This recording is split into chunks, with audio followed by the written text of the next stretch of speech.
Okay? Thank you.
So where do they go? Because the live stream button for me still is not working. Oh, you meant live. Sorry, I didn't understand what you meant.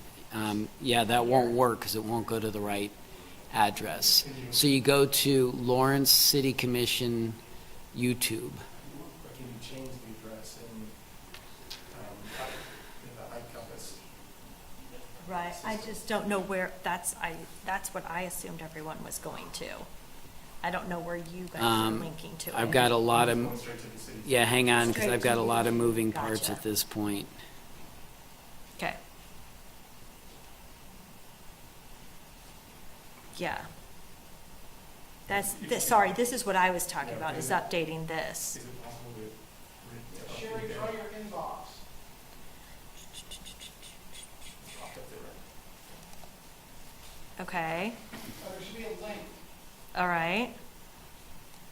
And is it possible to insert that into the agenda? That's what I'm going to go back to my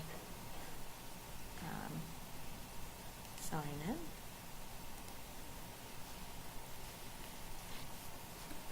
This is what I believe typically,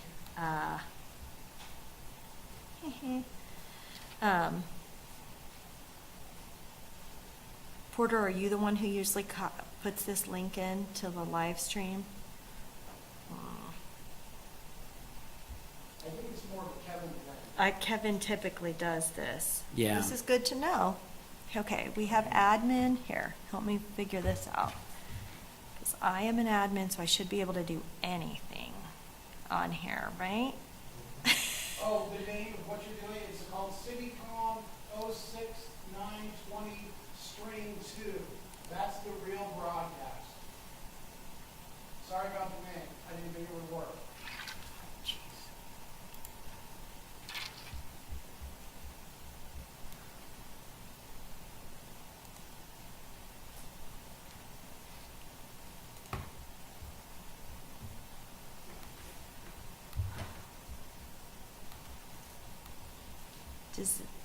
Does this look like it, Brandon?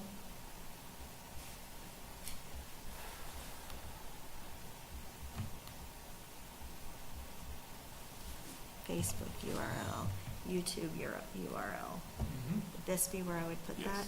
Okay, but what the link he gave me isn't a URL. Yes.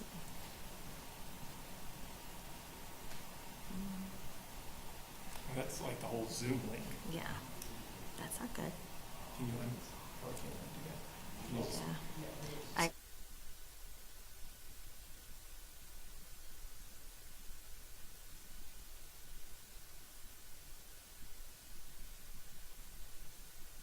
I know, I just figured that out.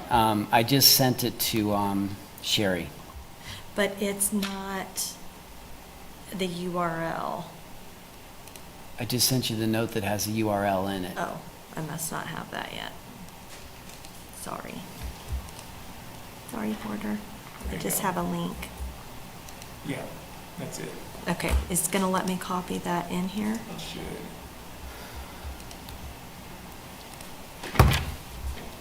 Oh my gosh, where were we?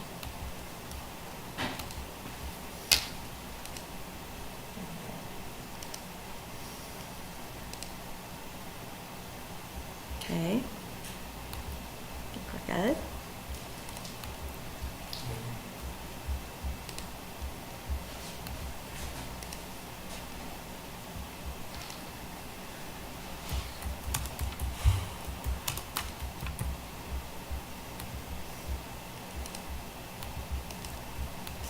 Not there.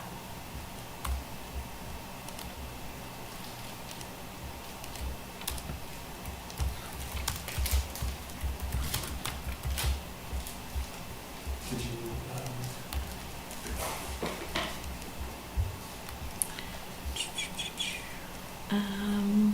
Okay. It's not did you- there. Did you republish that?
How many? Um, Sorry, Mayor Porter stepped away for just one moment. Okay. We're going to get to normal here, right? No, it's okay though. We have 24 people watching via video, so we feel confident that those that were already watching have already figured out to get to this link.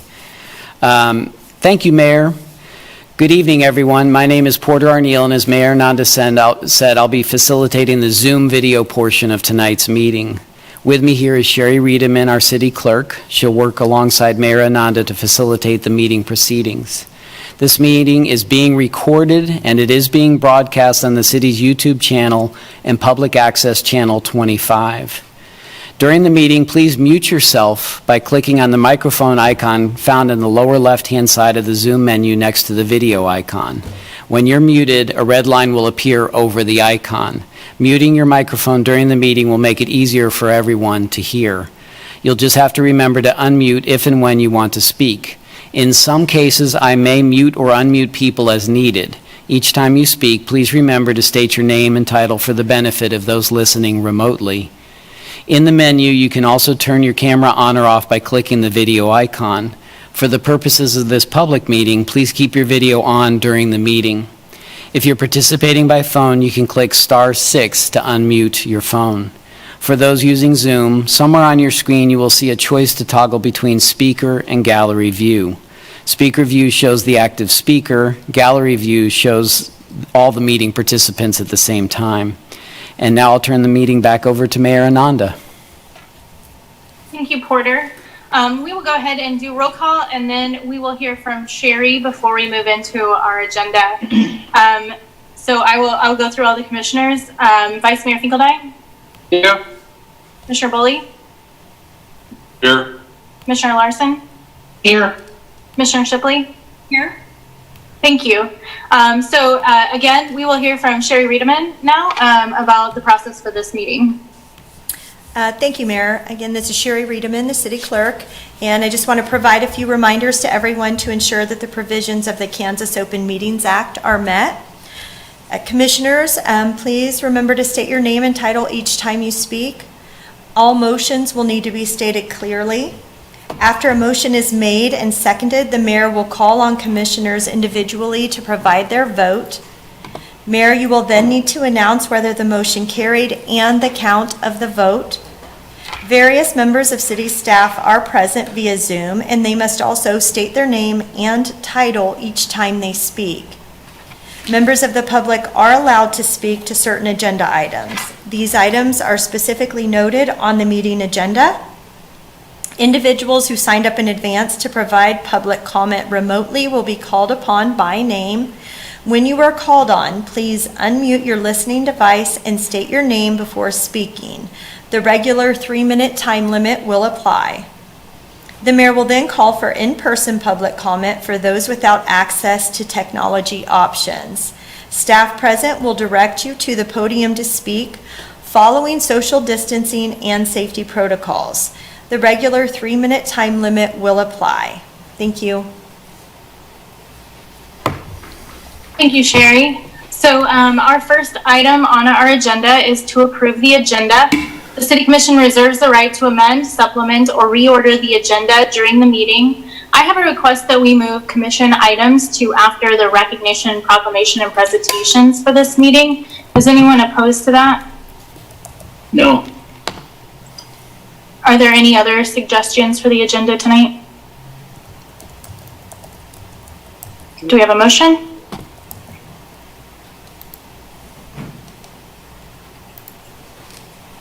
As Vice Mayor Finkel, I'd move to approve the agenda with the change of moving commission items after the, was it the public consent items? The recognition. Comments? Recognition. Second. We have a motion from Vice Mayor Finkeldine, a second from Commissioner Shipley. Vice Mayor Finkeldine? Aye. Commissioner Shipley? Aye. Commissioner Bully? Aye. Commissioner Larson? Aye. Mayor Nanda, aye. That passes unanimously. We aren't reading proclamations aloud during these meetings. However, we do have a proclamation this month proclaiming the month of June 2020 as LGBTQIA plus Pride Month. And so we will be posting about that on social media. I didn't read the paragraph. While we always want to recognize exceptional work in our community during the coronavirus pandemic with our commitment to public safety and for compliance with the Kansas governor's orders, individuals or groups will not be allowed to attend the commission meetings to make remarks and receive their proclamations. Instead, we will be promoting these proclamations on our social media, which we will be doing. So, excuse me, I requested that we move our commission items up, and that will be the next item on our agenda. The first one is future agenda items to add, and I do have one that I would like to add. I think it comes with a little bit of context this evening. So if you don't mind, if I go first, if anybody would rather, you're welcome. The need for our community to address systemic and individual racism is immediate and necessary. Last week, I charged our Human Rights Commission and our Community Police Review Board with several tasks. These are important first steps. However, they are not all of the immediate steps I encourage our commission to take to address systemic racism in our community. As we did with COVID-19, it is imperative to take immediate steps to address issues directly related to racism because it is a public health crisis that has been ignored for far too long. Over time, this disease has led to systemic and entrenched disenfranchisement and murder of our Black friends, neighbors, partners, and community members. I want to applaud all of you for being willing to engage in these discussions. We have an opportunity to model what it means to acknowledge that our actions have just directly supported systemic racism, regardless of whether that was our intent or belief, and change. We don't have the privilege of taking time or catching our breath on taking immediate action because we asked for power and we received it when we were elected. So now it is our responsibility to be a model for our residents and to represent the well-being of our whole community. When we make mistakes, and we will, we must acknowledge them, as I will be doing later in this meeting, and move forward without the expectation that we will be applauded for doing what we should have been doing for centuries. We were not there on those commissions, but we are tasked with dismantling the structures that were built by that history that brought us here. It is our honor and our great responsibility, but it is not our glory. There are several specific items that I would like to request that the commission move on immediately. The first is the decriminalization of behaviors related to houselessness, drug use or addiction, mental health, and non-person crimes, and removal of fines associated with these items. As I mentioned when we talked about aggressive panhandling and illegal camping ordinances before, this does not mean that we do not identify these issues as problems, but we address them outside of the criminal code. Second is to establish a mental health and addiction crisis response team. The percentage of funds that have gone to law enforcement to respond to and address these issues should be reallocated to our partners or employees in these areas to address these issues. This is the first step of many of defunding the police to direct funds to the appropriate professions and community organizations that are equipped to address these issues that we have unfairly laid at the feet of law enforcement, expecting them to be social workers and crisis response workers. Law enforcement should not be responsible for our country's unwillingness to address or fund these issues. This shift would include training regarding race in these organizations or with these hires, because I acknowledge that moving this out of the profession of law enforcement will reduce lethality risks, but I do not pretend that there is not a historical precedent for bias and discrimination within issue-based organizations or professions, and a tendency to ignore issues of intersectionality. Additionally, law enforcement should not respond to other city ordinance violations, including complaints about noise, lawns, or vehicles. These too should be allocated to relevant departments or a single department that responds to ordinance violation complaints, along with the proportional funding dedicated to these responses. Third, our Community Police Review Board and Human Rights Commission should meet within 30 days and provide an opportunity for our community to engage in these conversations. I encourage both boards to consider the use of a Can't Wait campaign, Campaign Zero, and the Governmental Alliance on Race and Equity as a resource and guides through this process. I know that the Community Police Review Board will be meeting in the next few weeks, and I look forward to addressing this work. Fourth, our County Commission issued a challenge to the City Commission at their meeting last week after our conversation about the vote for land use at the jail property. Additionally, at today's CJCC meeting, we discussed the impact of COVID-19 on the jail's capacity and the need to take immediate action to maintain a low jail population. The County Commission challenged our city, as the LPD is the policing body with the most bookings into the county jail, to reduce our jail population. We as a commission, as a county, and with the help of our community partners, have an opportunity to accept this challenge and make a significant change in the way our community not only polices, but also prosecutes, serves, and addresses jailing in our community. Our Criminal Justice Coordinating Council has been doing work to address these issues. The Racial Equity Subcommittee has been specifically focused on race, but we do see a disproportionate rate of jailing for our Black residents, as verified by the presentation to the CJCC today. This is because we have been complicit in working within the established systems that already exist, rather than using this platform as an opportunity to push the reimagination of these systems. I acknowledge my own complicity because it's a daunting task, and one made even harder when one doesn't feel supported in that mission. I am confident that the teams we have on the city and county commissions and staff and the CJCC are poised to make serious and sweeping changes to our criminal justice system that will positively impact the outcomes for all of our residents. And we can reinvest resources that reflect our commitment to addressing those items that have historically led to jail time in a meaningful way.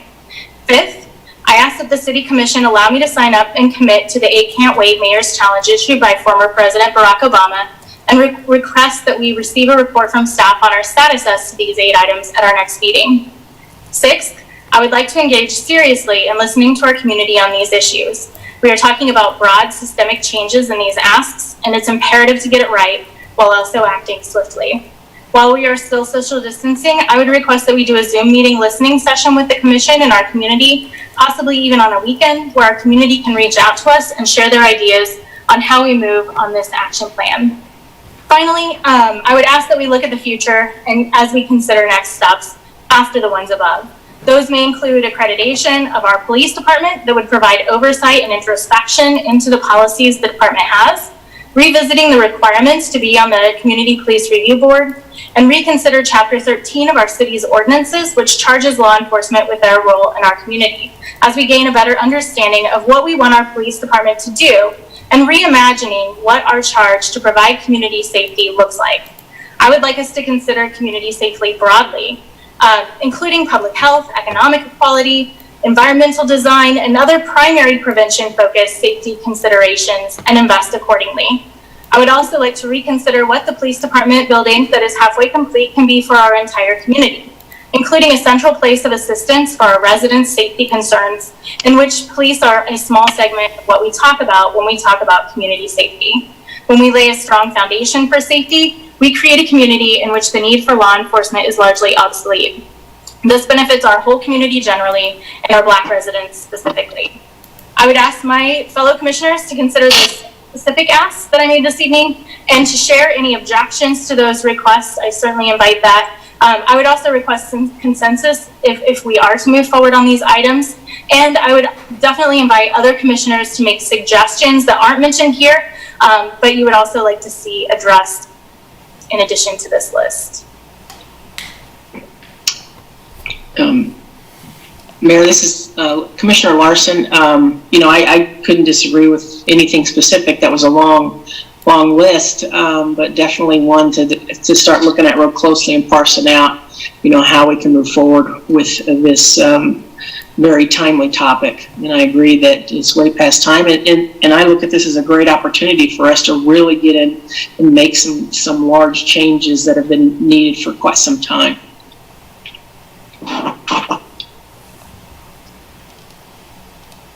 Mayor, Commissioner Shipley, thank you for that very comprehensive list and your leadership on this. I know there's some of those items that probably all of us have been thinking about this week, and it really helps us to have you give us a focal point and to dig down into the meat of where we can satisfy the public in some of their questions in the most immediate way, while still addressing what are certainly going to be longer term solution discussions. Thank you.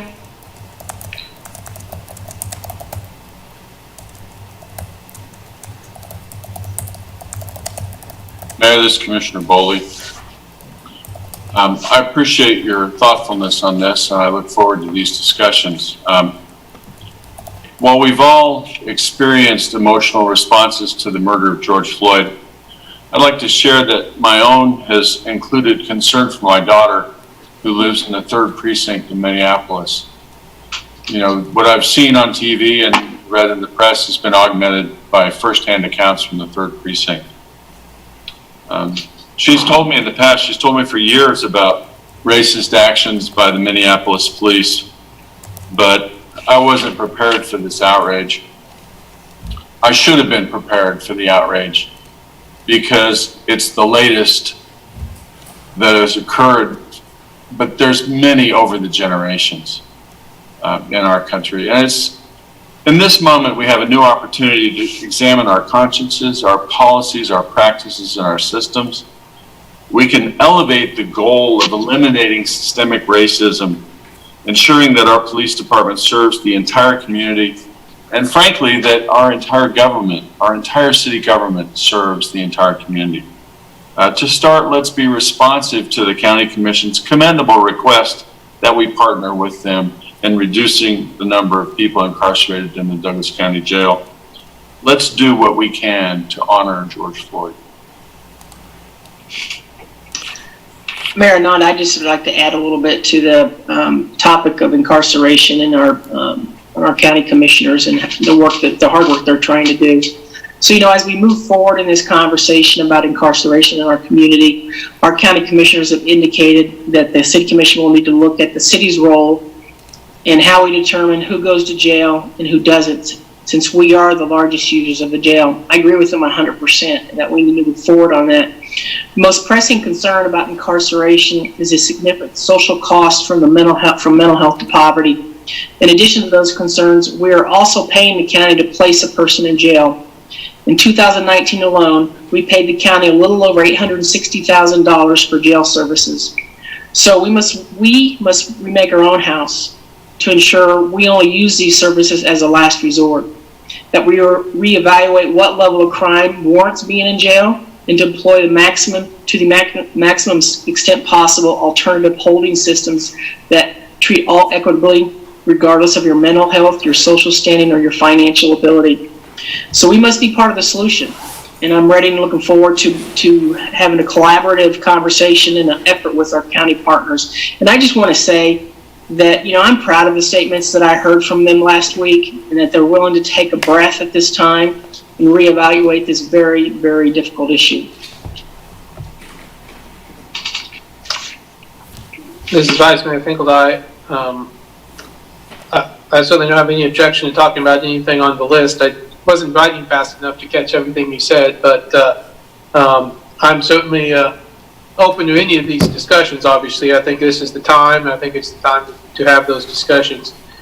I would note you mentioned on one of your bullet points about a mental health crisis response team, and I do think we have some of that working already now in the community, funded by the county, not by the city, and we should probably be part of that.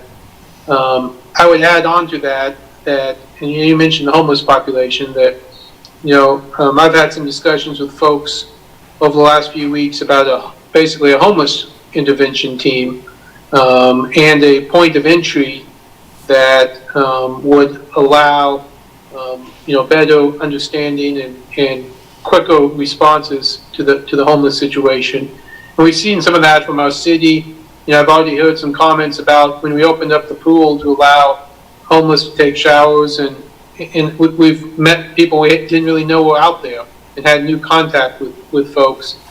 And so just having a point of contact. So I would put that amongst the list of things to consider, but certainly it's a long list and we have a lot of work to do, but certainly willing to do it. I really appreciate you all responding. I definitely, Story, thank you for sharing such personal experience around this issue. I think that, you know, obviously, none of these are tomorrow check boxes by any means. They're big asks. I think that there are two specific items that I think that we can get moving immediately. One is consensus around signing the 8 Can't Wait campaign, and the other one is working with staff to schedule a community meeting, particularly to discuss these other items and how we go about engaging in that, because it is a fundamental shift. Mayor, On those, this is Commissioner Bowley. I think it's important for us to notice the public on these specifics. You know, I'm concerned about doing action tonight when it hasn't been published with our agenda. That may seem like a difficult point, but I think it's really important for us to include all the public as we do these things. And so I would suggest that since we're talking about future agenda items now, we simply find a place to put this on a future agenda. I think that would be sufficient. So would we be able to bring back those 2 specific items at the very least for our next meeting, and then work with staff to bring the other items back to the commission? I see that as very doable, but I think it's important to notice the public.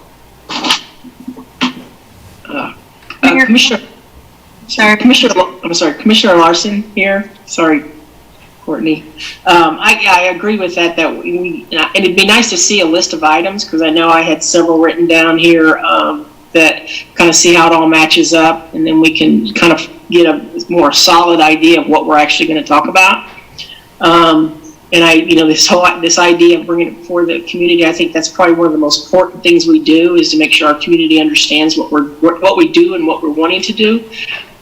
Because I think where we have fallen short is in our communication to our community, because it seems as though from my conversations with Craig, our city manager, that we are implementing many things that I've been hearing about and reading about online, but we aren't really good about communicating those. So I think this is a good opportunity for us to really come up with a communications mechanism to make sure that we get our ideas across. Mayor, Commissioner Shipley, I'd like to hear from staff if they feel like they can make that happen for us by next week.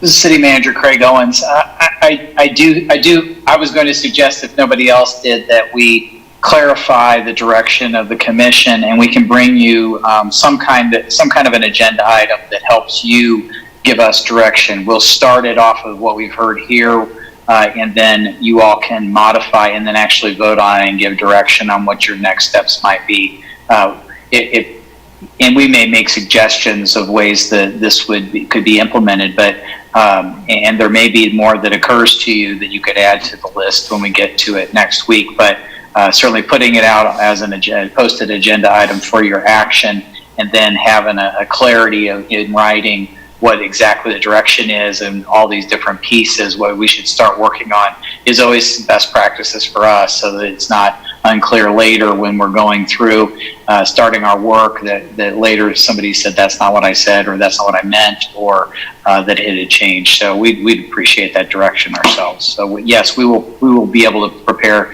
some kind of an agenda item and get it before you next week. Mayor, Commissioner Shipley, thank you, Craig, for prioritizing that for us. Yeah, I appreciate it, Ms. Marinanda. I appreciate, sometimes I need to be reminded to slow down. So thank you, Stuart. You tend to be the one who catches me in that, so I appreciate that.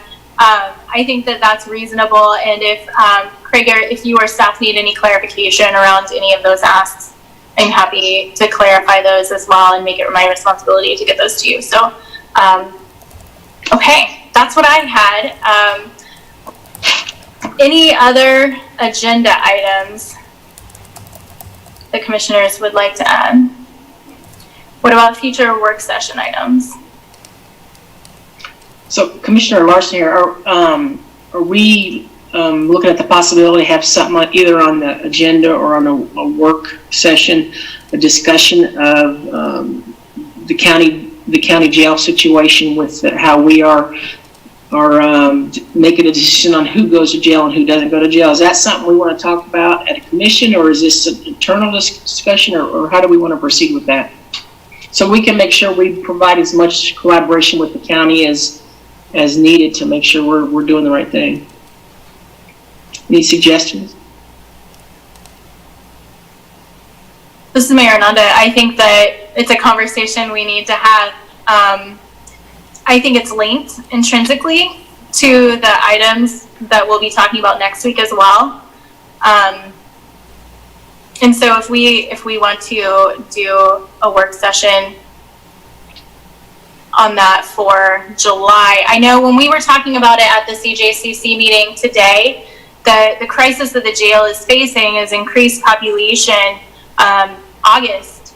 And right now they aren't able to send folks to other jails because of COVID-19. And they, because of social distancing, aren't able to have more than, I believe, 155 folks at the jail at any given time. Right now they have 150. There is a campaign, I believe it's like a seatbelt campaign that has led to increased contact with public. We're opening, so we've seen increases as those openings have occurred. And I think that that's an immediate conversation that needs to happen. This week is our study session, so I wonder if we bring it back as soon as we can. You know, I think mid-July might be too late for this conversation.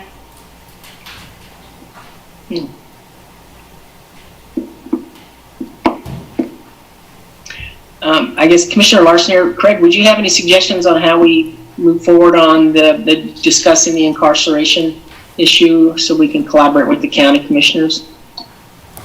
The City Manager, Craig Owens.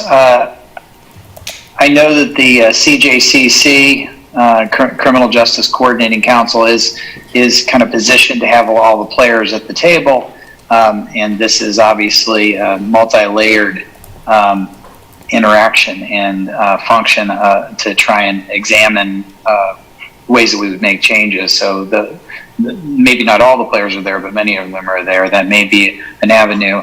I would certainly appreciate some time to talk with my counterpart with the county, and perhaps between the two of us, we could develop some kind of a game plan and bring it back to our respective bodies. This is Mayor Nada. I'm looking for the next meeting that we scheduled. It's in July. But I'm not seeing it. Oh, we haven't gotten invites yet. Commissioner Larson here. I think that's an excellent idea, Craig, that we get some discussions going with our administrators first and allow you to work out details that you think are pertinent to this situation, and that would give us an opportunity to work with something. I would be in favor of that. Mayor, Commissioner Courtney Shipley, this might be a good time to ask. You know, every year we have a combined meeting with the county and the school district. I'm not really sure whose turn it is this year. And that's a good time when we talk to the school district, maybe to address concerns that the public have about the school to jail pipeline and thinking about a larger picture. Does anybody know who's hosting next?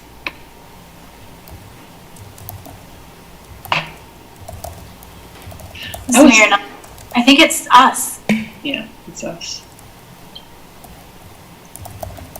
And this might be an opportunity to schedule something between the CJCC and the city meetings and the county meetings so that we have those bodies in the room.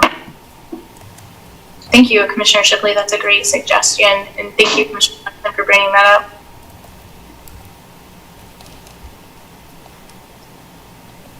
Do you feel like that's direction, Craig? City Manager Craig Owens, yes, well, I'll work with that, and we'll try and bring something back that kind of comprehensively gets to it. And you're going to have a discussion next week, and hopefully we'll have some awesome information back so that it'll start to gain some clarity and form. Mayor Nanda, thank you. Any other work session items to add? Or any other items to add? Mayor, I have an other item. I don't see in the city manager's report where I think it might normally be mentioned, but I can understand why they might not. If I understand correctly from the memos we received, the city manager's office will be taking turns being furloughed, and I thought that was an important thing to mention, that the leadership, in an effort to be sensitive and clear about our budget struggles, was willing to do that. So just wanted to bring that to everyone's attention. Probably the public is not aware of that. So, Commissioner Larson here, since I appreciate you bringing that up, Courtney, because I was going to bring up something at the beginning of our budget process, since this is our kickoff for our budget, or what I would consider the kickoff for our first budget discussion, that this might be a good opportunity for the commissioners ourselves to take a look at reevaluating our pay on a temporary basis and have a discussion about that.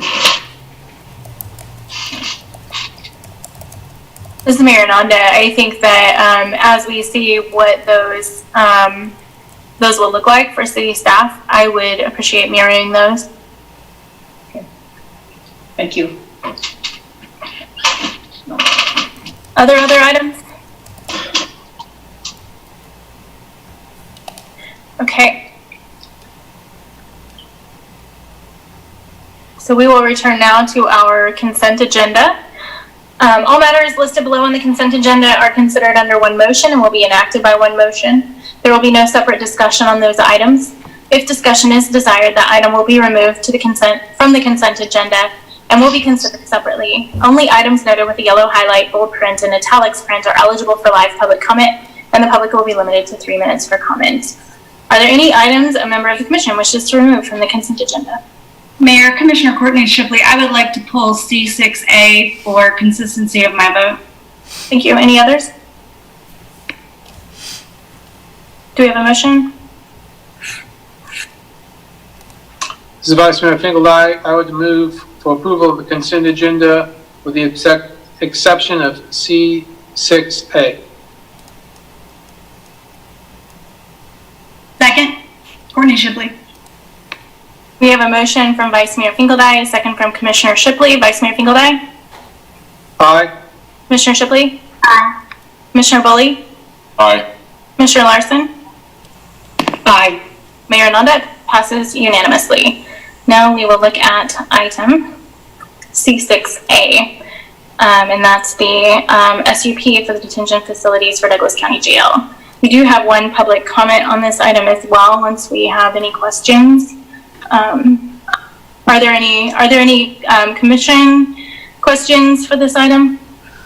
Mayor, this is Commissioner Boley. I have a question for council. Randy, when the commission votes to deny a special use permit, do we have to provide a written explanation?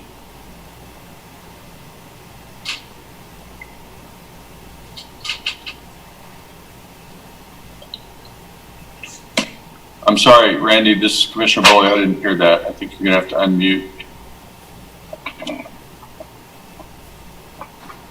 Yes, this is Randy Larkin, Deputy City Attorney. Yes, there needs to be a written statement regarding the decision. Thank you, Randy. This is Commissioner Boley again. Would you please explain how that works? Yes, Randy Larkin, Deputy City Attorney. Once the decision is reached and a vote's been made on a land use decision, whether it's zoning or a special use permit, typically what will happen is the planning department, planning staff will put together a written statement regarding the outcome of the application. And perhaps, you know, if it's a contentious issue or something that may end up in district court, then staff will ask that the commission direct us to prepare findings of fact, conclusions of law for the district court. That helps the district court in reviewing and narrowing the issues and deciding whether or not the decision was reasonable or not. And in your opinion, do the facts that have been elicited in this issue and the conclusions that we drew, do they support approval of the special use permit? Randy Larkin, Deputy City Attorney.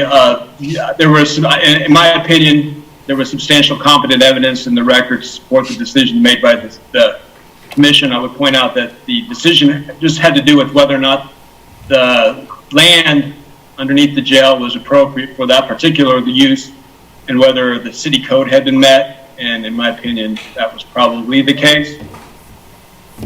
This is Commissioner Bowie. Thank you, Randy. Commissioner Larson here. So Randy, I just wanted to clarify, make sure I understood. So at this time, before we take this vote, do we need to state the reasons that we're voting, either yay or nay? This is Randy Larkin, Deputy City Attorney. No, that was done at the last meeting, and I thought the reasons were well stated by all the commissioners for the decisions that they made and their votes that they cast. That does not need to be done here. This is just a second reading. Okay, thank you. Any other questions? Ms. Marinata, any other questions? No. Okay, our public comment on this item is Chris Flowers. You have 3 minutes. Hi, this is Chris Flowers. I just want to thank the mayor for bringing up the county commission, because the county was totally right in that you guys are the biggest users of the jail, so you do bear some of the brunt of it being overcrowded. So since it's about the jail being overcrowded, and some of you expressed that you were against expanding the jail, it got me thinking about some of the times I've been at city commission and some of the things you guys have voted for that I think could be leading to more population in the jail. And I just wanted to, if you're going to vote against this, I guess, is that you're going to need to lower the jail population. I just wanted to point out some things that has come up that you guys have pushed through that I think is bad for the jail. And one of those is DUI checkpoints and police saturation. We need to end those.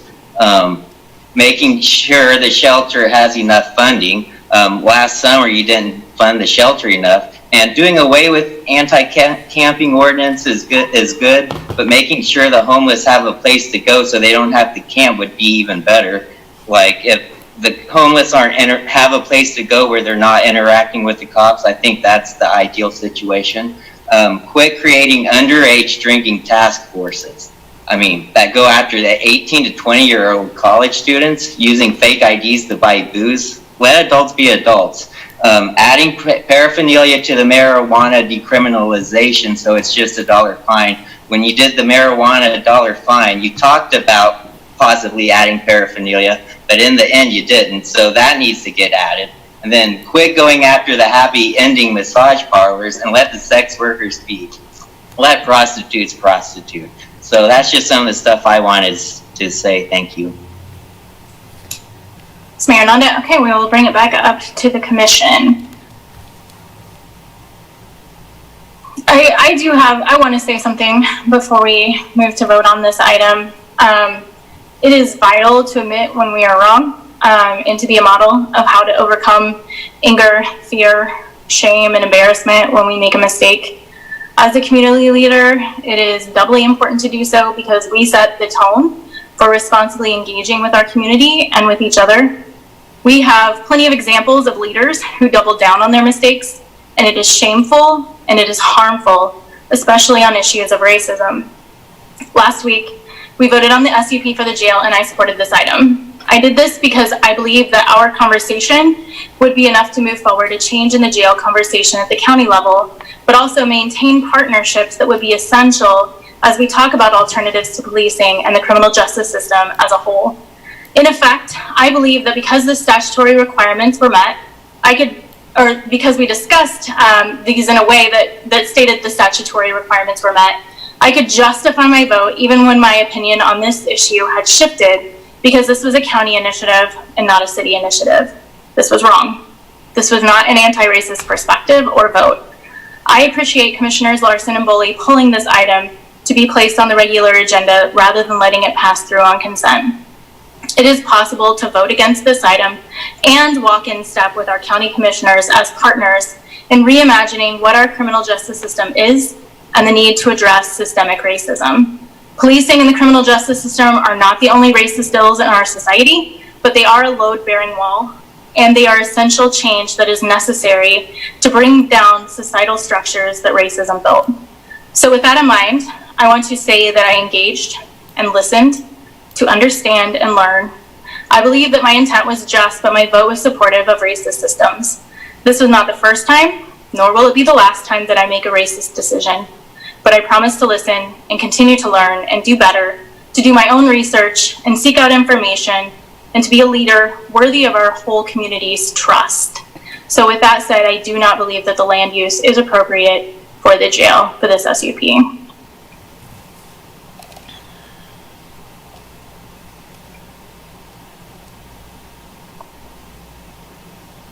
So, this is Commissioner Bowley. I'm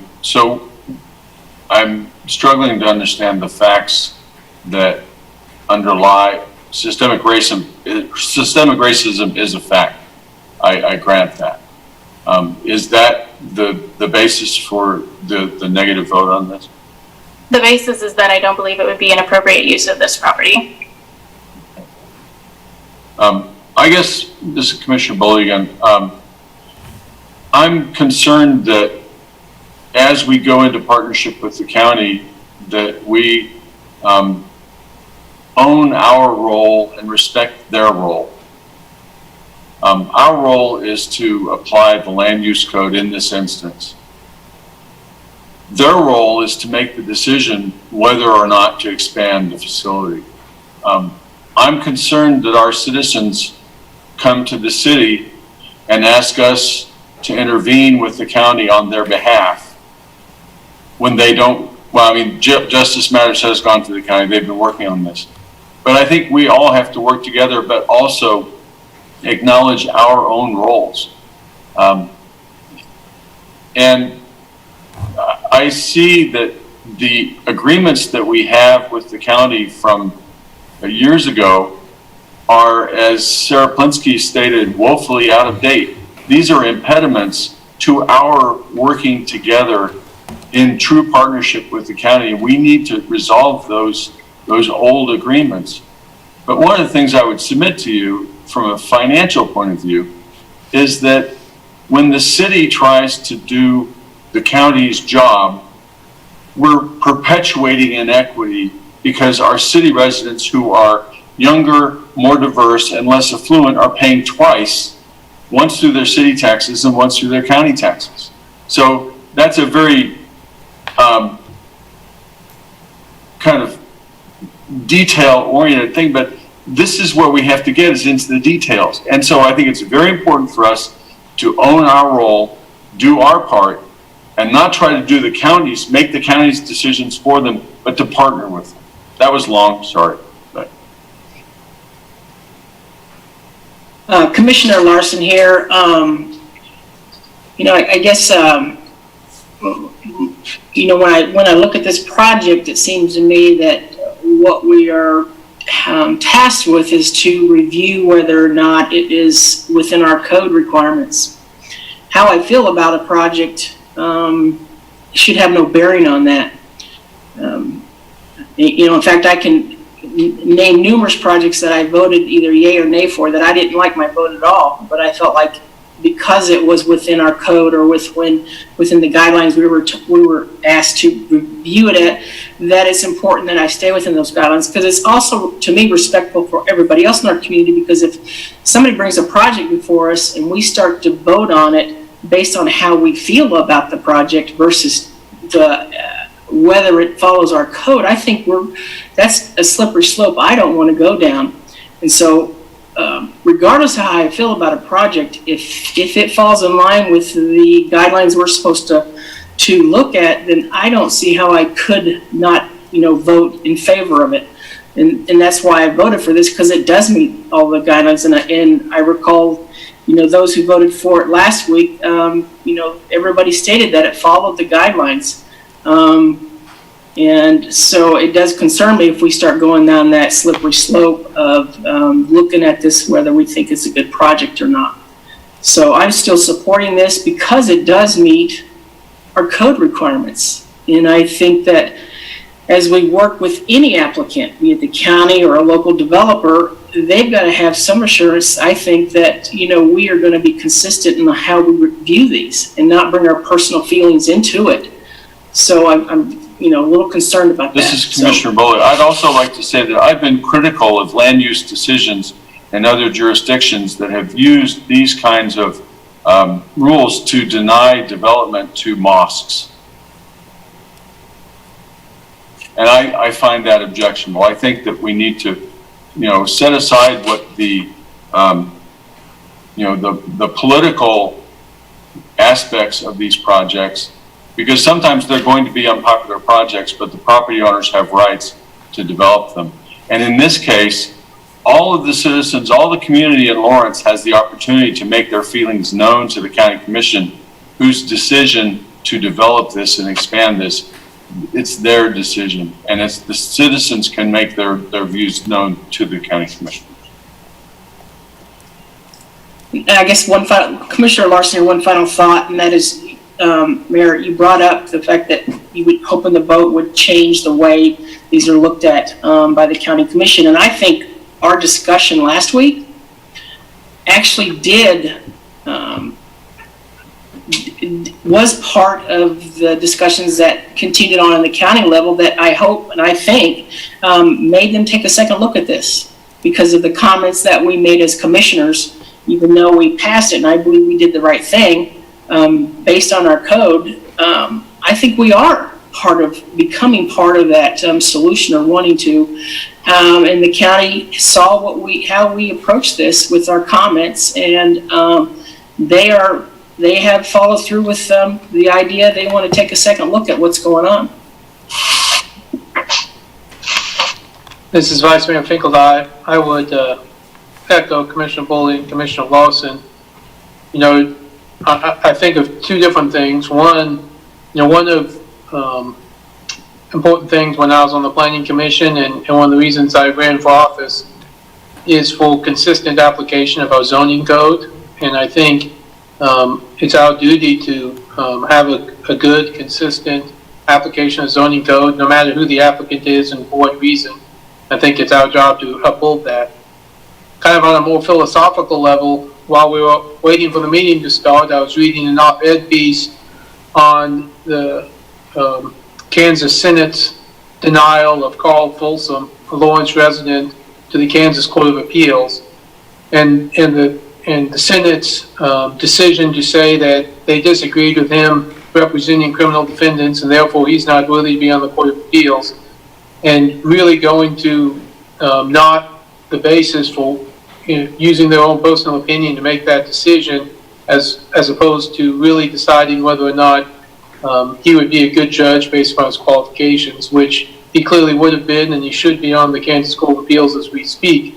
But instead, the Kansas Senate, on an 18-17 vote, used, I think, improper basis to deny his right on the court. And in the same way, I think we have a duty on zoning ordinances to follow the rule of law, follow the consistent application. So I'm certainly going to support this.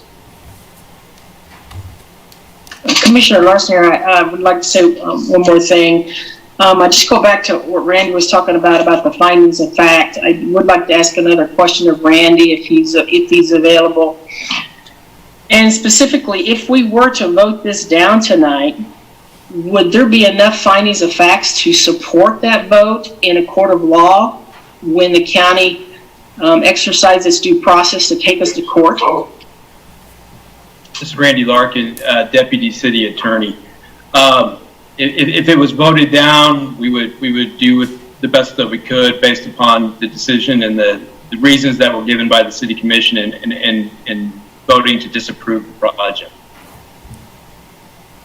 Commissioner Larson here. So if the finding of the facts are that we don't think the project is appropriate land use, is that an adequate findings of facts as to protect us in a court of law?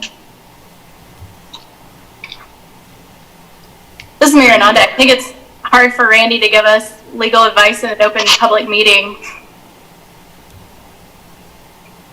That may be, you're right. I'm sorry, Commissioner. This is Randy Larkin, Deputy City Attorney. Thank you. This is Commissioner Bully. I guess what I'd like to ask again is, could you, enumerate the facts and the conclusions that you would rely on in voting against the special use permit? And that's to the people who would be contemplating voting no. This is Mayor Ananda. I wasn't aware that I would be needing to make a legal argument for the city, and I would be hesitant to do that, given that in the last time that we had to speak findings of fact, the less said, the better.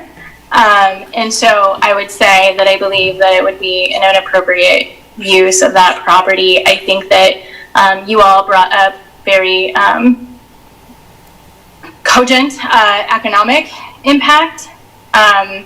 I also, am coming from a place of 100% having been in that perspective at our last meeting, acknowledging my duty, acknowledging looking at the facts from the straight on perspective. But for me, being committed to be an anti-racist advocate means that I cannot, in good conscience, vote for something that I know is going to disproportionately impact a segment of our community. And so, in saying that, I do not believe that this would be an appropriate use of this property.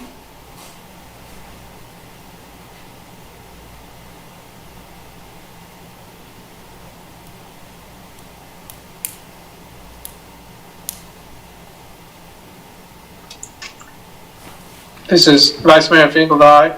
Are there other comments, or should I make a motion? Mayor Nanda, I think we're ready for a motion. I move for adoption of the second and final reading of ordinance number 9766 for the Institutional Development Plan, SUP 20-00066. This is Commissioner Bully, I second. We have a motion. This is Mayor Nanda. We had a motion from Vice Mayor Finkeldine, second from Commissioner Bully. Vice Mayor Finkeldine? Aye. Commissioner Bully? Aye. Commissioner Larson?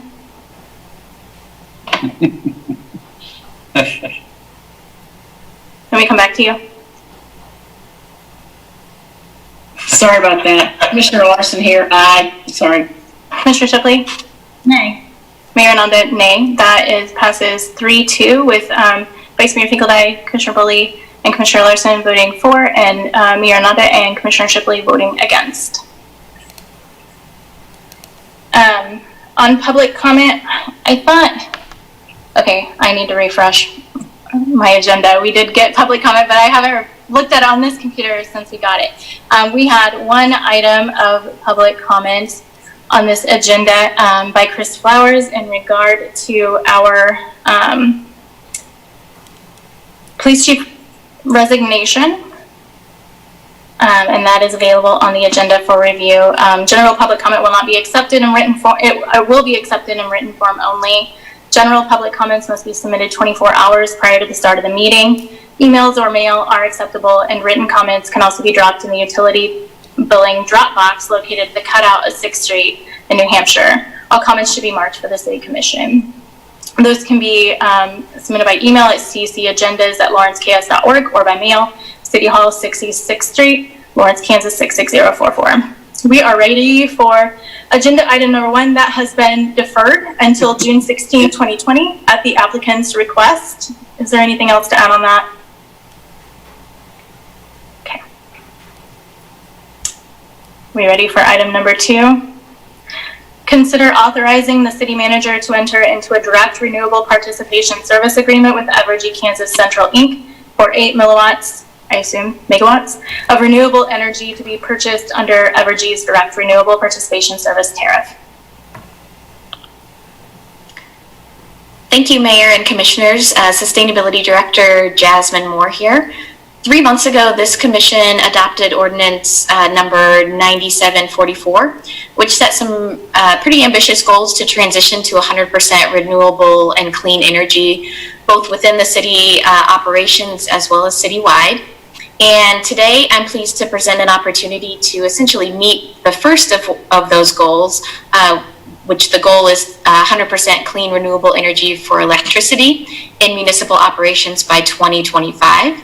And this agreement that is presented before you today would help meet that goal essentially about 4 years ahead of schedule.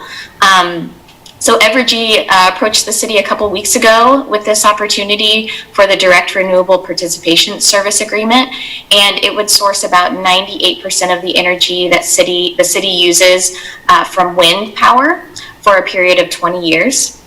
Entering into this agreement would lock the city into a fuel charge rate of no more than 0.018 cents per kilowatt hour, which is less than what we've been charged on average for the last 5 years. And the agreement, if we were to enter it at the level of participation of 8 megawatts, is projected to save the city about $100,000 per year on our energy bills starting in 2021. So with that, I also wanted to add that customers in Lawrence are also eligible to subscribe to renewable energy through Evergy and through a monthly subscription to offset your personal energy use up to 100% through their solar program. And so if residents or businesses are interested in thinking about how they can contribute, that's one way that they can participate as well. So with that, I will pause and see if there's any questions.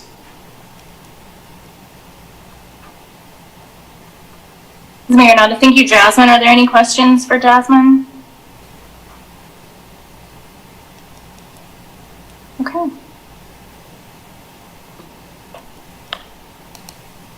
And we have no public comment on this item, so we will bring it back to the commission. Commissioner Larson here, I just would like to thank all the work that's been put into this. I know that this has been ongoing for a while, and the fact that we had some data to back up our decision on this, which I think is even more important because the data showed that we could save money. And that data came from Black & Beach from last fall, where they looked at the city electrical use and determined that, we could save about $100,000 a year by going this route. So I'm really pleased with that, and again, I just thank all the work that's been done on this, and I'm looking forward to voting on this and getting a really big head start on our sustainability goals.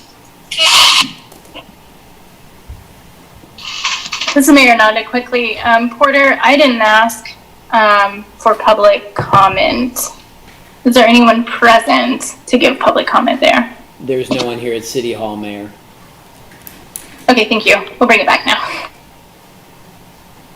This is Vice Mayor Finkeldine. I would just echo that I'm excited about this project and excited that we got another opportunity. So I want to thank Evergy for continuing their work in direct renewables, and hopefully we'll have a lot more of that in the state, and I'm certainly excited that we can participate in it.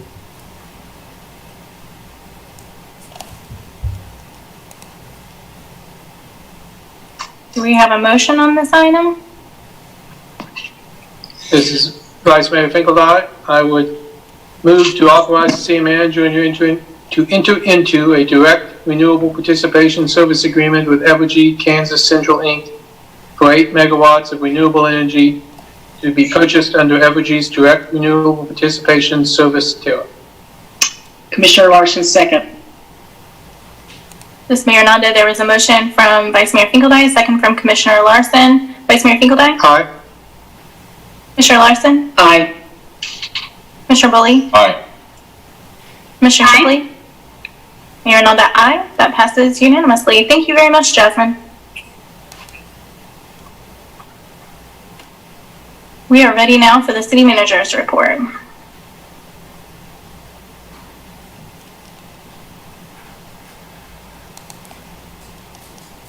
Craig?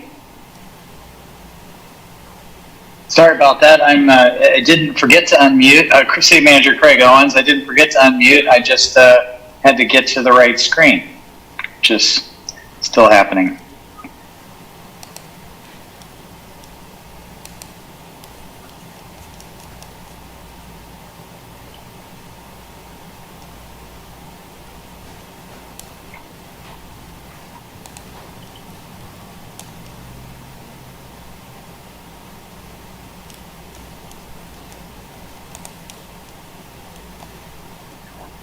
apologize. I don't see my my screen right now, and I'm not blaming it on YouTube.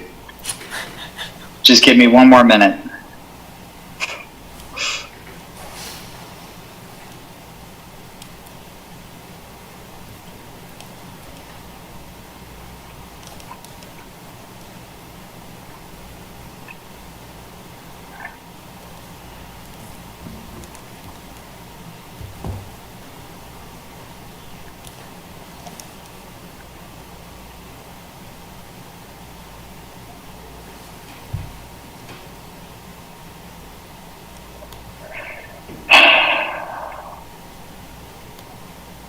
All right, I've got it. I apologize.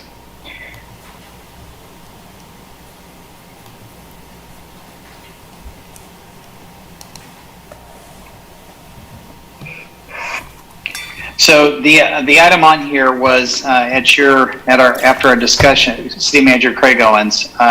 Our discussion last meeting was just to kind of look at where all the different items were going to fall. We tried to reconsider what's available, what we have kind of bandwidth to do and go through, and then and what's kind of ready or could be ready by that time. So we've presented these various items, and we do believe that these are achievable to do, considering the state of preparation, and kind of balancing also how much we can get through on any given night without staying up too late. Happy to receive any feedback on that or adjustments. Mayor Nanda, is there any feedback on the requests that we have here and putting these on the calendar? I think it's a good first step in addressing some of these items.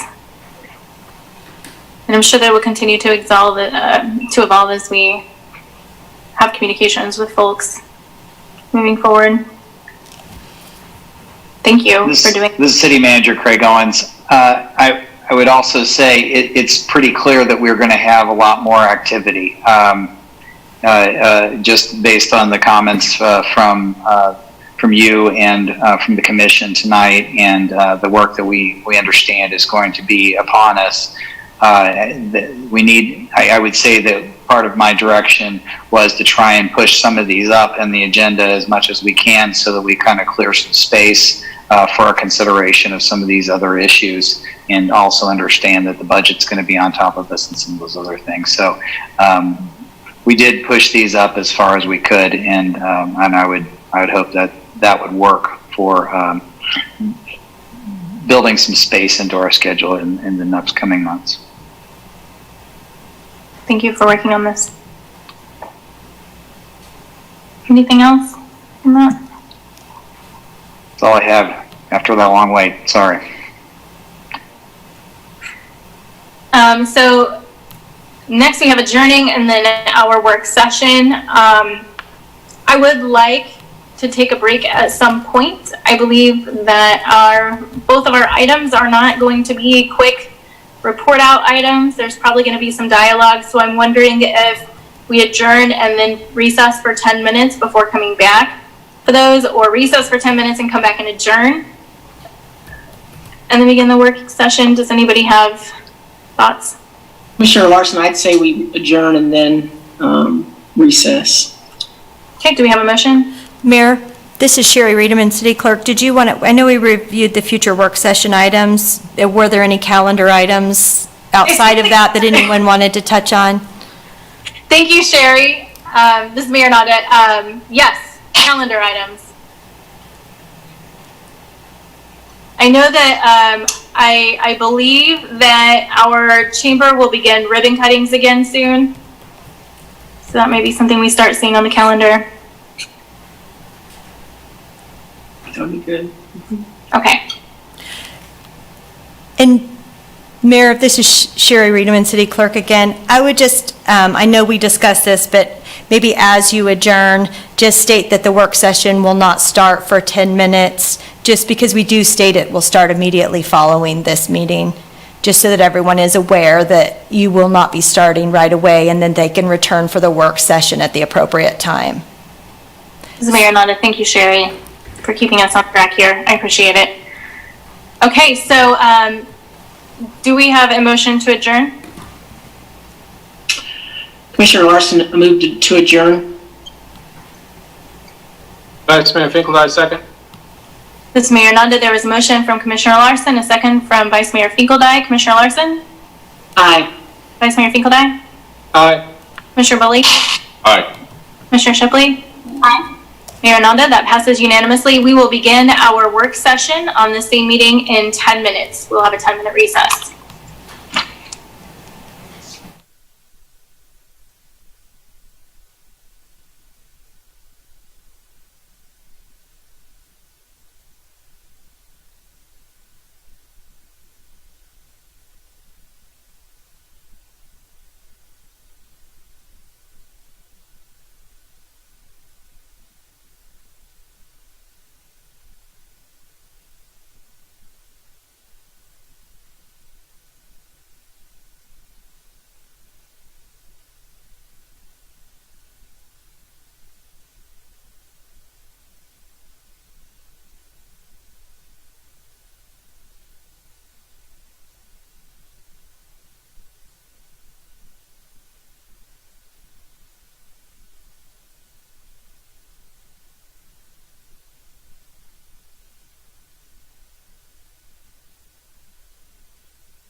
got a little bit of time.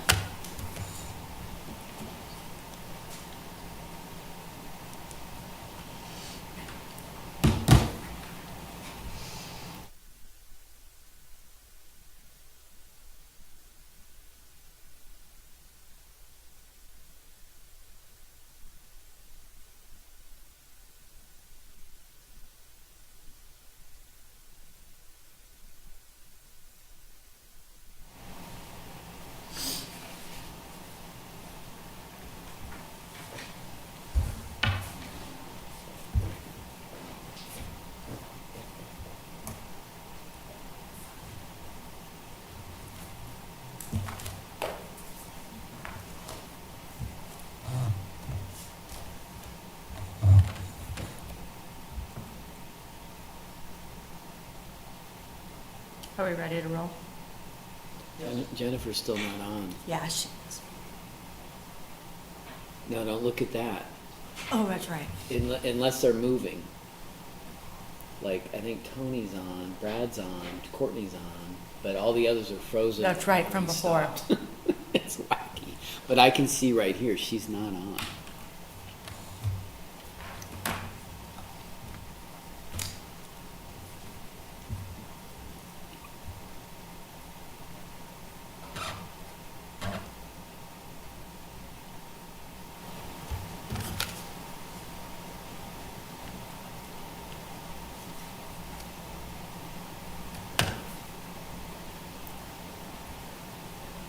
Oh, now she's coming back.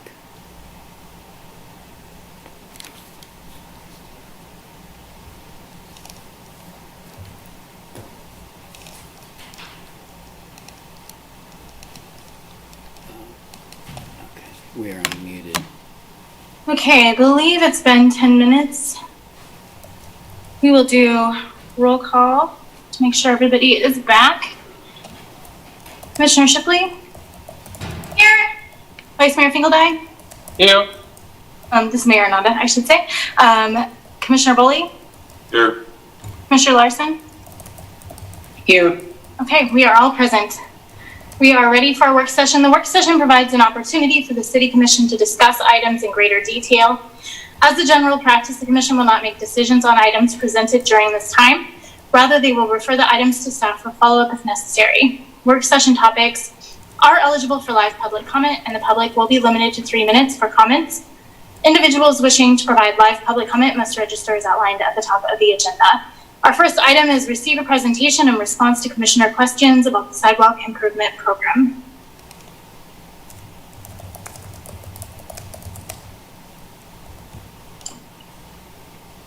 Good evening, Mayor and Commissioners. Assistant City Manager Brandon McGuire. I'll be presenting this item along with several of our other staff from the Municipal Services and Operations Department and our MPO. So if you'll bear with us, I'm going to try to share the screen and pull up the presentation.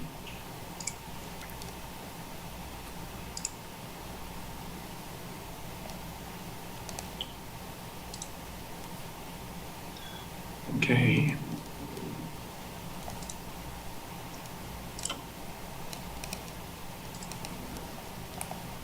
And it appears that's displaying appropriately. So, I'm sorry, Mayor, can you see the slides? This is Mayor Nada. Yes, I believe you are screen sharing with everyone. Thank you. Thank you. Okay, so I will begin going through the presentation tonight. Several months ago, the commissioners asked for some information about 3 topics related to sidewalk maintenance and the sidewalk improvement program, as well as a status update on last year's program and this year's data points regarding the partial zone 6 implementation. And so we've been working to put together some information. We were originally going to bring this to you much earlier than what has been scheduled, but obviously the circumstances led to some delay, and here we are now talking about it. So this is a slide that I added. It's not in the actual slide deck that's linked on the agenda, so I apologize, but I thought it would be kind of helpful just to give a quick presentation outline. So We'll begin with Jake Baldwin here in just a moment. He is our program engineer within the Municipal Services Operations Department, and he will provide a program status update. And then we will have some discussion about the selection of program zones and expectations for the pace of the program, how quickly we can move throughout different regions of the city. And Jessica Mortinger will help with that discussion as well. And then we'll have some discussion of city maintenance of sidewalks following hazard repair. And so that would be the city performing maintenance once sidewalks are brought into good repair and following inspection meets city standards. And then finally, we'll talk about sidewalk repair and insurance programs and other similar programs that we've researched. And then being true to the work session format, the real intent this evening is to set up for discussion amongst the city commissioners. So we'll look forward to some good Q&A with the five of you. So that being said, I'll hand it over to Jake Baldwin and ask him to walk us through a brief update on the program. And Jake, just give me the cue, if you would, when you are ready for me to advance the slide, and I'll do that for you. Thanks, Brandon. Good evening, Mayor and Commissioners. I'm Jake Baldwin, Senior Project Engineer for MSO, and I'll be giving a quick review of the 2019 and 2020 sidewalk programs. As you can see on the screen share there, the 2019 Sidewalk Hazard Mitigation Program began in the northwest area of town in Zone 1. This year's program, as Brandon indicated, is a partial Zone 6, this left-hand portion south of 23rd, between Iowa Street and Haskell Indian Nations University. If we jump to the next slide, Brandon, we'll see a comparison of areas repaired by each year's program. In 2019, we had 43,000 square feet of sidewalk repaired by the city, roughly split evenly between the city's responsibility and private property's responsibility. So far in the 2020 Sidewalk Improvement Program, the city has identified over 49,000 square feet of sidewalk hazards, and speaking to a ratio, roughly a third of that's going to be the city's responsibility, with 2/3 being the responsibility of the private property owner. If we look at the hazards in each year's program, we had 432 sidewalk hazards. In 2019, 179 of those were the city's responsibility, with 253 being on private property owners. And the city also repaired 59 sidewalk ramps as part of last year's program. Moving into this year, we've identified over 1,000 sidewalk hazards. 251 will be repaired by the city. 785 are currently the responsibility of property owners. And again, the city is going to be looking to repair 77 sidewalk ramps as part of this year's program. Moving on to the next slide, we're talking about the financial assistance the city has offered as part of our program. In 2019, we had 27 approved cost share applications and one approved income-based application. In this year's program, we have 7 approved cost share applications and 5 approved income-based applications. Speaking to the cost of the 2019 program, the city paid $294,000 for the repairs. $275,000 of those dollars were directly related to the repairs of sidewalk hazards. The remainder of that is the city's share of the financial assistance that was offered to residents. We've also approximated that the cost of private property repairs at $140,000. If we dig into the zone this year and move on to the next slide, Brandon, we'll see that there's 1,410 properties total in the program area. Of those, 410 properties have identified sidewalk hazards. Of those 410 sidewalk hazard properties, roughly 19% are zoned commercial, 66% are zoned to single-family residential, 13 are zoned multifamily residential, and 1% each for open space and general public and institutional. And lastly, we also looked at the percentage of rental licenses in this area. And again, of the 410 hazard properties in the total area, roughly 19% or 78 of those properties have residential rental licenses. With that, Brandon, turn it back over to you. Assistant City Manager Brandon McGuire speaking. Thank you, Jake. And I did also want to call attention to an attachment that is on the agenda that provides a visual of this 2020 rental license location map overlaid with our sidewalk hazard location map. So that is available by link on the agenda.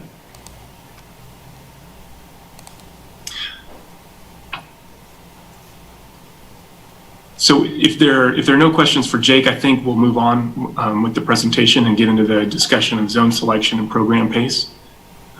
And Mayor, I will look to you for your cue whether or not that is an appropriate next step, or if you'd like to open up for a little bit of discussion with Jake first. Mayor Nada, thank you. Are there any questions that you all have for Jake, or do you want to hold your questions until the end? Go ahead, Courtney. Mayor, it's Commissioner Shipley. Thank you for this chance to go back. I wanted to make sure I understood the slide with the 50%, the yearly comparison financial assistance. The cost share 50%, I wanted to clarify. Is that the people who, for example, lived on a corner where the city had one side and the owner had one side? What are you referring to there? Jake Baldwin, Senior Project Engineer. Yes, Commissioner, that 50% cost share grant is for multiple adjacent sidewalks.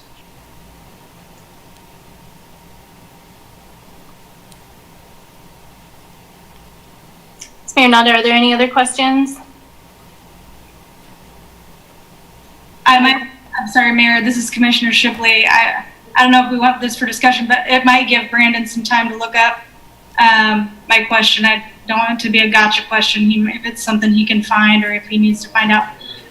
Again, Commissioner Shipley, so when you are showing us the number of rental licenses in that area, if there's some way we can find out, for example, the number of rental licenses in that area with 3 or fewer rental properties versus a company with 300 units. Again, not expecting you to tell me that this evening. That's totally unfair. I'm just wondering if that's something we could get information on later, or if that's a little too specific. Brandon McGuire, Assistant City Manager. Good question, Commissioner, and we can certainly look at our ability to provide that information. Commissioner Shipley, Mayor, thank you, Brandon. I appreciate that. Sure thing. Okay, Brandon McGuire, Assistant City Manager. I will continue with the presentation. So moving into the discussion of zone selection and program pace. And I think from here on, it might be better for me to just move through the rest of the presentation. And I do have queued up for the Commission's discussion a few policy questions that sort of reframe the rest of this presentation there at the end. Before we let Jake off the hook, I just wanted to make sure you had a chance to ask any questions of him. So for the selection of program areas, this has been discussed, and so I won't rehash all the history on the first zone or the second zone, but at a high level, essentially the zones so far to date in the program have been selected based on their progressive complexity.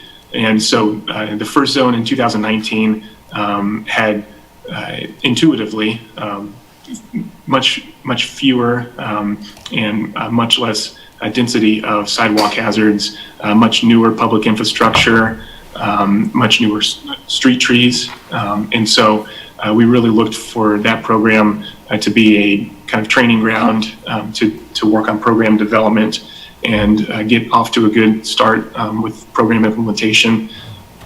The 2020 zone, we did reduce that to a partial zone out of concern for the additional complexity, and we wanted to make sure that we were successful with the program and didn't overextend ourselves. And what we have come to learn is that it is, in fact, an adequately sized zone based on the geographical area, as well as the number of properties, the number of hazards, and other complexities that we run into in the field with inspections and with working with property owners.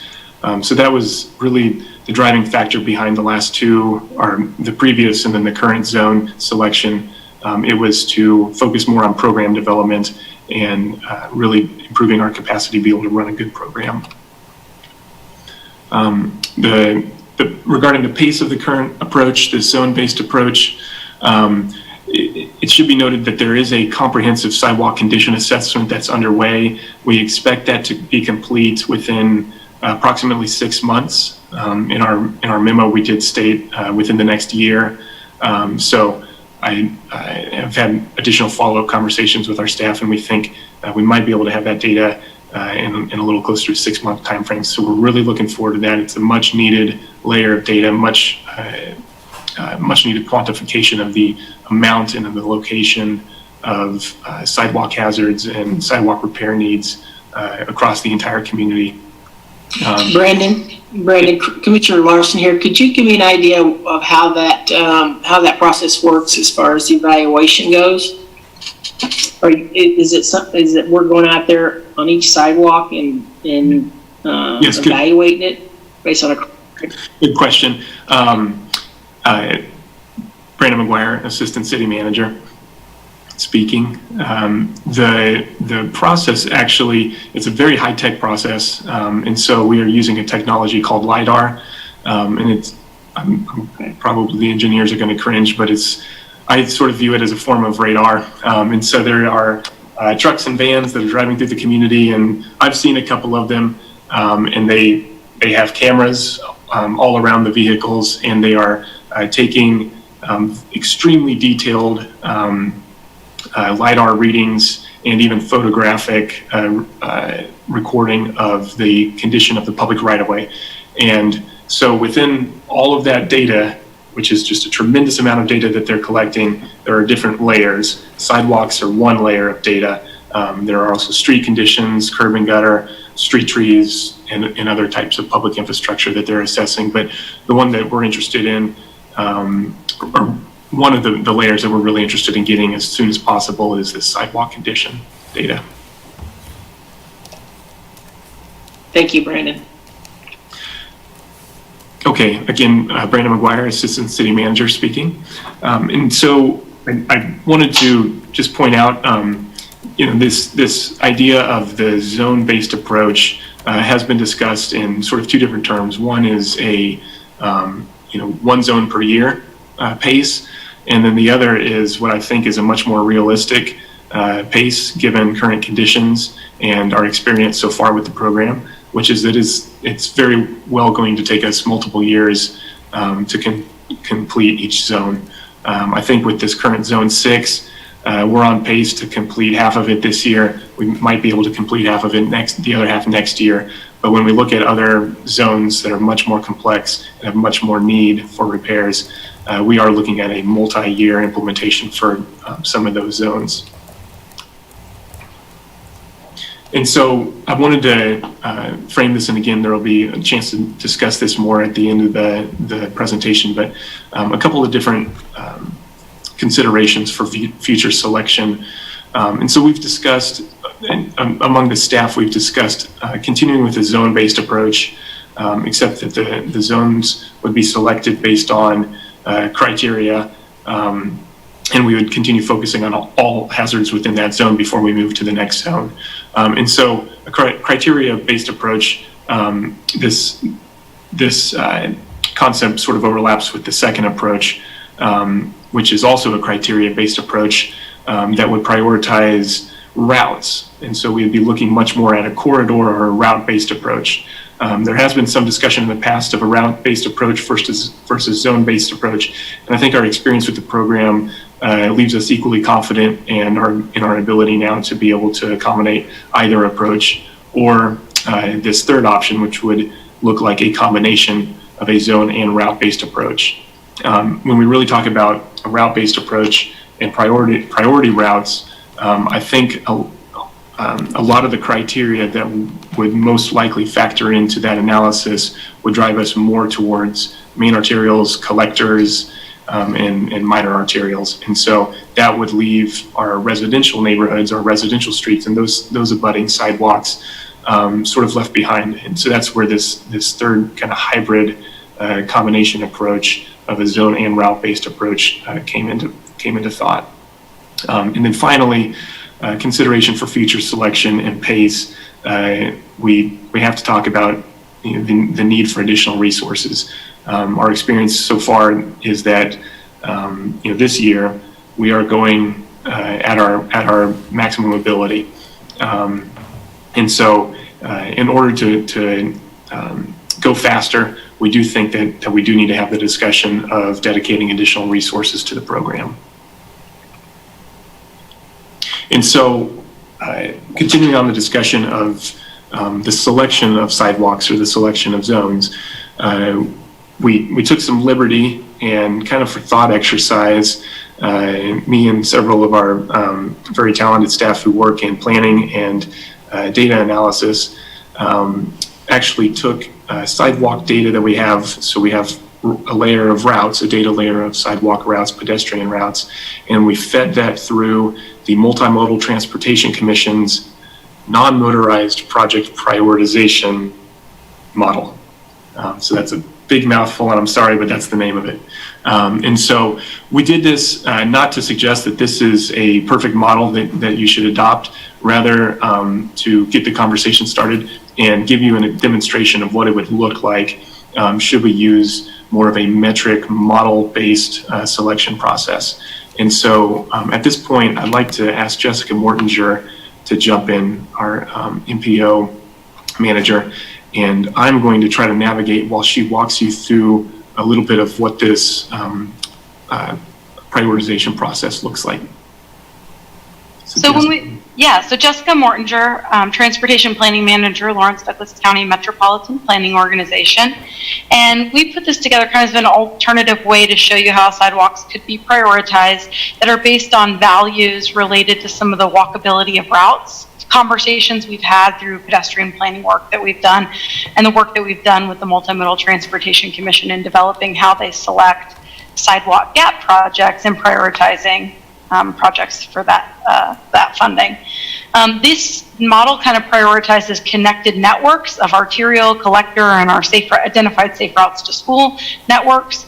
It also looks at access to destinations, so it prioritizes really people's walkability and some of the conversations we've had about at a high level about access to transit and access to food, if you think about some of those impacts in the community, and then also roadway volume. It's slightly modified from the non-motorized prioritization work that the Multimodal Transportation Commission uses just to make sense for sidewalk maintenance. But it allows us to envision what could be. There could be additional model development or process, I think, after we get the asset condition inventory. There also could be consideration about greatest hazard or coordinating with other existing capital work that's in the CIP. Or in just through planning and development. I think it allows us to have conversations about making choices related to health equity and also considerations of environmental justice. So if that's a direction you want to move in, that's something we can, at the MPO as transportation planning staff, can help facilitate continued conversation around priorities for transportation improvements.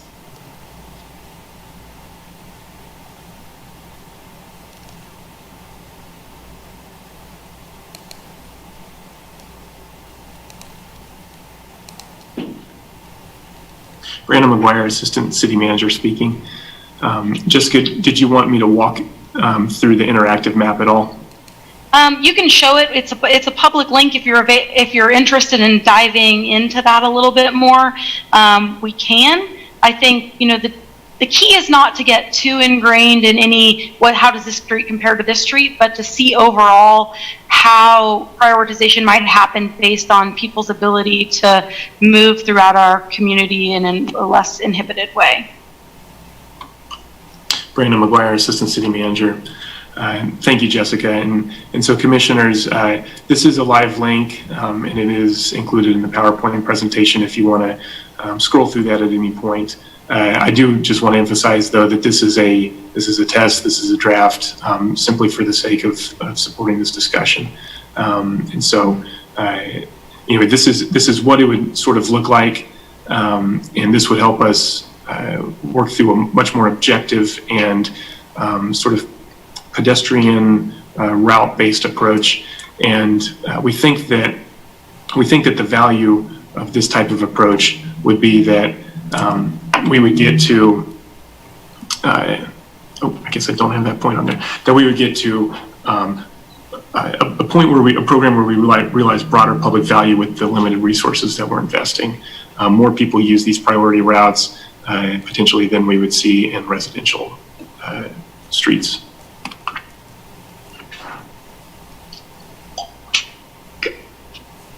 Brandon, this is Commissioner Larson. I had a question about your legend that you provided. Yes. If the streets don't have any color on them at all, does that mean that they don't need repair, or there aren't any sidewalks, or what? Madam Mayor, Assistant City Manager. Good question. If there's no color, then the assumption is that there are no sidewalks. I will say this is draft. We have not gone through and visually confirmed every street.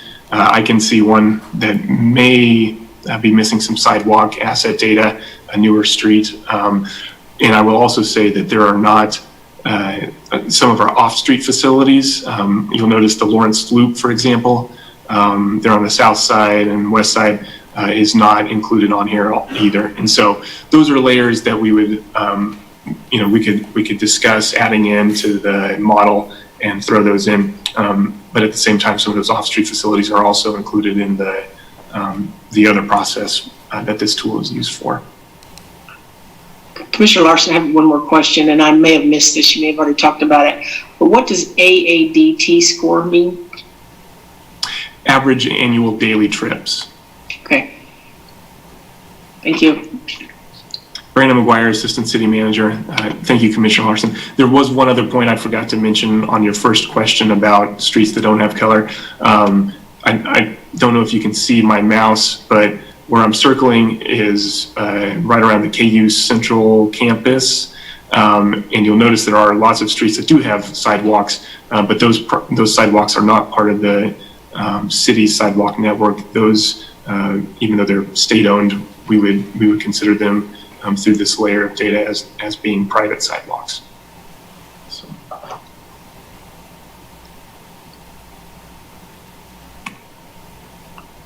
Okay, so with that, we'll move on to the next part of the discussion, which is about city-performed maintenance of sidewalks that are brought to city standards. And so some considerations for a city-performed maintenance program. The city can maintain sidewalks that are in good repair and meet city standards. There are concerns about liability, and we've had some of those discussions, but we've also discussed in the past this idea of once the sidewalks are repaired, should we stand up a program that the city then takes maintenance responsibility for over the rest of the life of that asset.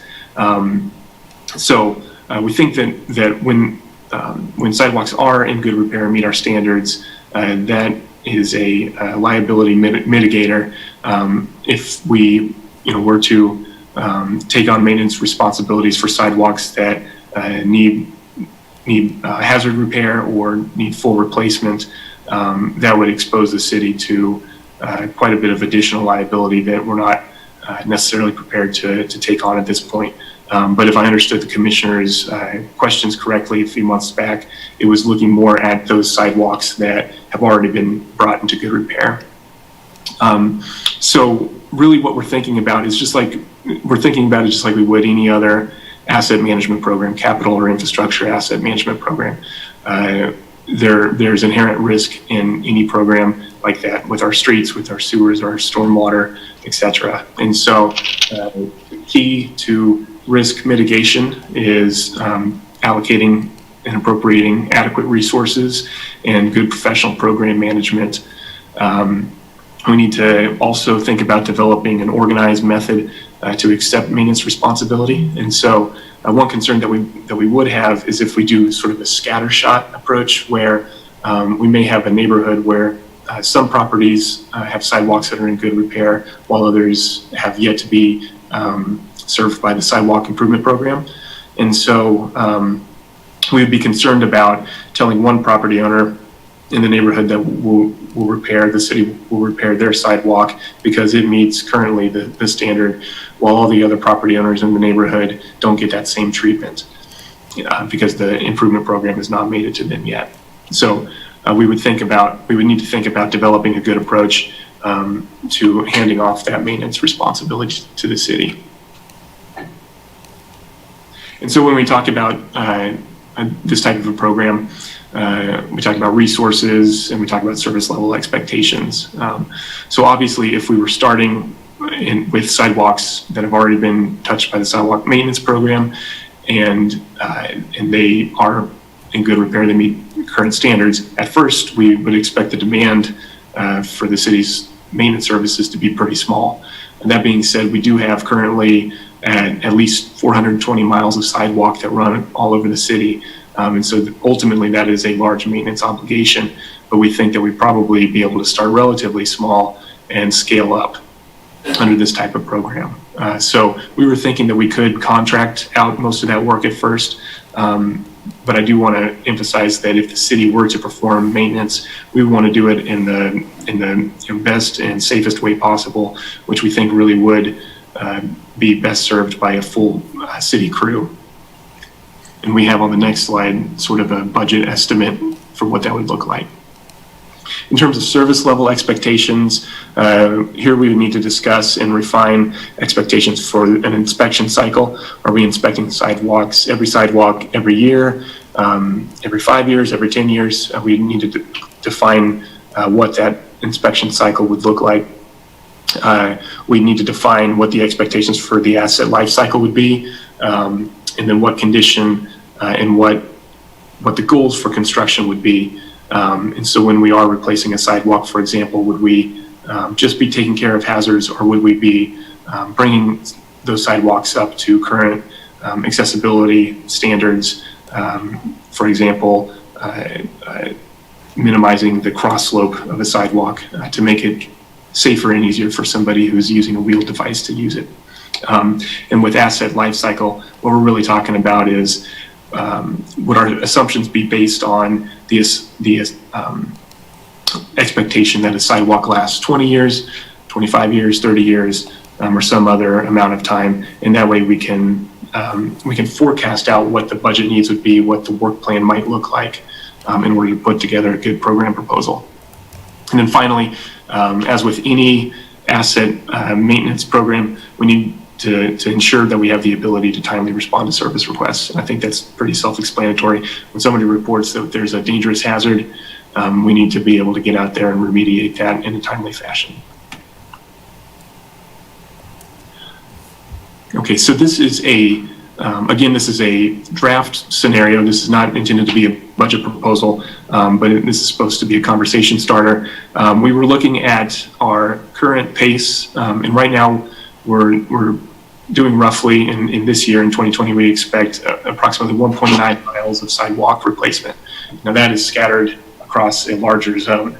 That's not linear sidewalk replacement. And so we think in order to be able to accomplish that level of service, which again, immediately that may not be the demand, but with 420 miles of sidewalk, at some point we'll need some sort of capacity to be able to perform at that scale. And so if we're looking at approximately 1.9 miles of sidewalk replacement, including curb and gutter, accessible curb ramp replacement, then we're looking at approximately $725,000, $750,000 annual budget. And then in this first year budget, you'll also see capital outlay, which would be the sort of equipment and trucks and that sort of thing that we would need to be able to give that crew adequate resources. So here we're looking at a draft financial scheme for what a full crew supported program would look like. And that is 4 maintenance positions with 1 field supervisor. Commissioner Larson here, Brandon, just a question about these costs. The contractual services, what did you say those were? Brandon McGuire, Assistant City Manager. I don't have the notes in front of me since I'm sharing the screen.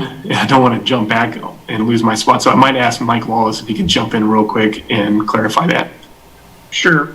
Mike Lawless, Deputy Director for Municipal Services and Operations. So that would be for dumping the old sidewalks that we would remove.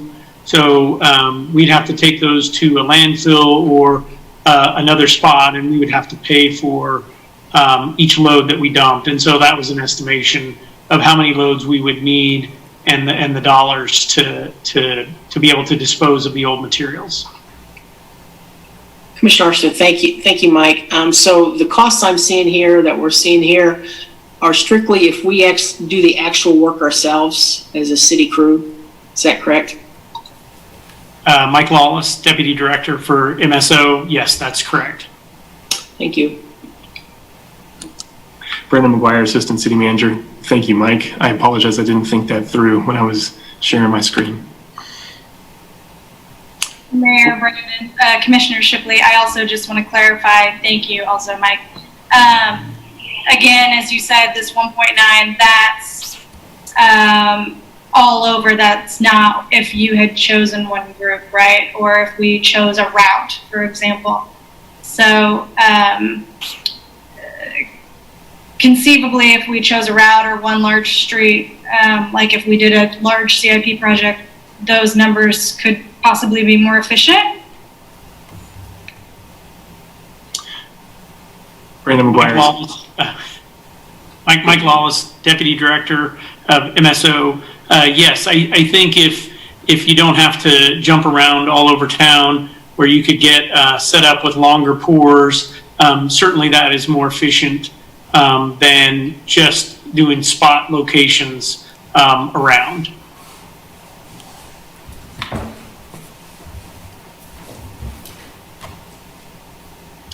Brandon McGuire, Assistant City Manager.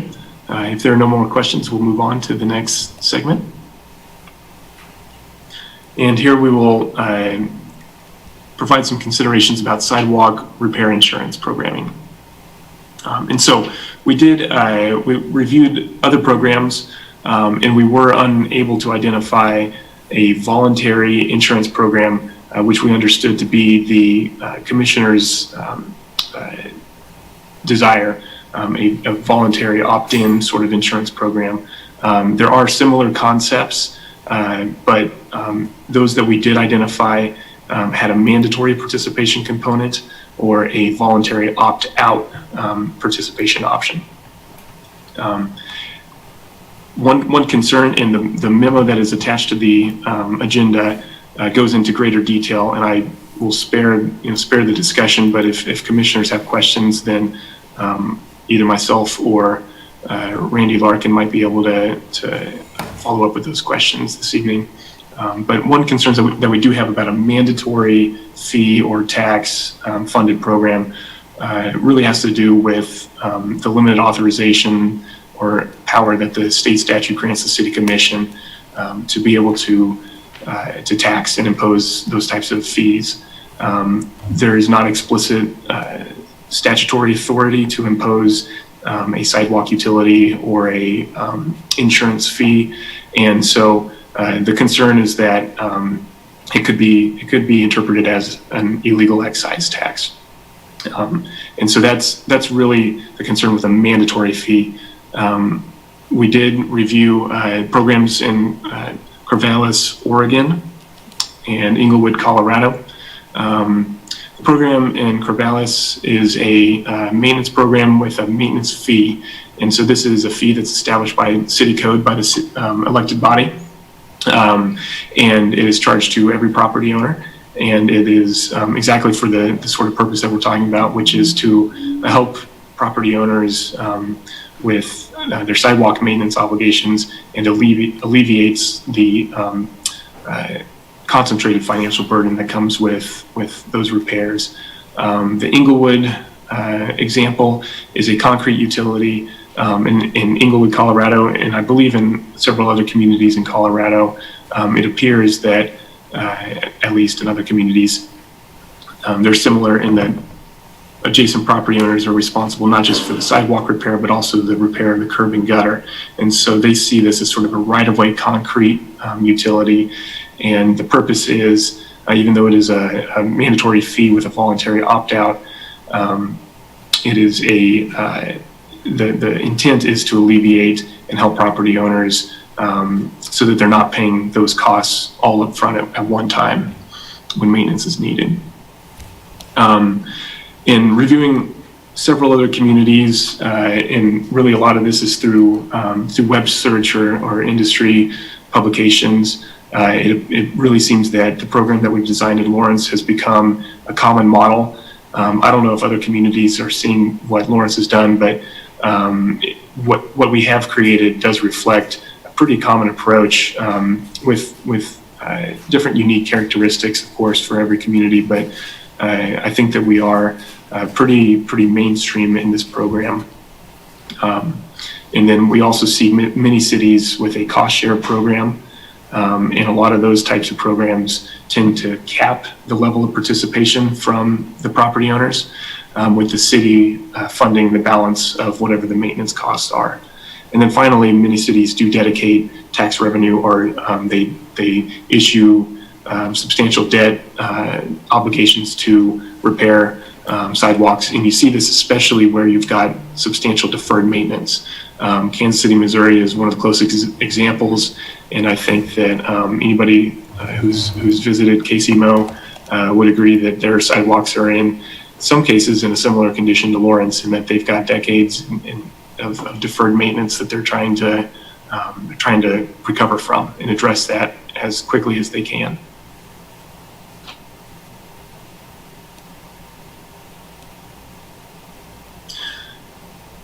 So in our sort of thought exercise about what a voluntary sidewalk repair insurance program could look like, and really our discussion raises more questions that I think we would look to the commission to provide guidance on after this presentation, and it really becomes interesting to think about. So we've thought about sort of two different examples. And we're certainly open to other ideas if the commissioners have additional feedback. But one would be the city would serve sort of as a savings or escrow account administrator. And here they would be dealing with the individual property owners. And so the property owner would pay into an account, and that would be their money to access at based on certain thresholds, whether a repair is needed or a sale of the property occurs, or other thresholds.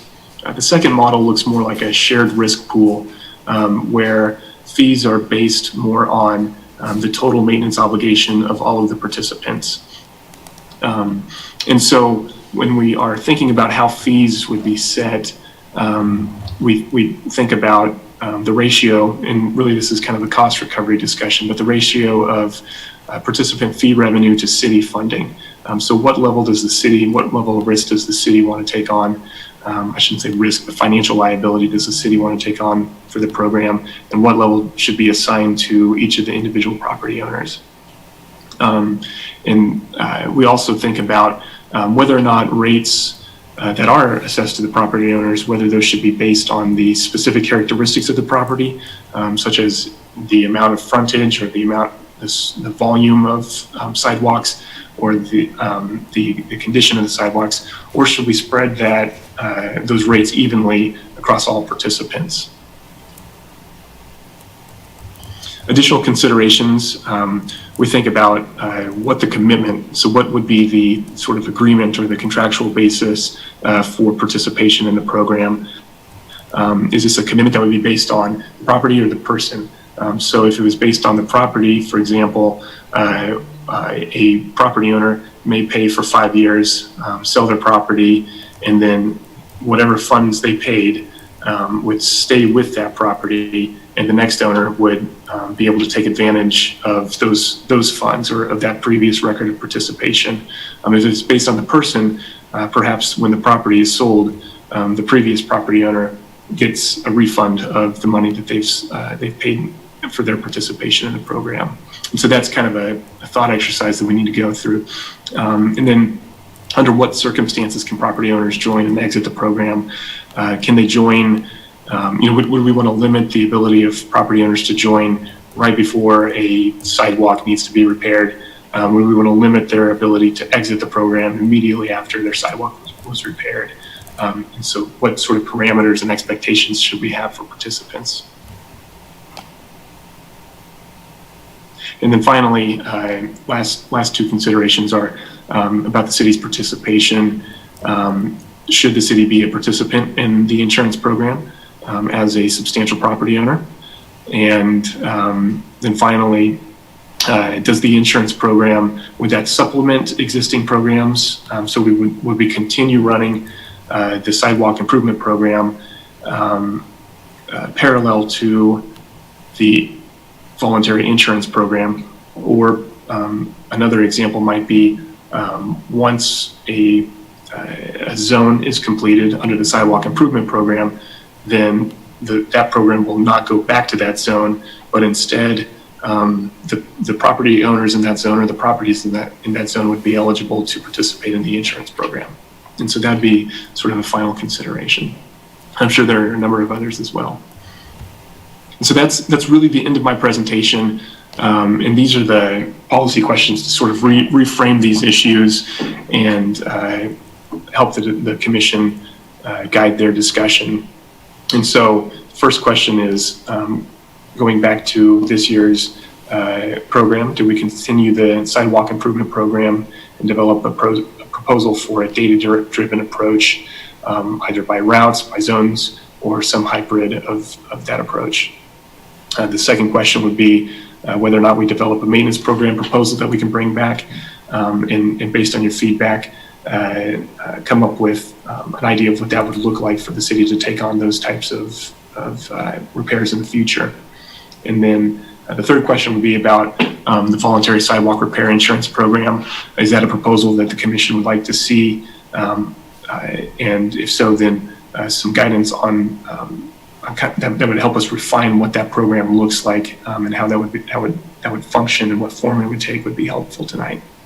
And then fourth question would be about the proposal for additional resources to expedite the repair of deferred maintenance.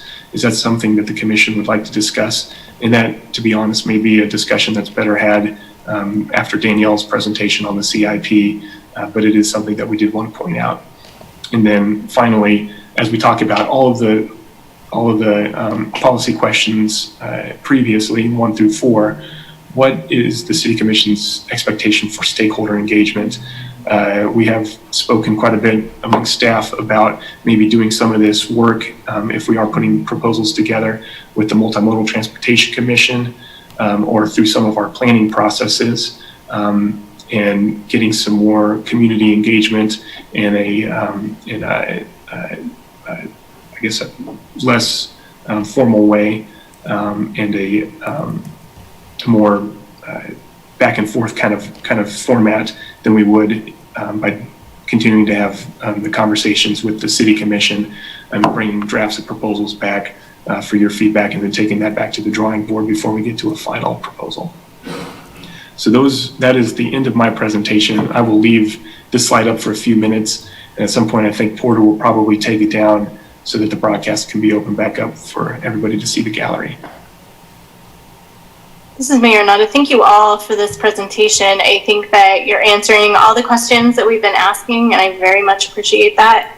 I think we'll go through each of these questions one by one perhaps, but first, are there any broad questions for staff from the commissioners?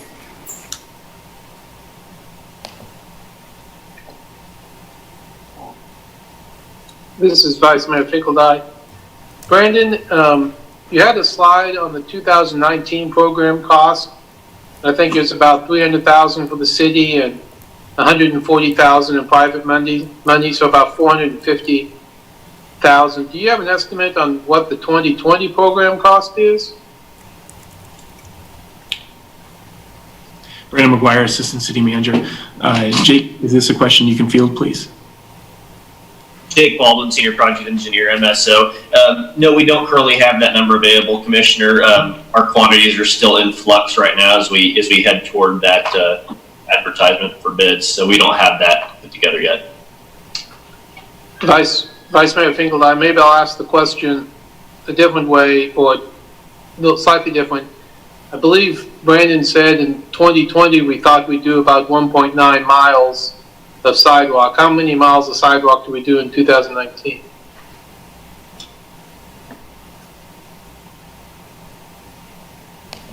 Commissioner Larson, I calculated that, Brad, and it was about 0.87 miles on the city side. Thank you, Commissioner Larson.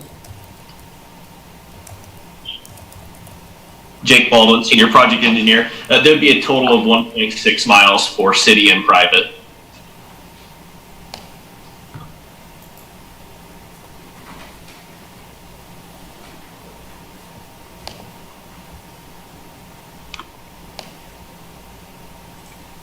Other questions? So we should probably open this up for public comment before we jump into those questions and discussion on that. We had one person signed up for public comment on this item, and that is Chris Flowers. Chris, you have 3 minutes. Hi, this is Chris Flowers. I just signed up for this in advance. I don't have real deep thoughts on this. I do think that either the insurance policy or the city takes control of sidewalks once they're in good condition. I think either of these are better than what we currently have. I would prefer that the city takes control of sidewalk maintenance once a sidewalk is in good condition. And also, I have also approved of doing it by route instead of zones, because I think it's more fair and maybe equitable, because then there's more basis for how we're choosing where to go if we're doing it based on how we can help the most people. So just wanted to say that. Thank you. Thanks, Chris. We will bring it back to the commission. Are there any general items the commissioners want to bring up before we jump into the policy questions? Commissioner Larson, I had one question for staff. The 1.9 miles that you spoke of here a little bit earlier, that was for actual replacement of the entire sidewalk. Was that correct?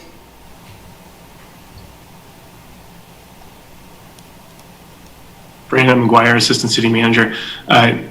Commissioner, are you saying for replacement as opposed to other methods? Yeah, I'm just looking at the slide where it says approximately 1.9 miles sidewalk replacement annually, and then the cost being 1.1 million to 700,000 the following 2 years. Is that what you're meaning? But this is actual replacement, not repair. Brandon McGuire, Assistant City Manager. Really, when we're talking about repairing these sidewalk, we're talking about a tear out and replacement. Okay. And it may be individual flags, 5x5 segments, Right, as opposed to the entire frontage. But really, we are talking about replacement. And our last bid was, and Jake, feel free to correct me if I'm wrong or shake your head no. But our last bid was 7 feet per square, or $7 per square, which is a very favorable bid. And so when we're looking at a bid like that, really a full tear out replacement of each flag that needs to be fixed or repaired becomes a pretty economical way to go. Commissioner Arsenault, that's $7 per square foot of concrete? Brandon McGuire, Assistant City Manager, that's correct. And I do see Jake is nodding yes in the affirmative. So that is what the bid was for the 2019 program. We have yet to get to the point where we can bid the 2020 program.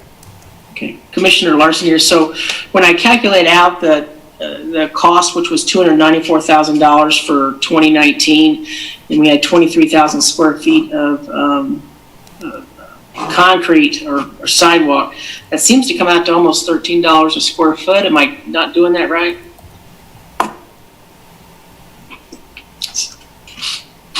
Jake Baldwin, Senior Project Engineer. Commissioner, we've also got the 50-some ADA ramps that are included in that cost, which will drive that price up. Okay, thank you. Mayor, Commissioner Shipley, in that same line of questioning, maybe I want to make sure I understand what Commissioner Larson is saying. That wasn't our city crews. We had farmed that out, correct? Brandon McGuire, Assistant City Manager. That is correct. That was contracted labor. That being said, the expenses that were incurred for that contract do not reflect the cost of our own staff time on program management, inspections, procurement, and all of the other services that are provided as part of this program. It is a resource-intensive program with our staff. Commissioner Shipley, so in a way it's a little apples and oranges comparison, but it does give us a little bit of a perspective, at least of numbers. Would you kind of agree with that? Brandon McGuire, Assistant City Manager. I would agree with that.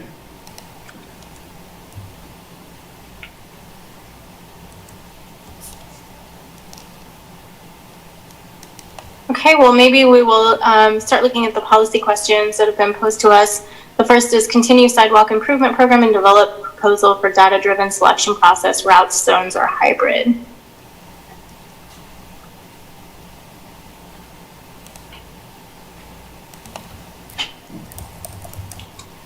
Mayor, Commissioner Courtney Shipley, I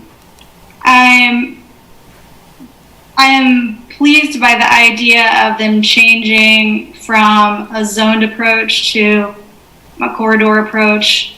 And I think other commissioners also that really like the solid data that shows us where the more intense usage is, bicycles, pedestrians, bus routes.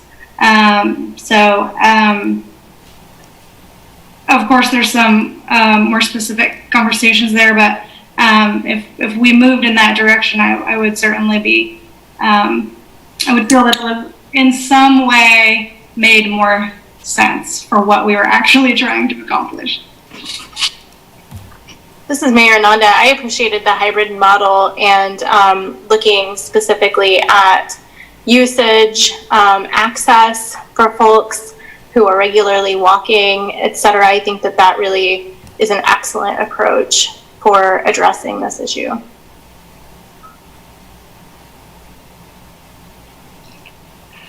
Yeah, Commissioner Larson, I would agree with that, both those statements. But what I'm really excited about is use of LiDAR for this process, because I know during 2019 we struggled. First of all, it was a new program, so there's always going to be issues, but also struggled having a clear definition of what needs to be repaired versus what doesn't.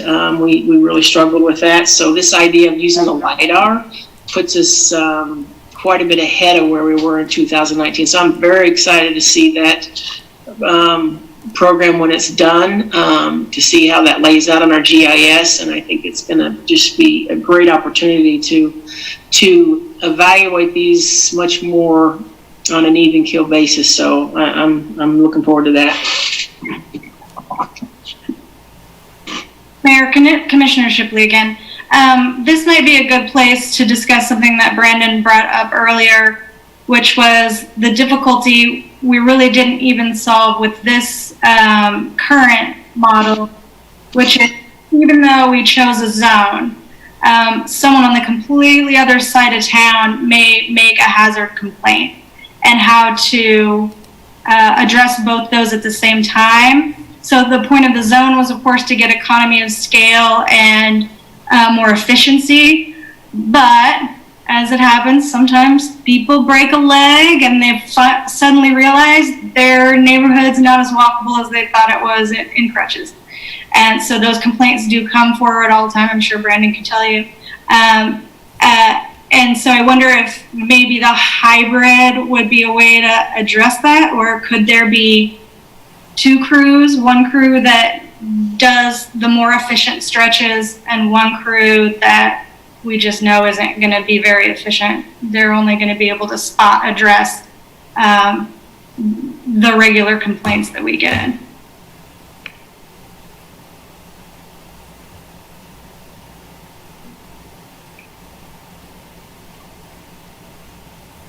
Ms. Mayor Nundy, do you want staff to address that, Courtney or Commissioner Shipley?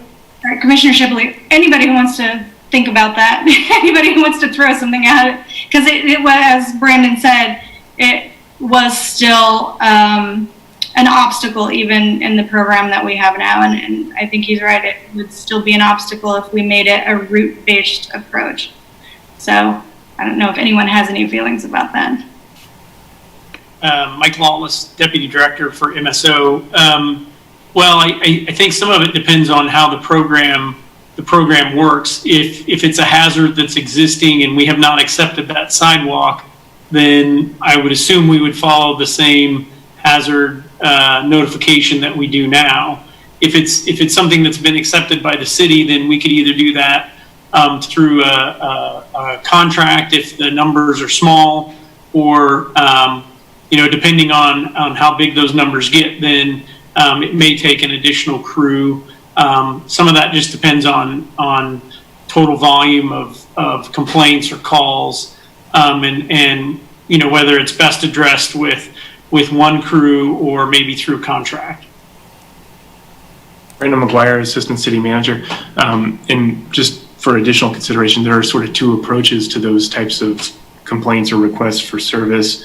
One being that the hazard is determined to be the responsibility of the adjacent property owner.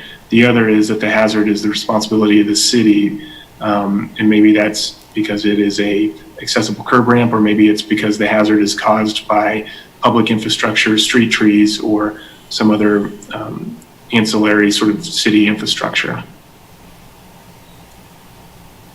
And so I will say, at this point, there is not a program or a budget that has been stood up to be able to fund those. We do address those complaints when we receive them, and we do that within existing field maintenance resources.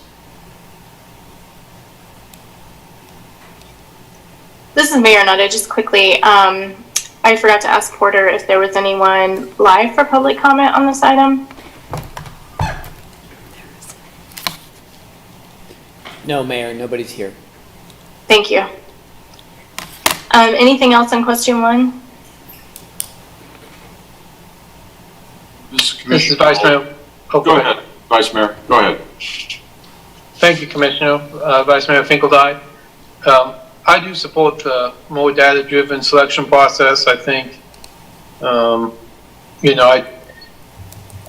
more I learn about sidewalks, the more expensive they sound as we get through, trying to do 1.9 miles for $500,000 or $600,000. So not only do I think a data-driven approach is important to select, but I think it's the most bang for our buck is making sure our highest use sidewalks are in good repair and are able to be used.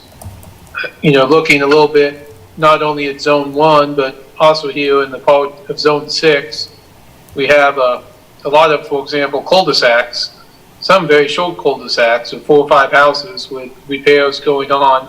And although those short sidewalks are important in some respects, they're certainly not as important as well used as sidewalks leading to a school, or sidewalks leading to a commercial district, or sidewalks leading to the loop, for example. So I do think getting the best bang for our buck and using and selecting the highest used properties or sidewalks would be a much better approach. This is Commissioner Boley. I support continuing the sidewalk improvement program, and I support developing a proposal for a data-driven selection process. So that's my take on number one.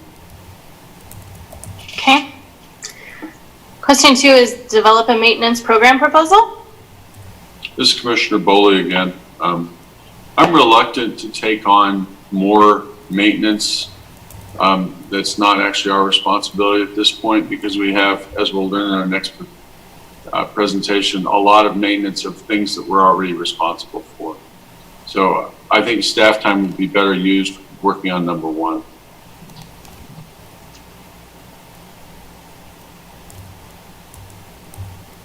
Mayor, this is Commissioner Courtney Shipley. Obviously, I'm on the record literally everywhere saying that we need to come up with a different kind of program. What I liked about some of what you have said in the past, Mayor, and I think that's kind of where some of this discussion went, is again, taking over things that have already been done so we secure a solution for the future. We're not just thinking about what's going to happen today. We're also talking about planning for infrastructure 20 years from now, which, as we all know, is something that's happening to us right now with roads and other things. So I would definitely like to see something that would aid the homeowners a lot more, their future ability to take care of their sidewalks.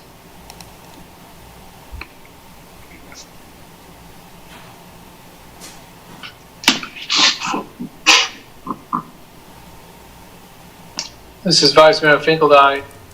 I too am reluctant to take over the maintenance requirement for the properties. However, I'm interested in a couple of these other proposals we're about to talk about, where maybe the city is more involved in how it is paid for, but that's, to me, a different question than taking over the required maintenance of it.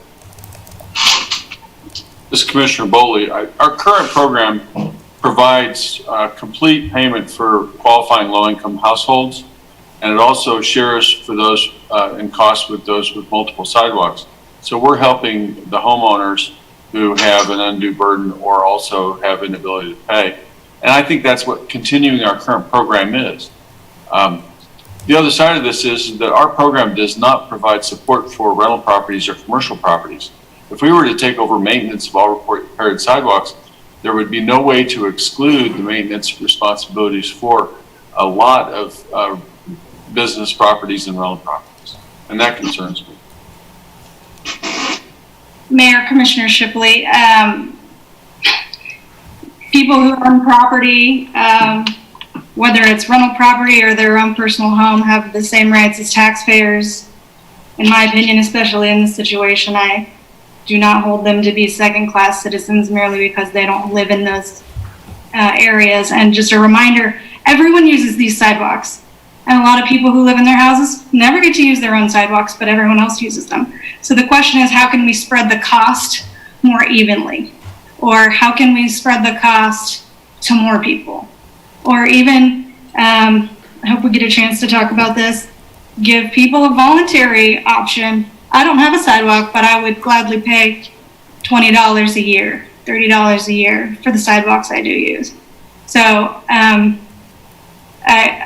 just want to be clear that sidewalks are community good, and there's no reason we couldn't finance them that way. Commissioner Larson here. I do support the idea of the route-driven, data-driven process. I am concerned if the city takes on any additional maintenance at this time, given our situation, not only financially, but also just the amount of work that we're behind already on our maintenance programs for the city. I'm a little bit concerned, Commissioner Shipley, about your indicating that one of us would consider anybody a second-class citizen, because that would be, I would never put that on any of our commissioners. I do believe I am concerned about taking up the responsibility of rental properties or the responsibility of the sidewalk in front of Walmart, any of the commercial businesses, because again, I just fall back on, I do think that we need to continue with the program we have, but also add in these new facets that we come up with. And what I really appreciate about this, and Commissioner Strickland, I appreciate you brought this up, way back when, is this is an opportunity for us to improve the program. And I think this represents some of that. Some of the ideas here is an improvement, and I'm more than willing to agree with some of them. So.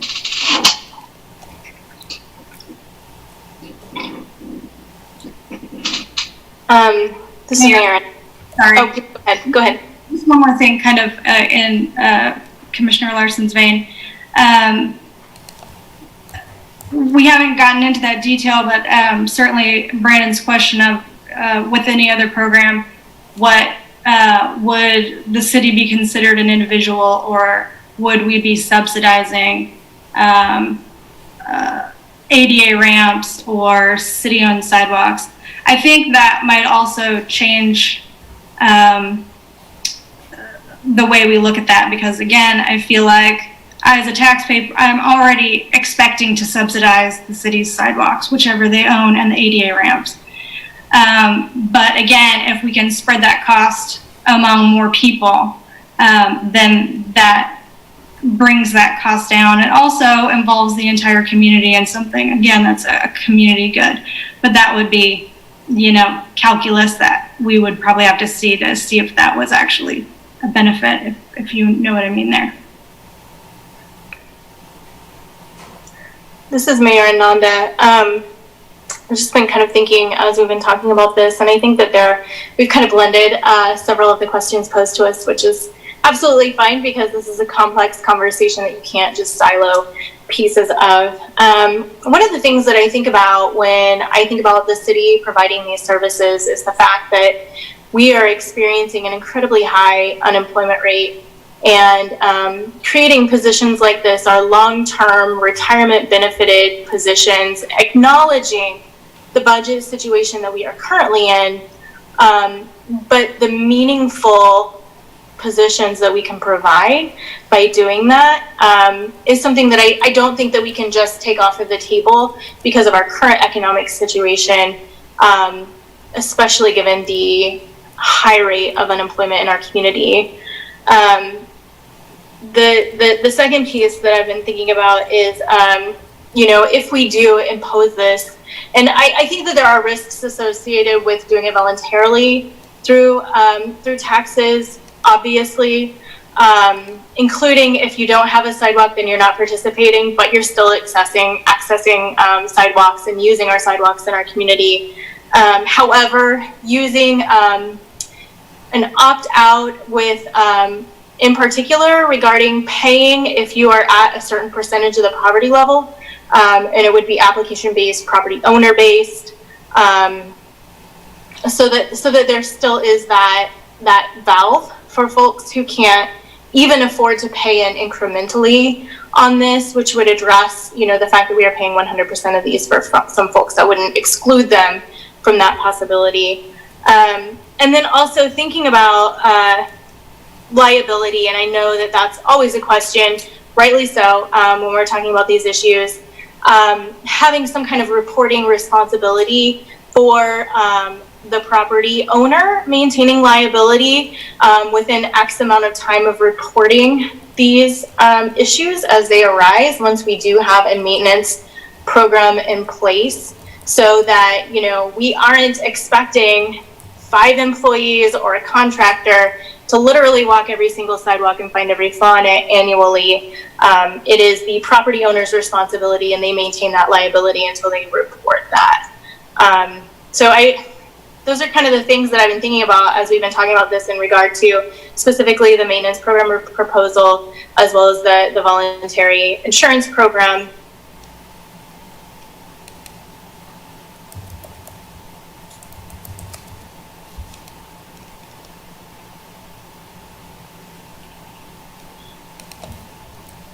This is Commissioner Boley. I'm reluctant to task staff with having the city be an insurance company. It just seems like there's so much administrative detail that goes into that, and there are so many questions. We have so many things on our plate right now, so many things to do. I just can't support the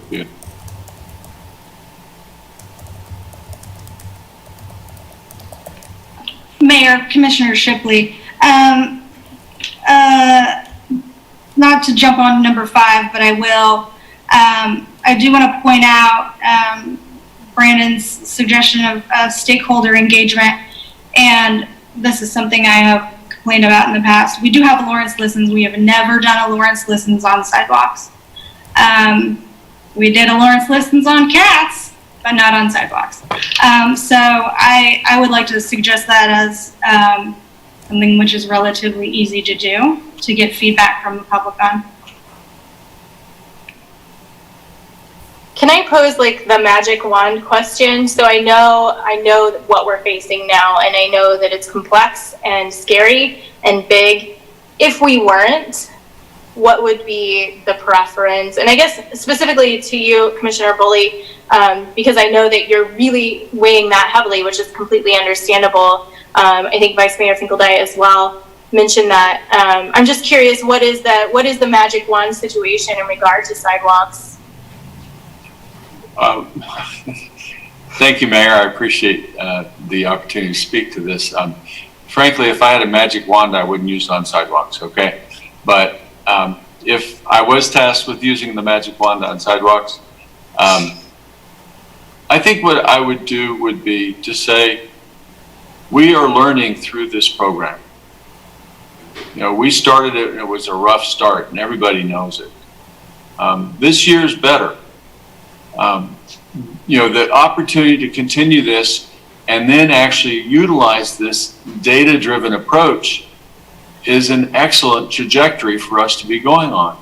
And if you look at the 4th question, you know, should we be doing it faster than we are currently doing it? That would be devoting more resources to it, rather than saying, oh, we're going to take on maintenance for the things that have already been fixed, or, oh, we're going to take on liability for things that are already fixed. We have a whole lot to do to address the problems of deferred maintenance in sidewalks. And so I think a combination of number 1 and number 4, if we can find that. And if I'm going to have my magic wand, then what will happen is the federal government will provide some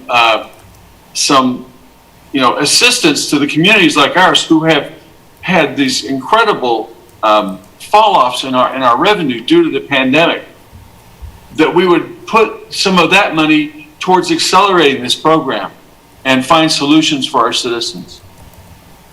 How's that for magic wand? Is that okay? That was awesome. Thank you. Mayor, this is Commissioner Shipley. I'd like to talk a little bit with Vice Mayor Finkeldye. He and I have spoken about this in the past, and he had kind of looked at it in a different way. Like you said, he's learned more about it. What I'm suggesting with an insurance program is a funding stream. And so he had thought about it really in a very different way. I don't know if he would like to talk about that. Yes, Vice Mayor Finkeldye. Yeah, I guess, you know, my thought process is that, you know, again, if you could wave a magic wand, you know, everyone who had a sidewalk in front of their house would fix it, and we'd have perfect sidewalks everywhere in the city. So what stops everybody from fixing it, their sidewalk? Well, 1, of course, is they don't have the money to fix it, or 2, they don't have the motivation to fix it. You know, my concern about the zone, you know, project, basically, you know, it's kind of a message to the property owners, well, wait until the city gets to you 5, 6, 7, 8 years from now, then you'll fix your sidewalk. There's no reason to do it now, because eventually the city will knock on your door and you do it then. You know, as opposed to coming up with a way to encourage folks to get their sidewalks fixed. So again, big issue though is how do you pay for it?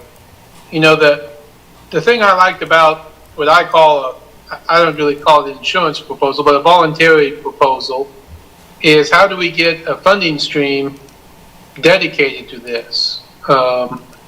And a mixture, I think, between us taking it over and paying for it all out of property tax would be some sort of ability to have that stream. And I think what Commissioner Shipley has talked about with this kind of voluntary program would be you know, everyone would, if you wanted to, I don't have a sidewalk in front of my house, but I'm willing to put in $5 on my utility bill every month, 12 months a year, that's, you know, $60, or maybe it's $3, that's $36. I'm willing to do that. I volunteer to do that, and I say, let it go to sidewalks.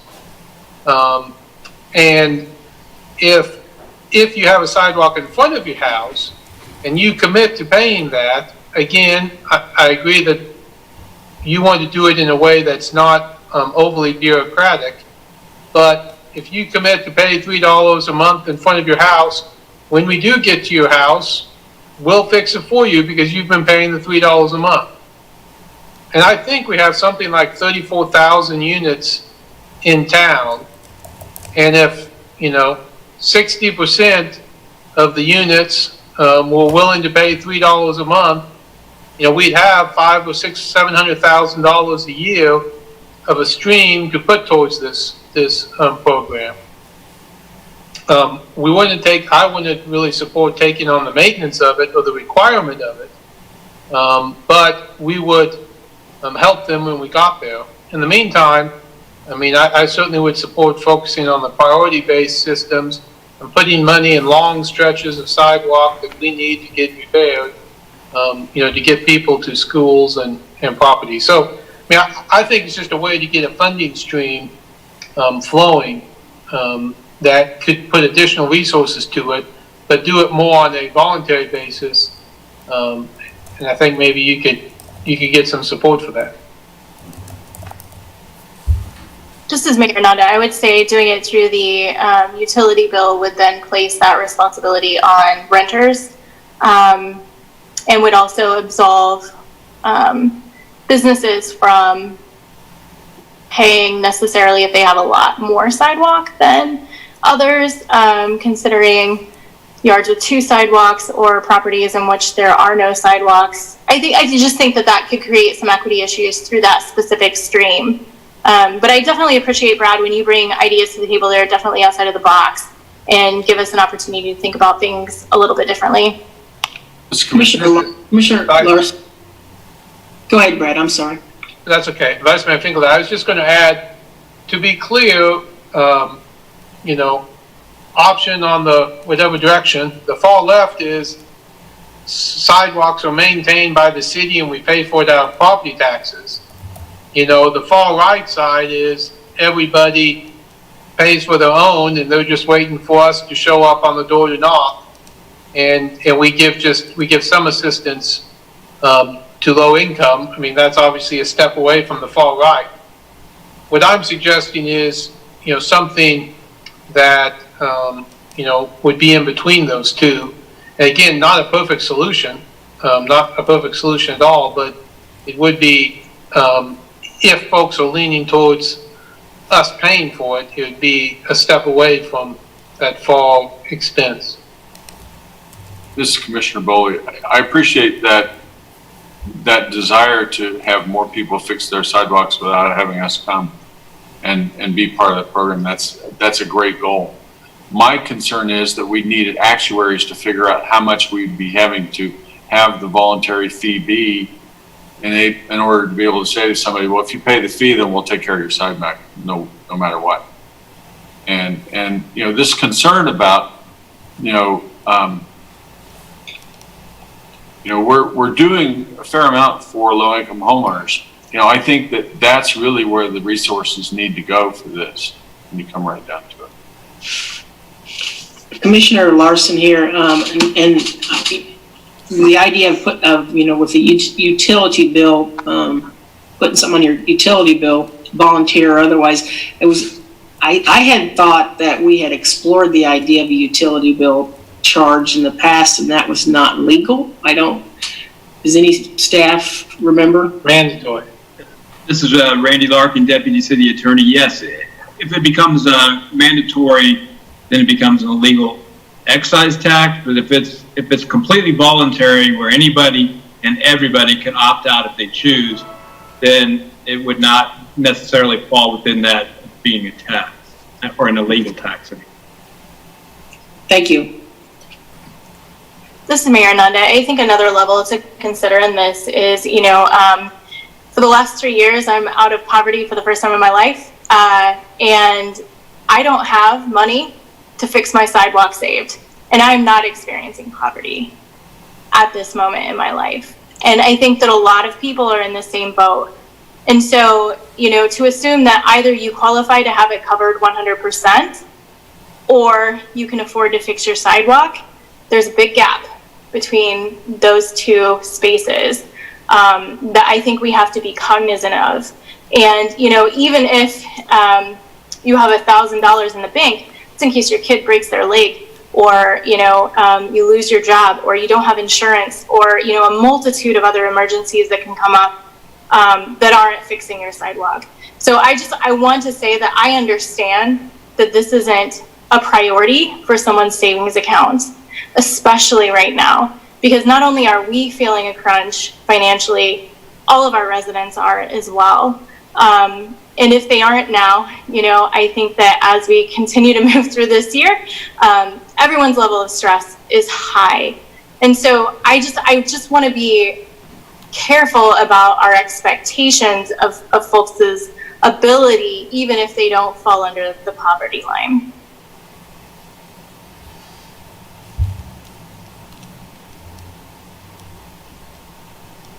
Mayor, Commissioner Shipley. So again, a new program like this would create could create a little bit of a revenue stream, which is what we don't have right now. That's number 4.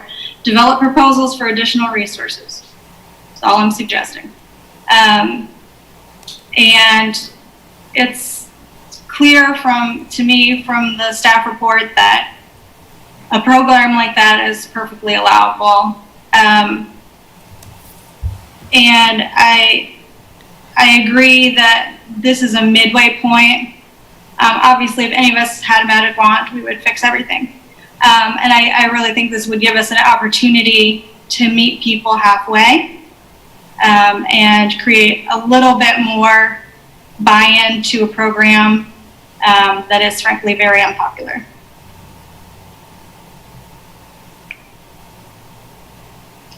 This is Vice Mayor Finkeldye. Following up on Commissioner Bully's comments, again, on this spectrum of where you're going to fall, to run a program like this, and Commissioner Bully, your comment about an actuary. I mean, certainly one place to start is, run the program like we're currently running, maybe with the priority-based system as well, but then start up a voluntary, and let's see how many people sign up. I mean, a voluntary utility, you might get 10,000 people, 10,000 households to sign up. Have no ties to it whatsoever. No agreement that you won't have to fix your sidewalk later, but just a way to get a stream of money coming in so we can address these sidewalk issues quicker.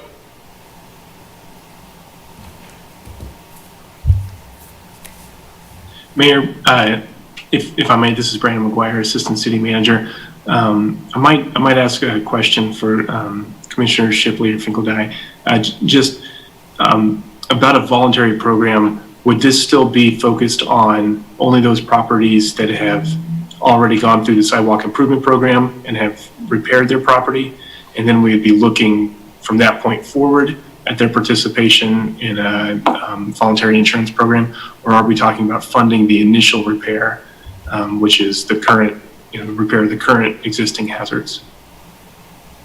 Brandon, Commissioner Shipley, I'm glad you asked that, and that was kind of the discussion that Vice Mayor Finkeldye and I had months and months ago, again, because he had not limited himself in what was possible, and I had been fighting this so long, I really had a narrow scope, and that's what I thought. I thought, well, all we can do is guarantee for the future the people who already have good sidewalks. And what I would add, Brandon, if that's what we did, I think it would be fair to add people who had brand new sidewalks due to a CIP project, right? So I'm on Castle. My sidewalks are brand new. You know they're brand new. You put them in. I think it would be fair to add those people into the program. 23rd Street, 19th Street, all the places, not just in those two zones. I think that would be a fair addition. I would just should say that. But Brad, his mind went larger and said, why not just have everybody start all at once? What would happen? I'm glad he at least gave me the chance to think about that and not limit what the possibilities were, because again, that would just give us more money. That would be a larger revenue stream. And just to, also just to remind you, this kind of thing is not unusual. Electric company does it. Electric company has offered you insurance that will theoretically pay if something happens to your line and it blows up your air conditioner. But you can opt out of it. They couldn't make you pay it because it would be a tax. And I'm sure you will find that most people opt into it. They're willing to take the benefit instead of the risk. And I think that's what this program would do. It's not an unusual setup at all. Again, creates a revenue stream.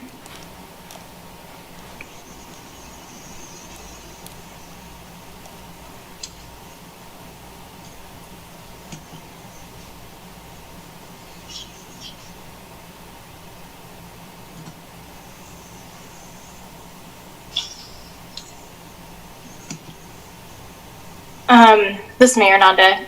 So I'm getting that we don't actually have consensus on many of these items except maybe the first one. Does that seem to be the feeling of the commission as well?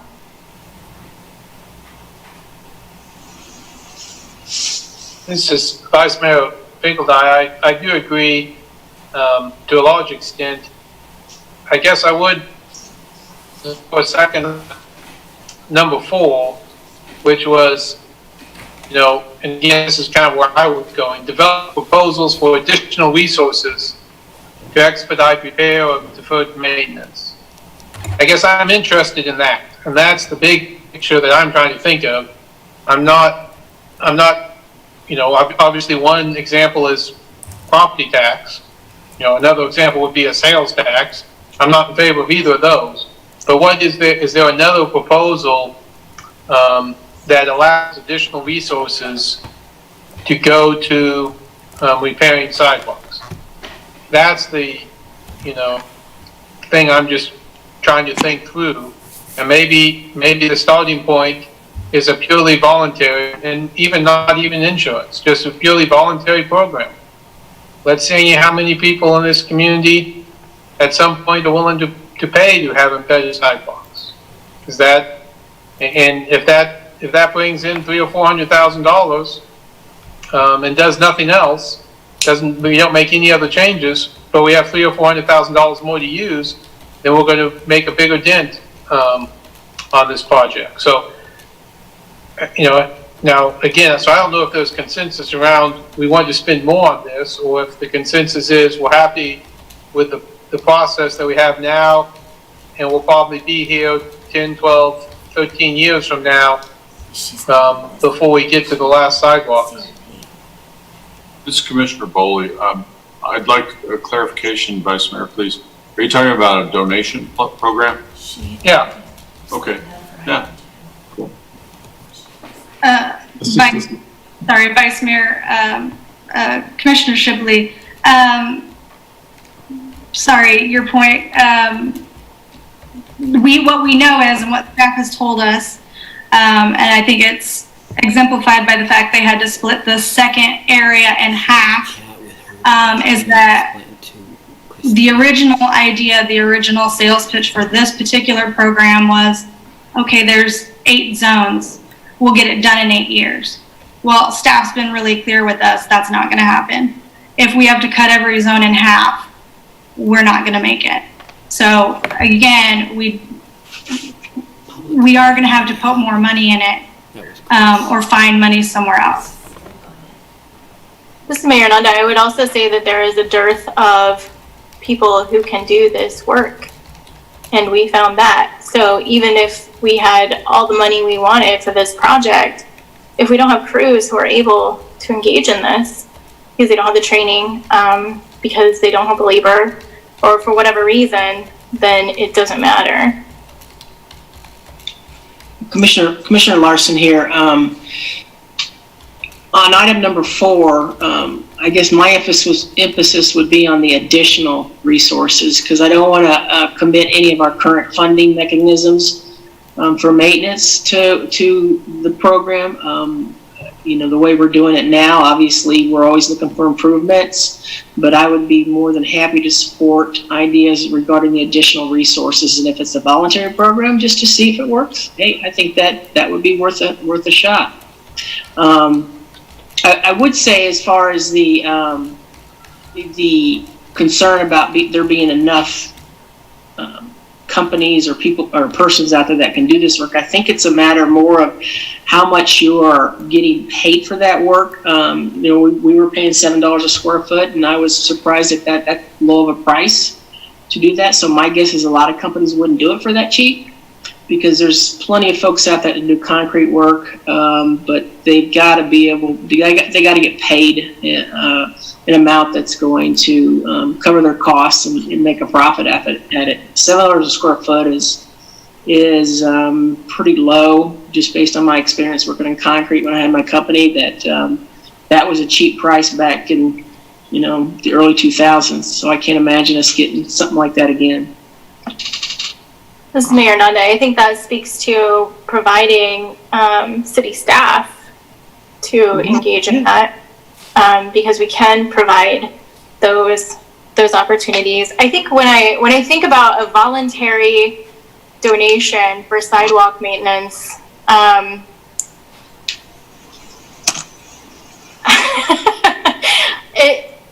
maybe people would be interested in engaging that, particularly if it reduces their obligation to pay for sidewalks. But if it's just going into a general sidewalk fund, I think that we could rally our community about raising funds for things that there is a perception of direct and actionable benefit, like a splash park or a memorial bridge or something like that.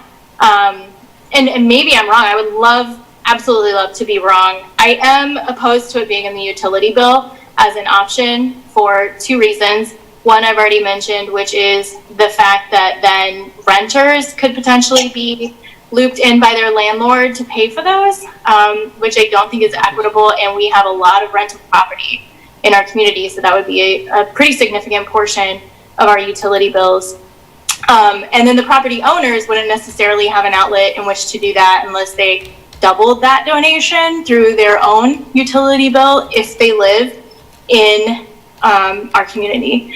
The second piece is that something that I wanted to see for a long time, and it's my understanding that they are still looking into this as we acclimate to our new utility billing software, is whether or not we can do a roundup to provide a fund for folks who aren't able to pay their city bills. So I would not want that to supersede that program, if that's a possibility.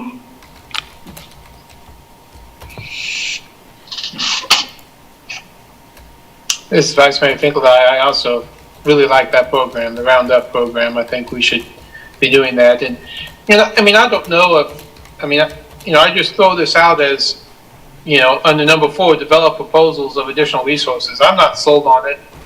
I do know that as I talk to people, there's a lot of homeowners who don't have sidewalks, my entire neighborhood.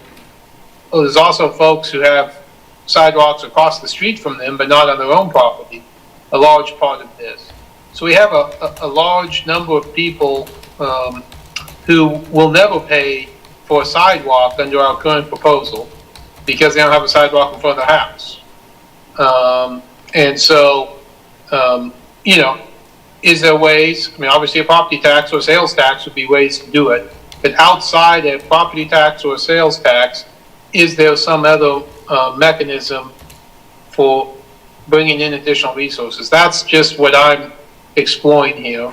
And, again, the staff has already looked at some of these and said they're not practical, and this one might not be either, but that's what I'm just trying to explore.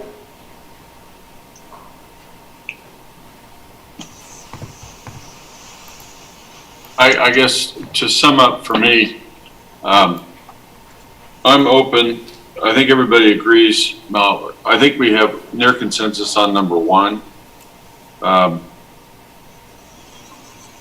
not sure if we have consensus on number 4. I think we do on number 5. I think those are the ones I could support.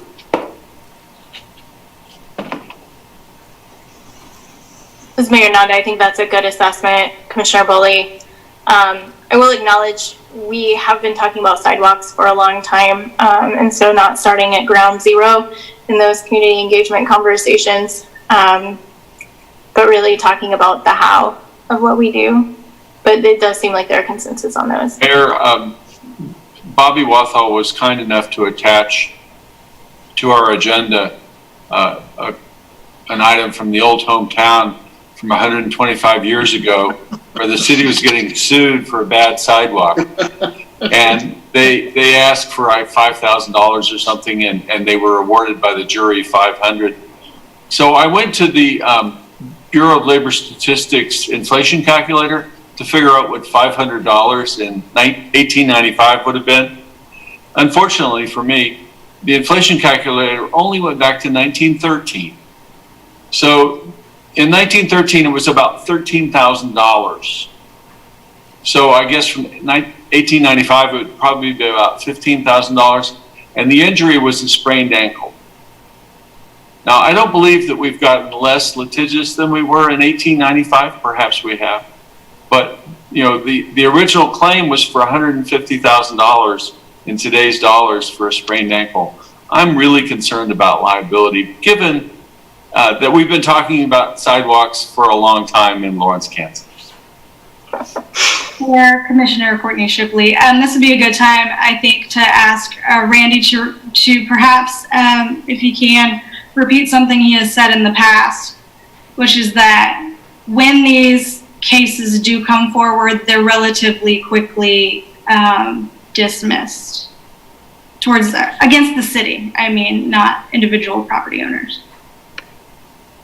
This is Randy Larkin, Deputy City Attorney.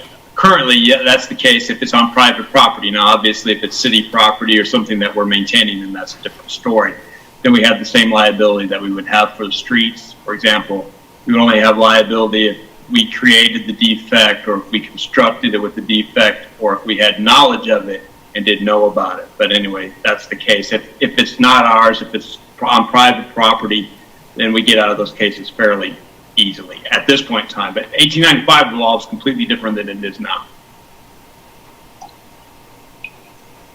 And this is Commissioner Bulligan, and what I'm saying is, I think that we're in a good position now with regard to our liability, but as we take over maintenance for private property owners, we would then increase our liability, and that would concern me.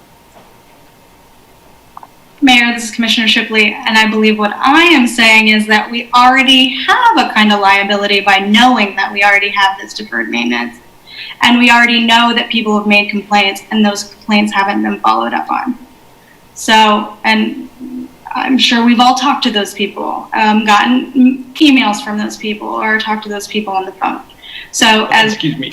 Go ahead, please. This is Randy Larkin. Right currently under the current law, we don't have any responsibility for sidewalks abutting private property. So if we got a complaint and we didn't force the homeowner to replace their sidewalk, but we knew about it the whole time, and didn't follow up on it, or for whatever reason we're unable to replace the sidewalk and put it on their taxes as the new program runs, we would have no liability? I can say we get sued, but we typically wouldn't have liability. It would be the private landowner next to it. They would have the responsibility to fix it. Now, we can force them to do that, or we could choose not to force them to do that, which has been how we got in this situation. But basically, it's the landowner next to that abuts the sidewalk that would have the liability.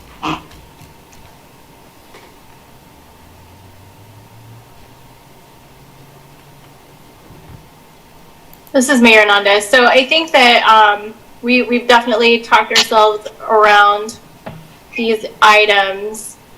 I agree with Commissioner Bully that we seem to have agreement on items 1 and 5 or consensus. I think that if we don't have consensus on changes aside from item 1, then we need to talk about if there is any direction for staff, given that we don't have consensus on these items except for item 1, except that they will reassess their prioritization as they move forward with this project. And I don't know if, and staff, please let me know if you want us to talk further about any of these items.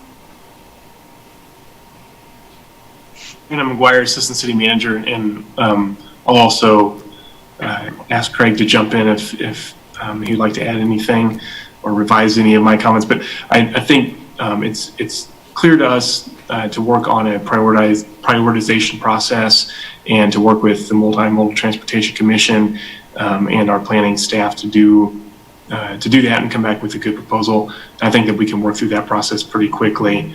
I guess one additional issue that we maybe like to discuss is this current year's program.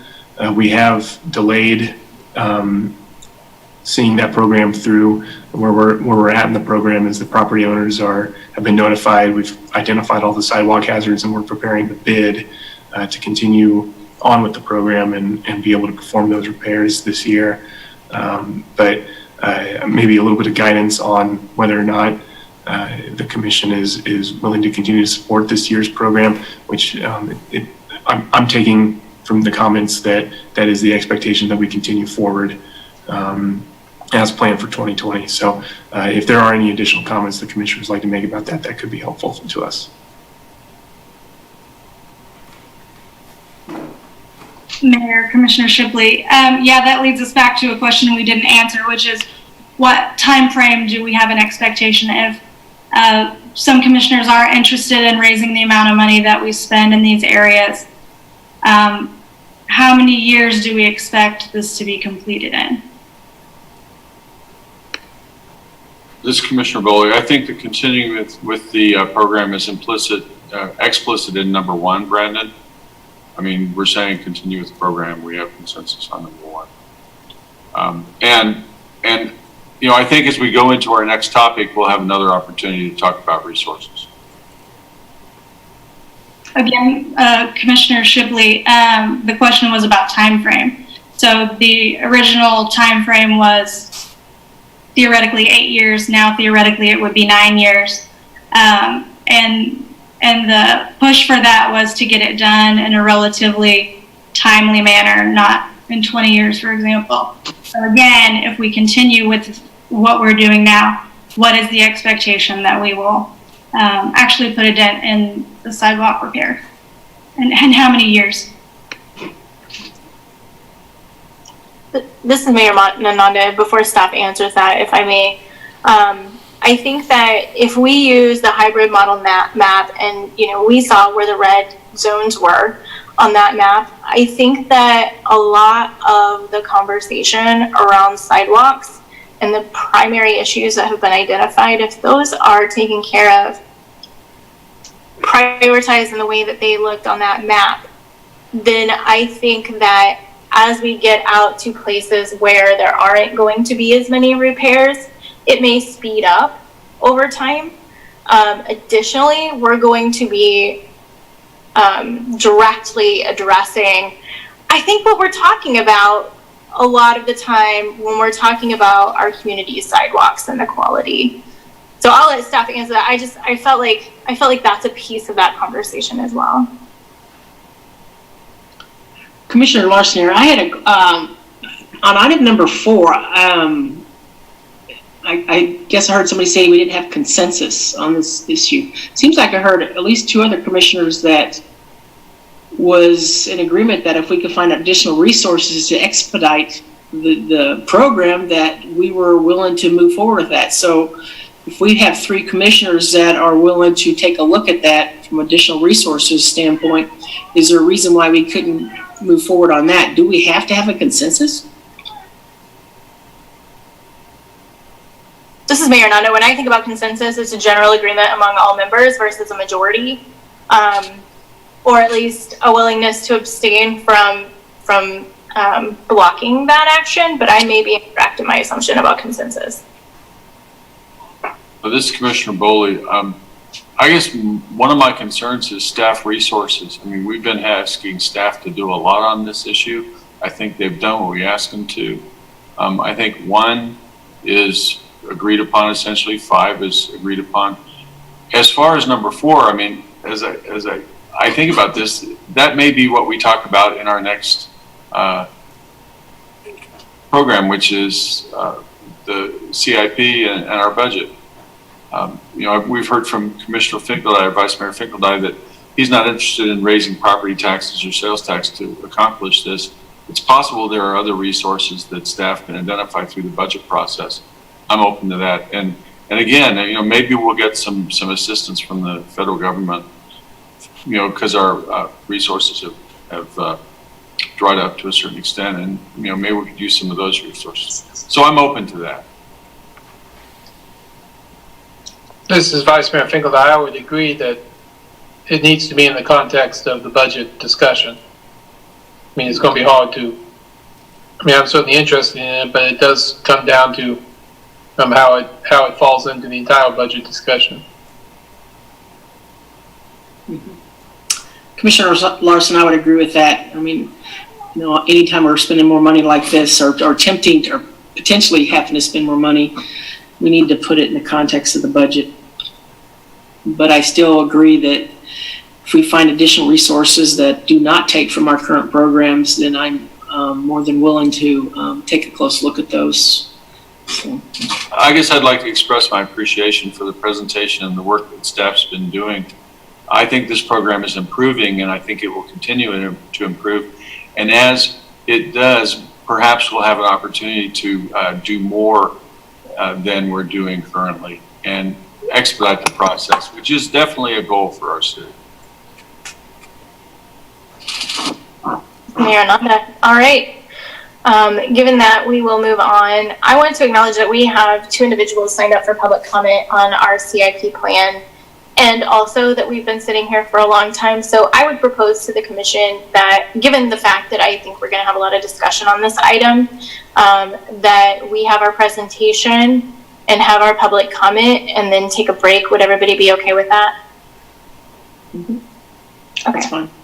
Okay, so our second item is receive requested 2021-2025 capital improvement plan, maintenance plan, and vehicle equipment replacement plan, and provide direction as appropriate.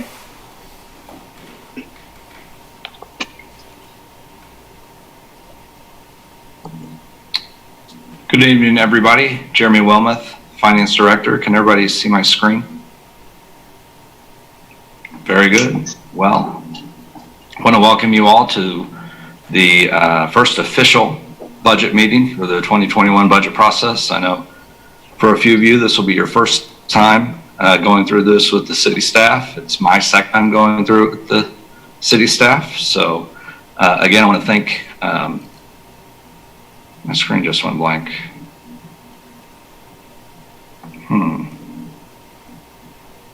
That's not good. Can you all hear me? This is Mayor Nanda. We can hear you. I can't see your screen. It's gray and black. Yeah, it just went black. Let's see what happened. Oh, there we go. Is it back? This is Mayor Nanda again. It's gone now. You're no longer hearing. Try it again here. Can you all see that? Okay. Anyway, so I was about to say, Jeremy Wilmoth, Finance Director. I was about to say I wanted to thank Danielle Bushcutter for all of her hard work in getting the CIP to the point it is at. And with that, we will get started. Come on. Okay. For the sake of our newest commissioners, as well as those that are listening, just want to, make sure we're all on the same page when we talk about the capital improvement plan, the CIP as it is affectionately known. It's our long-term planning for capital projects. It helps outlines capital needs and the funding sources available for those needs. And this year we put a special emphasis on prioritizing those projects as we identified the funding for them. So projects that are included in the capital improvement plan are any project that costs over $100,000, and it also must either create a new asset, or if it's enhancing a current asset, you can see that we're looking for it to extend that useful life, enhance the quality of that service, reduce future maintenance costs to the community, or upgrade critical components of the asset. And so if it meets one of those two definitions, it will be in our capital improvement plan. Things that are no longer included in the capital improvement plan are maintenance level projects, equipment, software project purchases, and we've moved those, if you will, to a separate plan, as we'll get to at the end of this presentation.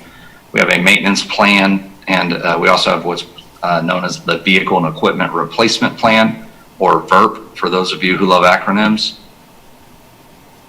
And the maintenance plan is, it is a work in progress, to be completely truthful, but where we've landed so far is that we believe that those maintenance type items should be routine in nature, covering either preventative maintenance or things that will extend the useful life that cost more than $50,000, and that they'll be useful in either restoring the physical condition of an asset, bring up the asset back to its designed intended purpose and standard, prevent any future decay or deterioration from an asset, or simply replace or substitute components of an asset that as time goes on, parts wear out, but the entire asset does not. And then lastly, the Vehicle and Equipment Replacement Plan is all vehicle purchases are in this plan, and any machinery, equipment, or software purchase that exceeds $20,000.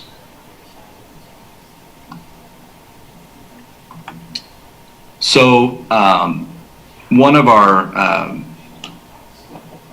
main reasons for developing the capital improvement plan, the maintenance plan, and the vehicle and equipment replacement plan is that we're trying to look strategically at a 5-year time horizon.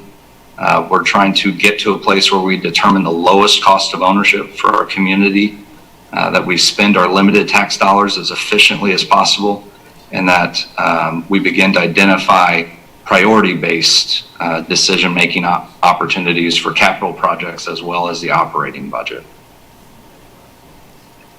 And so I forgot to mention one thing, I apologize. The presentation was changed slightly today to add what we hope is a little bit more context and a little bit more background for you as well as those who are listening. And one of those changes is this slide. We added a summary of the request, so you can see at a snapshot the CIP by the 5 years, the maintenance plan by the 5 years, and the vehicle and equipment replacement plan. What I wanted to do was, this is a little bit of government accounting talk, so I apologize for that, but we wanted to split out the two main funding categories. Governmental funds are typically tax-based funds. The general fund, of course, the special sales tax funds, those are all considered governmental funds. And then anything that is fee supported or ran like a business, quote unquote, is a proprietary fund. And that would include all the enterprise funds, the water, the sewer, the stormwater, the parking fund, and the internal service funds, the administrative services fund that we created last year, the risk management fund that we'll discuss in further detail when the budget is presented, and all of our other liability funds. So looking specifically at the governmental funds, the top line is really just a continuation of last year's CIP. So the money we had planned for 2021 through 2024 from last year's CIP is illustrated here for discussion purposes, and 2025 is extrapolated from that data as well. And we're comparing that against the actual requests that were submitted by the various departments and the community. So you can see a wide difference between the requests that have been asked of the city and the funding level that we believe we could accomplish given our current funding constraints. And so it's fairly obvious that there currently aren't enough funds to meet all of these needs. And so if we are going to continue down this path of the lowest cost of ownership, additional funding is going to have to be identified as we continue to fine tune the capital improvement plan. So for the rest of the presentation, anytime you see a bolded item, those are items that were included in the 2021 CIP from a prior year plan, if that makes sense. They're all 5-year plans. So last year was 20 through 24. The year before that was 19 through 23, et cetera. And so we went back and looked at those plans, and that's what the bold means as we go through the rest of this presentation.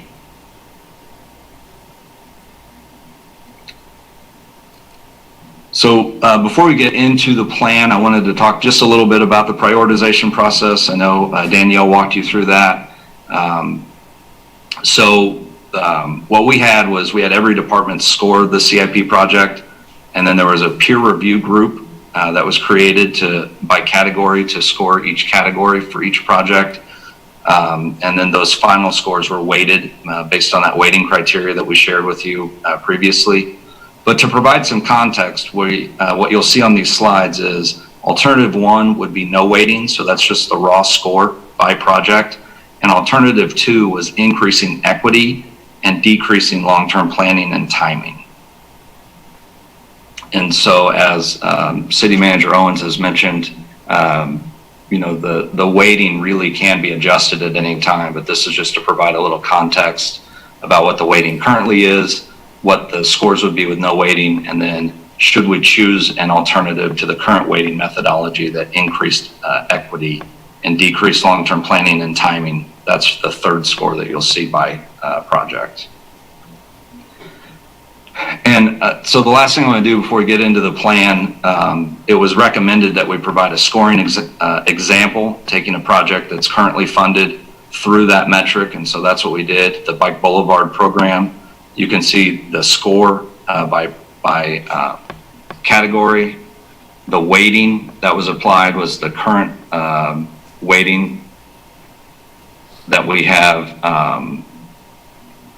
that you all have tentatively approved, and then the score would be that composite. So again, the 2021 through 2025 CIP is a $263.8 million program with $60.8 million requested in 2021. One thing we wanted to do is just show the top 10 projects in the governmental funds, and these are the requested cost. The items that you see bolded, these were the costs that were included from a prior year. And the items that are not bolded are items that were added this year, so they haven't been considered through a CIP process before. This slide is slightly different than the slide that was in our original presentation. That was the top 10 projects across all funds, and these are the top 10 projects just for the governmental funds. So the first projects we wanted to discuss were the residential request. As you can see, these projects have been scored. We're also showing the alternative with no weight, and then an adjusted score increasing equity. I'm sorry, but when I'm sharing my screen, I can't see anybody. So I think if it works for you, I'll just go through these projects, and if you'd like to talk about any of them, feel free to stop me and we can do it. That may be the most efficient way. Thank you. So the next area of our CIP is called facility repair and maintenance. We have the community building, security, disability improvements was the highest score of this category. In addition to that, we have the two for the pool and the sports pavilion. The reason these aren't bolded is all these are in out years. Again, the only ones we bolded were the ones that would affect 2021. The Prairie Park Nature Center classroom expansion, another outdoor aquatics for the play feature renovation, cemetery maintenance shop, and the indoor aquatic center adding a meeting space.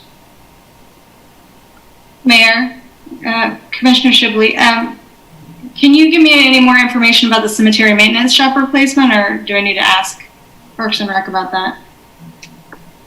I think I would turn it over to them, as they're going to have more of the detail at their fingertips than I do right now.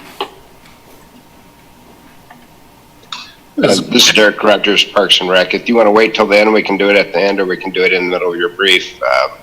Mark Hecker's on the call and can give you an update. This is Mark Hecker, Assistant Director of Parks and Rec. Basically what that does is eliminates 3 rather small old buildings that at Oak Hill and Memorial Park and consolidates it into one central maintenance shop for all cemeteries.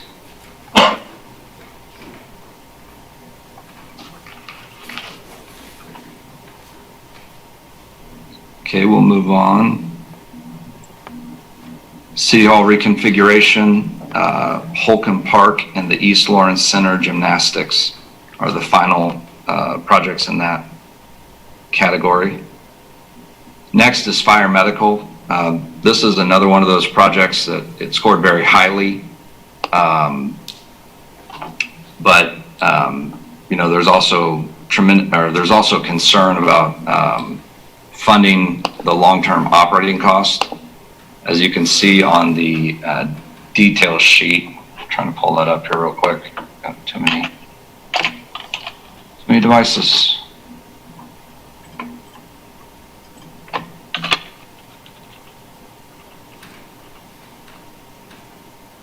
The estimated annual operating cost, if this new center or this new station were to be built, is around $2.5 million. This is currently not in our budget, but what is requested for year one is land acquisition at around $1 million.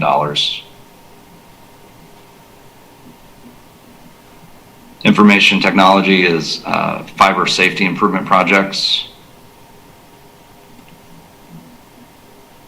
At the airport, there's one project. It's renovation of the terminal, as well as more upgrades for accessibility.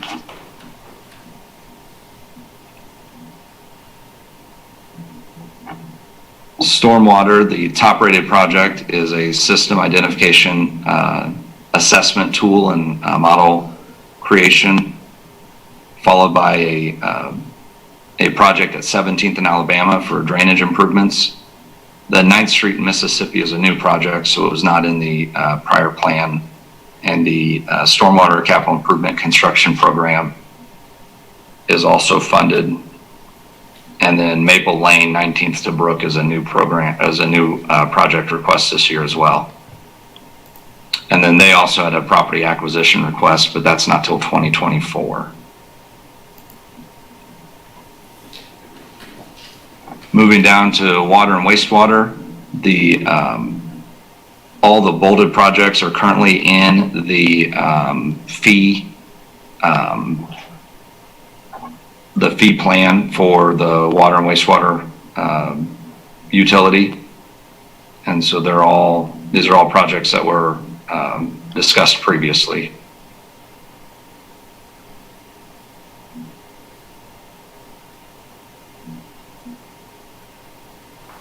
I think as we get down, yep, so those are all the projects for the water and wastewater utility. For municipal services and operations, the ADA ramp improvements is a project that's been ongoing. The asset management program is also included. Farmland remedial alternatives, this is, I won't say necessarily this is new, but as you all know, staff has been working with consultants to try to come up with some alternatives for that site. And so these costs are new in terms of they weren't included in the CIP last year. 19th Street is included, the Haskell Bridge on, or 23rd Street, excuse me, Haskell to the city limits is included, and the CDBG infrastructure improvements are all included. Wakarusa Research Parkway to 23rd is included. The ones that are either new or not included are the field operation facility for the non-utility functions of MSO and extending Wakarusa on 27th Street and Naismith 19 to 23rd Street. Those are all not included. And then the sidewalk bike ped program is included. In the last three projects, I believe these are out-year projects: Wakarusa, Harvard to 6th, Iowa, Irving to 23rd, and the 27th Street Bridge.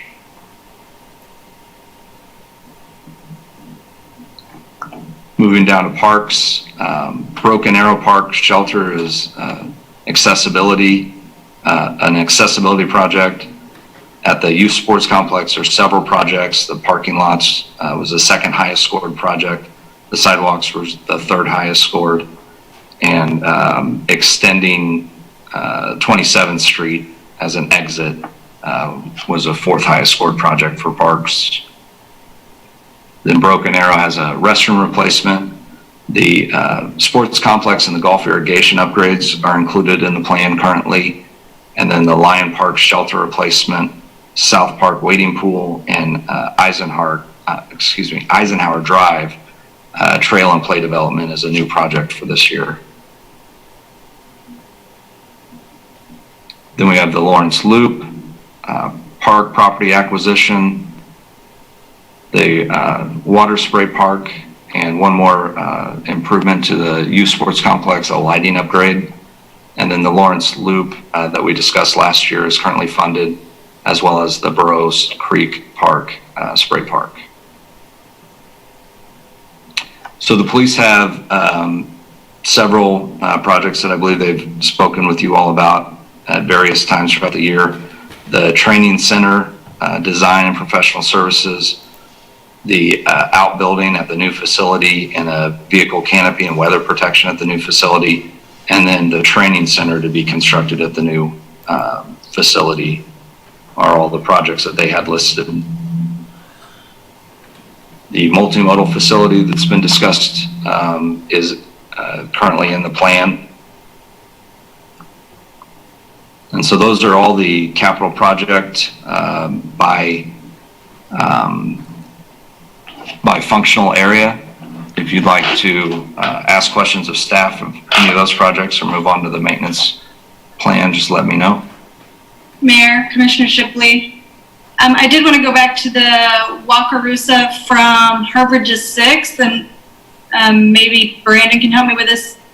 Didn't that get done last year before the weather turned, or is there still more on that project that needs to be done? My recollection is that you voted to move money within the CIP from one side of town to the Wakarusa side of town. The reason it's stuck in my mind.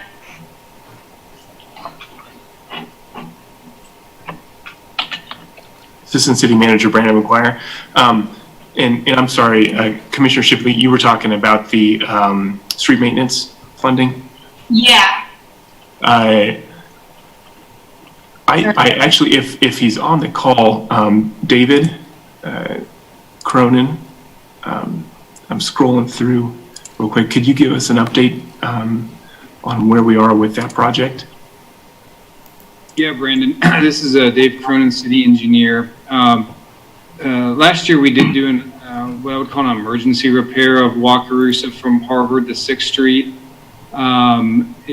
Just due to the condition and to keep it in halfway decent shape, we were doing a lot of pothole patching and maintenance out there.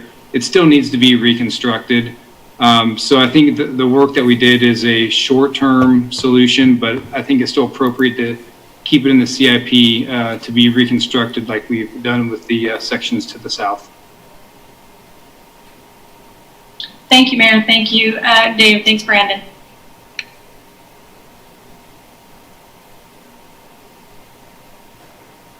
Okay, Jeremy Willen, Finance Director. Moving down to the maintenance plan. This is a $162.5 million plan with $28.6 million requested for 2021. The sources of funding that are going to fund the maintenance plan are the airport fund, the general fund, the guest tax fund, public parking fund, the solid waste fund, stormwater, and water and wastewater. Again, most of these are going to be items that recur annually, and as you'll see here, we have significant amounts of deferred maintenance that staff is trying to address through the plan. However, as I stated earlier, we simply don't have enough money currently to fund the entire request, but we wanted to show you what those requests are. So in the airport fund, we have a rehabilitation of the taxiway that's partly grant funded. That's currently included in the plan. And in the out years of the plan, also determinant on grant funding would be apron rehabilitation and T-hanger taxi line rehabilitation. In terms of general fund maintenance, our street maintenance program is roughly $53.5 million for 5 years. To put that into context, last year we had a little over $4 million budgeted for street maintenance. So this is a considerable increase to our current funding level. The curb and gutter 5-year cost is $2.8 million. ADA accessibility improvement program is $829,000. And sidewalk improvement program that you all have discussed tonight is currently, the public side is in at $2.7 million over the 5 years, and the city side is at just under $1.7 million, and an alley rehabilitation program of $4 million. We have traffic signal rehabilitation and improvements at $4.8 million. Facility maintenance is just under $2 million. Levy maintenance at $325,000. Playground replacements at $875,000. Improvements to the Holcomb Sports Complex at $200,000. Recreation center renovations at $250,000. Parking lot and roads leading to park facilities at $1 million. And replacement of the turf at Sports Pavilion Lawrence at $700,000. The final general fund maintenance is the tennis and basketball court resurfacing at $350,000 and improvements to the Clinton Lake softball complex at $250,000. From the guest tax fund, this is a program that's been going on for several years. It was delayed, I believe, in 2020 and the picking back up in 2021. That's replacement of pavers in the downtown district. From the public parking fund, what we currently have in the budget is maintenance for the parking garages. What we currently do not have is parking lot maintenance for the rest of the parking lots in the downtown corridor. And the solid waste fund has figured into their rate model alley rehabilitation. From stormwater, what's currently in the plan is the street maintenance program and the stormwater replacement, lining, construction of lines program. The new programs that they're requesting for this year is an annual storm pump maintenance program at $541,000, a stormwater quality program at just over $1 million, levee maintenance at $216,000, and concrete channel improvements at $1.5 million. From the water and wastewater fund, again, the ones that are bolded are in the current plan. So 19th and Castle, that tower is not currently in a CIP plan. That's new for this year. It's scheduled to be done in 2024. So it will be folded into the rate model at that time. The facility maintenance program of $993,000 was not included in last year's CIP. These other projects were. And then 2 towers, the one at Harper and the one at Stone Ridge. You can see one's in 2023 and one's in 2025. Those are all of the projects in the maintenance plan. Would anybody like to give more information on those projects? Okay, hearing none, we will move on to the final section, which is the vehicle and equipment replacement plan. So you can see this is a $42.3 million program with $15.1 million requested in 2021.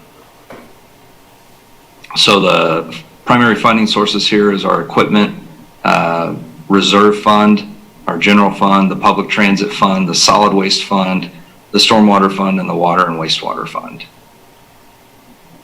So a new request for this year is a records management system. The finance system that we've discussed a few times is currently in the plan, as well as a human resource information system.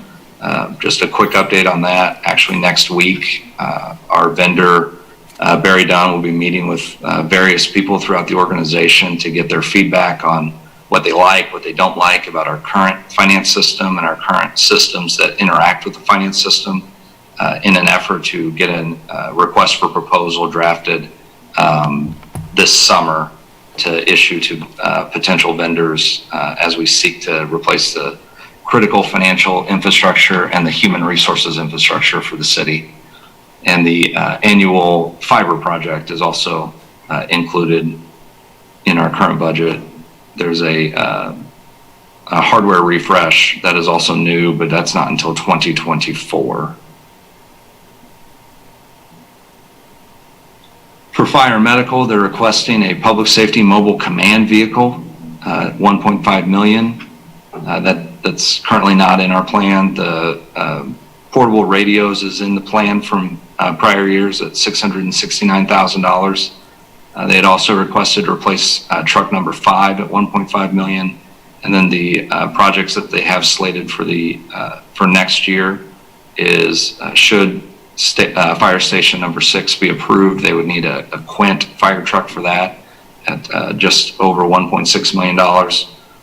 Excuse me.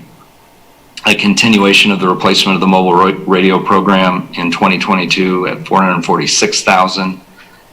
They'd like to replace the investigations unit in 2022 as well at $375,000, and then replace Quint number 50 in 2022 at $1.4 million.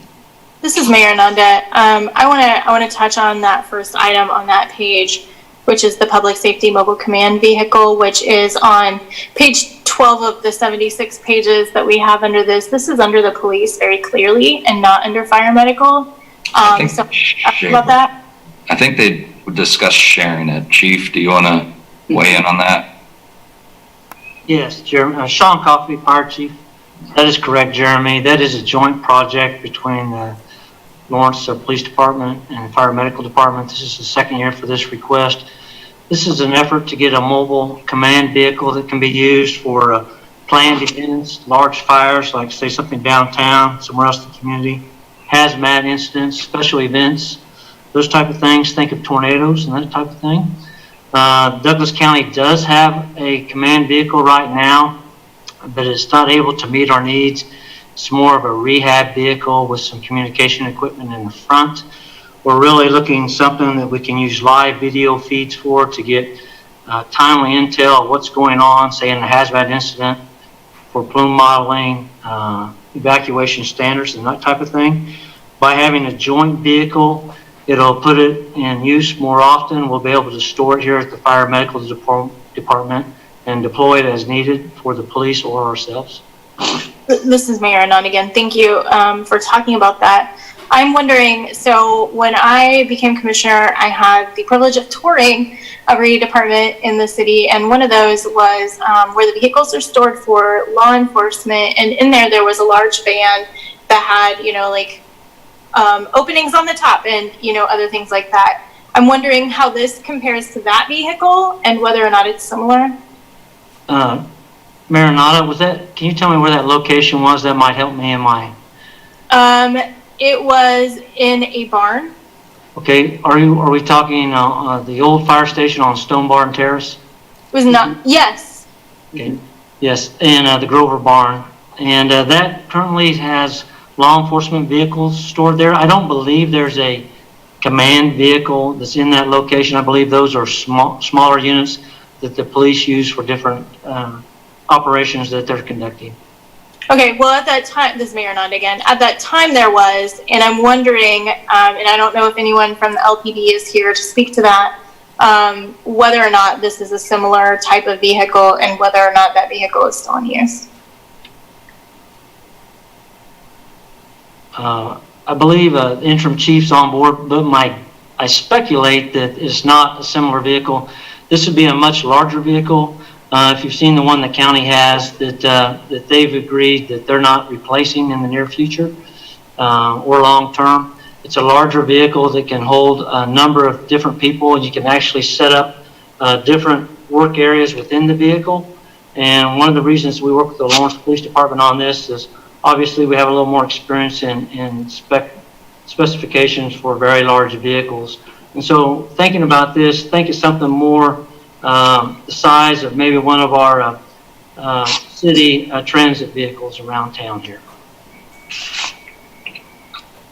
Thank you. Mayor Nada, Anthony Brooks is interim chief. I think maybe what you're referring to is one of the department rescue vehicles that's significantly smaller in size and capacity, and also the ability to handle large-scale events such as what Chief Coffey was talking about with a tornado or a major event, even as much as having a command center for ball games and things like that.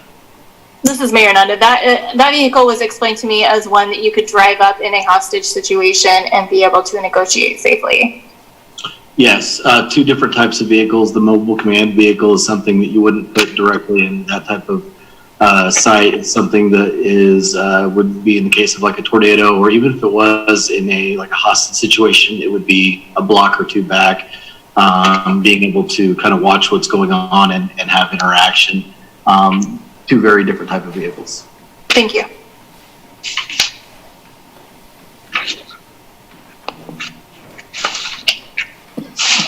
Jeremy Wilmoth, Finance Director.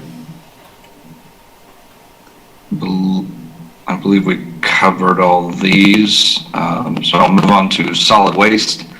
The solid waste trucks are in the plan, and they're detailed out by year, but for purposes of this report, we just wanted to consolidate all that.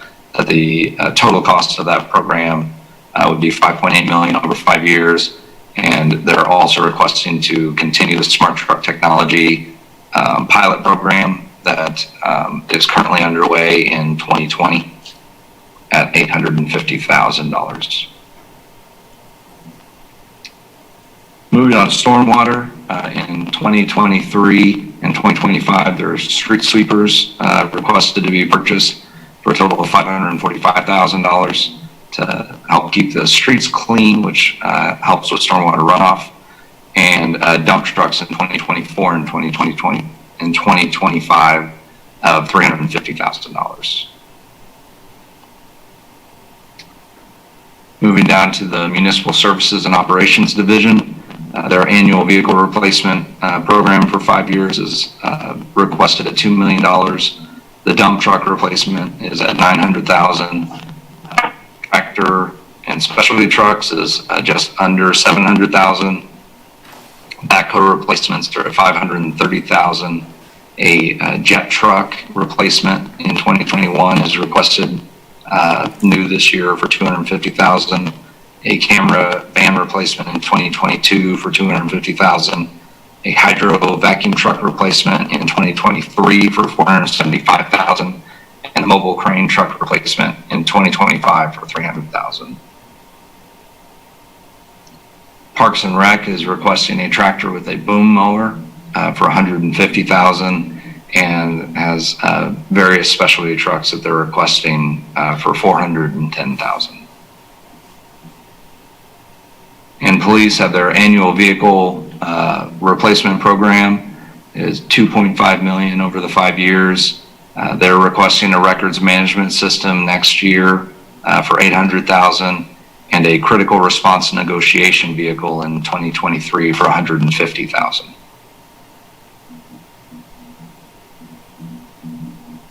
Public Transit, as you're all well aware, received a federal grant, and so their vehicle replacement program for the next 5 years is just at $8 million.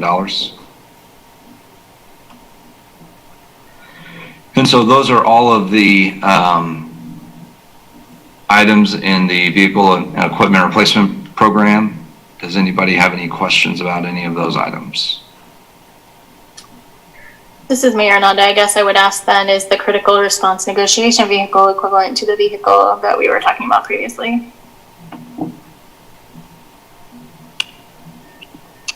It is not. What that is for the hostage negotiation team, and the way that they are designed is that they're supposed to work independently in their own vehicle, and so that then they relay information back to command through a second person, and it's one of the best practices for our crisis response team. Okay. Commissioner Larson, I have a quick question on that, Anthony. When you say best practices is who sets those? Yeah, so it's a better question for Captain Corey, who runs our crisis response team, but he keeps in line with the Kansas City Metro Area Tactical Officers Association, which is also aligned with the National Tactical Officers Association. And I know from speaking to him that one of the things that they try to do based on what their training gives is to get them out of the incident command vehicle, so they can focus on de-escalating a situation and just passing that information on through second party without the input of what the tactical team was doing right at that moment, to not give away any information that they could possibly do. So, by you indicating that it's a best practice, I'm assuming that's written somewhere? That something like this is... I can get with Captain Corey and have something provided to you if that's something you're interested in. Thank you, I'd appreciate it. Mayor, Commissioner Courtney Shipley. If I could kind of address the city manager, Craig, about police, fire, and medical. You may remember when one of the first things I had suggested to you was that I was concerned that police, fire, and medical didn't have dedicated people, or I guess more specifically, the manpower to capture all of the grants that might be out there for equipment such as radios and vehicles. And at first you were kind of dismissive, and to your credit later, when the COVID crisis hit, you sort of admitted, well, if we had someone, we might have someone writing those grants full time. Can you say anything about that, or does Chief Coffey or Acting Chief Brixius want to talk about feeling that we're capturing the most federal or state funding we possibly can be? City Manager Craig Owens, this might be a better one for the operating budget, but I appreciate that you're looking at capital grants that we're doing. And I wouldn't say it's just police and fire. I mean, there are, there are major infrastructure needs, hopefully, that everybody's getting a sense of, that we do qualify for grants on. We're about ready to talk about and publish what we've done, how we've done as a community through the pandemic and the COVID response, and a lot of the stuff that came out of Washington during that time. We're still waiting to hear how to qualify for committing to those.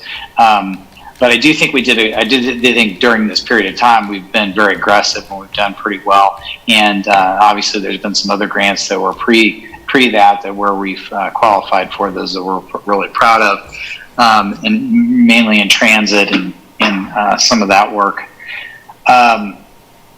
But clearly, if we had somebody 100% of the time doing grant writing and qualifying, then it would take some of the load off of people that's a part of their job.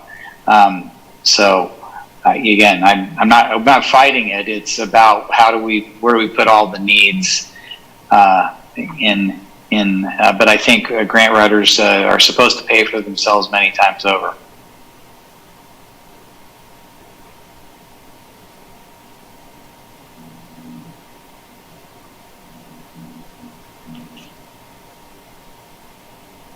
Jeremy Wilmoth with the Finance Director. Just a few more slides here. Wanted to remind everybody of the next steps for our budget. Currently, July 14th is our slated date for the recommended budget from the city manager to be presented. July 28th will be the special meeting we're having to establish the maximum expenditure and authorize publication of the mill levies. August 11th is our public hearing and first reading of the budget ordinance, and then August 18th would be the final second reading of the budget ordinance.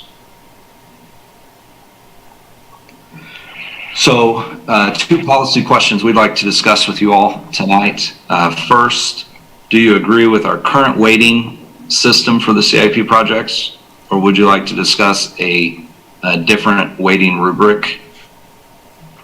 And the second question is, in the 2021 budget, would you like to see an even distribution of dollars spent on capital maintenance and equipment, or is there a different distribution you would like to see?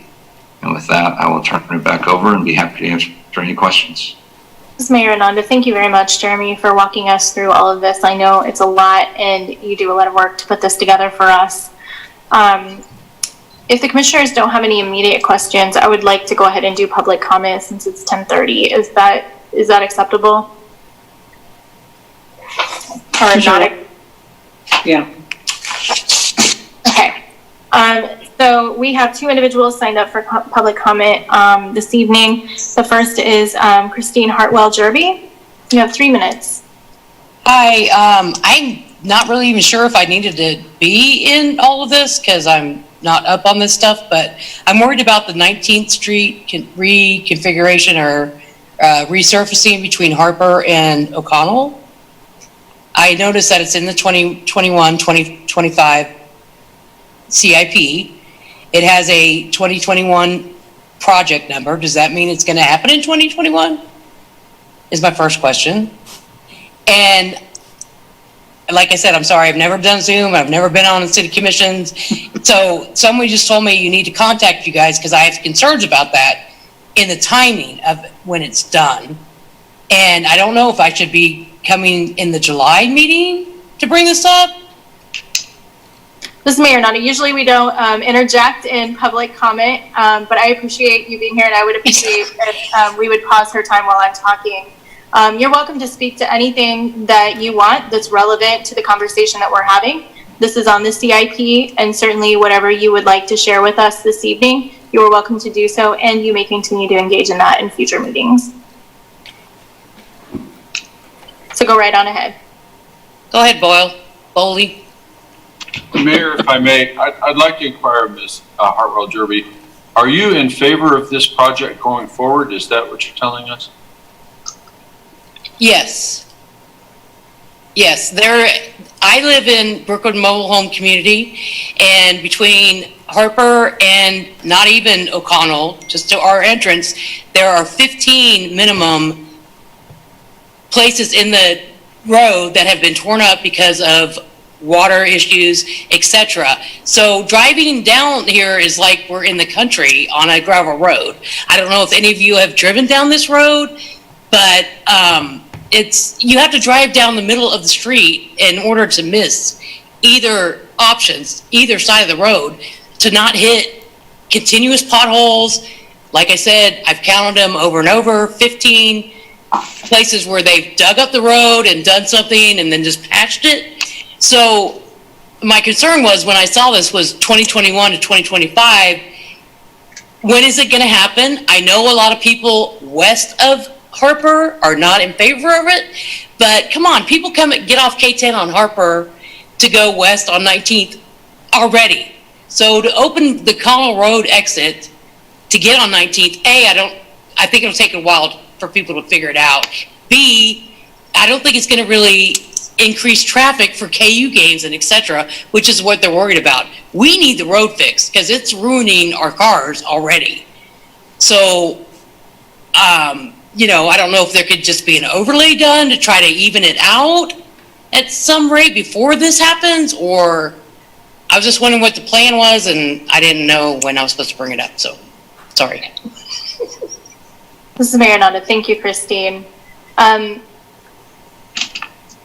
I believe that's on for 2021. Is that correct? I don't have it all memorized. Yeah, the project number is 2021 something. And again, this is Mayor Nanda, so if that's on the budget for 2021, that means that we are actively budgeting for it to occur in that year. But you don't know when in that year, or, because we're talking, there's still how many months left in 2020, and the road's already. Has anybody driven down this road? Any of you guys drive down this portion of the road? Because it's not in good shape.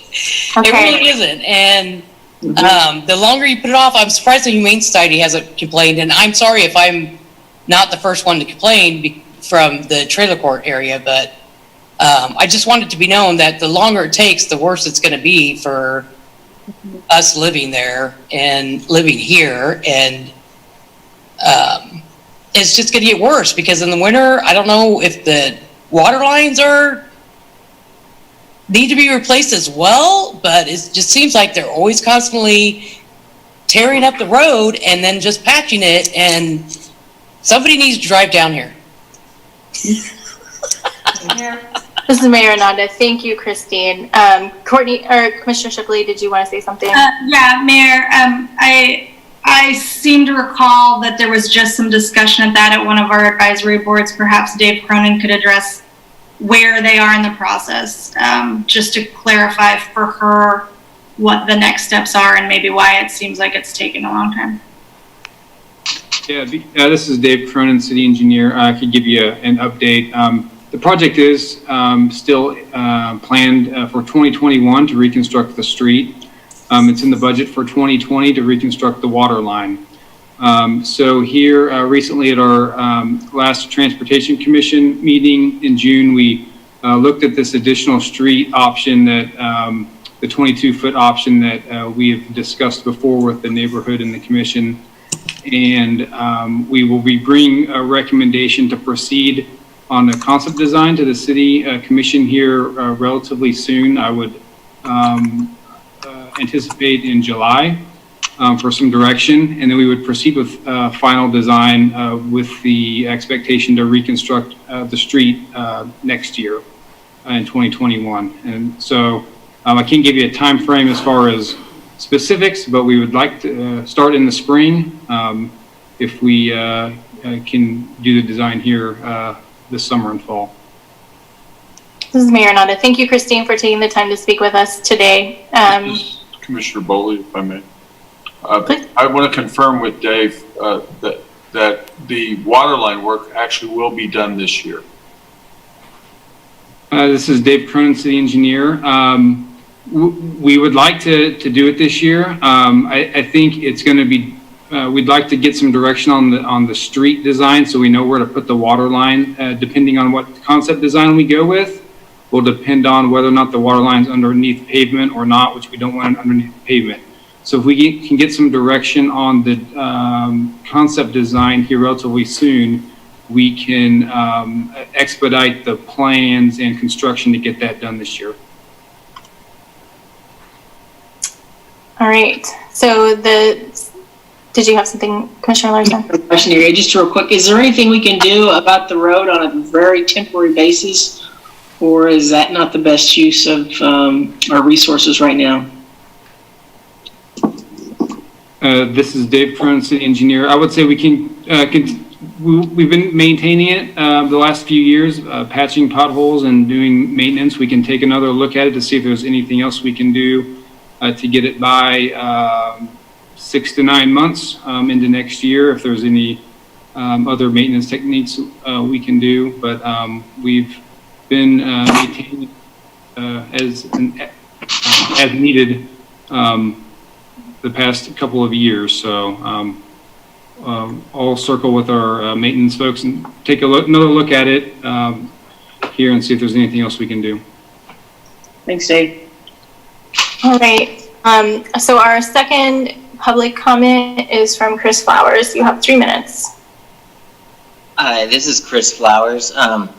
Just one of my thoughts about the CIP is you have the weighted categories, but there's nothing about, like, does the public want this? Like, what if there's a project that gets a high weighted score, but the majority of the public is against it? while there's a project that gets a lower weighted, like weighting score, but it's something the majority of the public wants. So I just wish there's a way to put does the public want this as a way to factor into what gets chosen? Thank you. Thank you, Chris. This is Mayor Ananda. So we've received public comment. I requested that we would be able to take a break after we receive our public comment on this item. Do commissioners prefer 5 or 10 minutes? 5? I'm seeing a 5. I'd be happy with 5. We will be back in 5 minutes. Thank you.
Commissioner Shipley?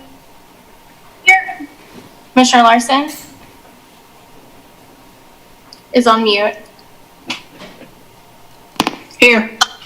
Commissioner Bully? Here.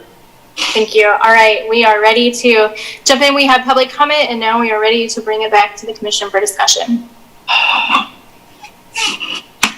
This is Vice Mayor Finkeldye. I have a few questions for Jeremy. And I thought I understood what I was supposed to be doing, and then he changed the PowerPoint on me. And no, sorry, Jeremy, I'm more confused now than I was before. So, uh-oh, lost my picture. There you go. Jeremy, you available to answer some questions on your slides? Yes, Jeremy Willen, Finance Director. So, let's start on your side that has the top 10 on it, the governmental funds top 10. Yes, sir. So, and that totals 11 million. Do we think we'll have the funds to fund all 10 of those? No, not in our current formula, and that's sort of what. Sorry, Jeremy Willen, Finance Director. That's sort of what leads us to the second policy question is, if you remember the Venn diagram from our last presentation, we've only got the finite amount of resources. So do we want to angle those resources toward capital projects? Do we want to angle those toward maintenance? Or do we want to angle those toward the operating budget? And so the bolded items are the ones that were currently contemplated to be funded based on last year's CIP. Vice Mayor Finkeldye, are they contemplated to be funded under this year's CIP? Yeah. Or is it the weighting that is going to make that determination? Well, and that's the challenge is that to fund the second highest project, the 1.2 million, would require removing those bottom two, Wakarusa Research and CDBG. Well, I take that back. CDBG is grant funded, so it's sort of irrelevant. But 23rd Street and 19th Street have already been designed, and so even though they scored lower on the funding matrix, it wouldn't make a lot of sense to remove the funding for the actual construction now to fund design for another project that wasn't a part of the plan last year.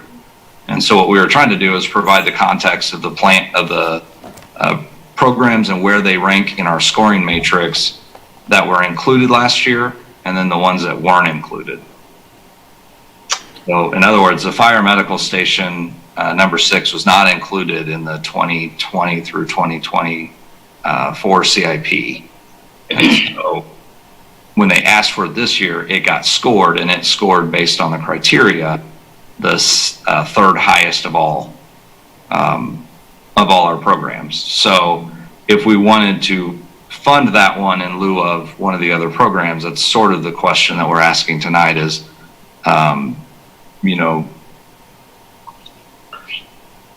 Yes. we don't have more money to add right now. So really our only options are to rearrange the funding that's in our current plan or take it from somewhere else, whether that be maintenance projects or whether that be other areas within the operating budget. This is Vice Mayor Finkeldye. I guess I'm asking just a more generic question. Are the ones bolded what staff is recommending we fund, or are they just ones that we happened to do last year and have no bearing except that we happened to mention them last year? Or those you recommended? Jeremy Wilmoth, Finance Director. So what the bold is supposed to represent are projects that are in the plan because they were added to the plan last year. Mm-hmm. And so when they asked for it this year, it got scored, and it scored based on the criteria, the third highest of all our programs. So if we wanted to fund that one in lieu of one of the other programs, that's sort of the question that we're asking tonight is, And so what we're trying to do is provide context to show where those when we didn't have this scoring matrix, these were the projects that were slated to be done in 2021. Now that we have the scoring matrix, you see where they fall in terms of the new priorities that have been established for this year. But what I'm saying is for us, to abandon, say, 19th Street, Harper to O'Connell, you absolutely could do that, but that would be the only way to fund the current 27th Street extension, which is higher up on the priority list. So, Vice Mayor Finkelstein again, but before you change the PowerPoint, so again, this is what's throwing me off. I know Broken Arrow ADA has a score of 72. I assume that's government funds, but maybe that's another fund. Is that why it's not appearing on this list, even though it has a higher score than anything on this list? Neil, do you want to cover that? Let me see if I can. I mean, also the Vice Mayor Finkelstein, the community building had a score of 66. ADA improvements on the community building, but it's no longer on this list. And I guess I'm confused from the list I looked at it yesterday and all weekend. It's changed on me. I'm trying to figure out what I'm looking at.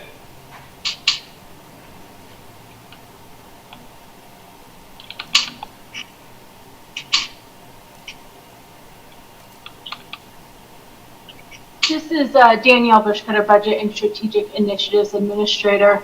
I think Commissioner Finkelstein, you're right on point. When I'm pulling up, I don't ever delete slides; I only hide them. And so when I'm pulling up that hidden slide that we had on there previously, that broken arrow should be on this list. So that in our quick adjustments that we made, that got omitted. So my apologies on that. Okay. Well, again, I had listed some things out. What about the community, Vice Mayor Finkelstein again? What about the community building? I thought it had a score of 66. Sorry, Jeremy Willen, Finance Director. I apologize. I thought we were making this more clear. Clearly we did not. I apologize for that. What we really wanted to focus on was 2021, and that original list was the entire 5 years. And so if the question is how much money do we have, what's in our budget, we weren't really answering that with the totality of the CIP. And so the original plan that you looked at, the original top 10 was the top 10 over that 5 year.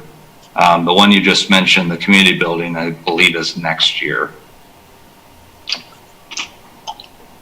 So Vice Mayor 23. Finkelstein, that's why you took it off this list. Right. Because now you focused only on 2021. Right. So this list says 2021 overview. Instead of the 5 years, we're just looking at the next year, sort of putting a microscope, if you will, on the governmental funds just for next year as sort of what has been requested versus what we currently have slated in our budget. And so as you go through these slides and you see the bolded ones, those are the ones that are currently slated. So if there's a desire to move to the scoring methodology, then that's the trade-off that has to happen. Okay. And the reason I hesitate to say it is in the budget is the budget hasn't been crafted yet. So the meeting tonight is to discuss where the project scored and to get your sense as to whether you believe the projects that scored higher deserve to be included into the budget if we have the funds available or not. And that's why we tried to break it down by category so you could see where they fell within that category. Vice Mayor Finkelstein again, so I can get the context, you have a slide on, you added about total amount of government funds versus request. I think it's page 22 of 76. Yes.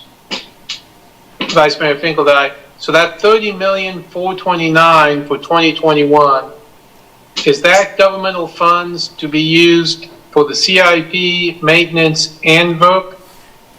Jeremy Willen, Finance Director. Yes, that's what's currently contemplated. Okay. So when you're asking, Vice Mayor Finkeldine, when you're asking the question, the policy question at the end, you're asking a question about, of that 30 million, how we should balance it between maintenance, VOC, and the CIP. Jeremy Willen, Finance Director. Yes, that's what we're trying to get some consensus around as we start to formulate the budget plan to submit to the city manager for his consideration. Vice Mayor Finkeldine, thank you. I'm finally back to understanding what I'm supposed to be doing. I appreciate that. Mayor, this is Commissioner Boley. I have a follow-up question for Jeremy. On the slide with the governmental funds top 10, the 23rd Street Haskell Bridge to east city limits has a $4,250,000 price tag on it. How much of that would be available for other projects? It's my understanding that a good part of that is funded through the turnback from the state. 1 second, let me pull that up.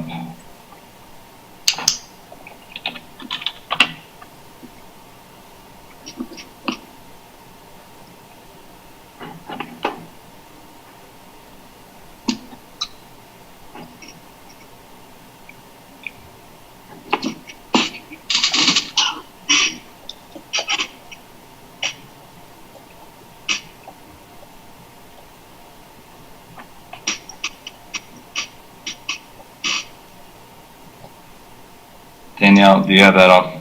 Yeah, I just got it pulled up. So this is Danielle Bushcutter, Budget and Strategic Initiatives Administrator. So that 23rd Street Haskell Bridge to East City limits does have a large component of it that's anticipated to be funded by KDOT to the tune of $2 million in 2021, and then another $2 million in 2022. So a large portion of that project is slated to be funded through the state. I guess my point on this is that I like the matrix, I like the scoring that we've done, but I think that there are other factors that have to be considered as we're crafting a plan. And I would hope that staff would be, considering those factors. If that isn't the case, then the commission's going to have a lot of work to do as we consider the CIP. Jeremy Willen, Finance Director. I would say one of the reasons it scored so highly was the fact that the majority of the funding was coming from an outside source. Granted, it's Commissioner Foley again, but what I'm saying is that if we're taking, from a lower scoring like that to a higher scoring, we're going to lose out on money, and so I don't think we could just say, oh, we'll take this money from here and put it there. But, yeah. Commissioner Arsenault, I'd also look at some of the other projects on this top 10 list. I don't think we've got enough information to make a decision. I look at the farmland remedial alternatives, and is that a regulatory program that we have to meet at a certain time frame? We just don't seem to have enough information about some of these, or seem to anyway. Again, this is Commissioner Boley. I think that the scoring is a useful first step, but we're also in a transition year from not doing it to doing it. So we also have to factor in, what we've been doing and how can we move forward. So, I support the matrix, I support the scoring, but I don't think we could just go, oh, it's the top 10, there we go. I mean, it's our job to, essentially say, well, we're not ready for this one yet. We need to do this one because we have state money. I think that's, the combination of the recommended budget and what the commission will do.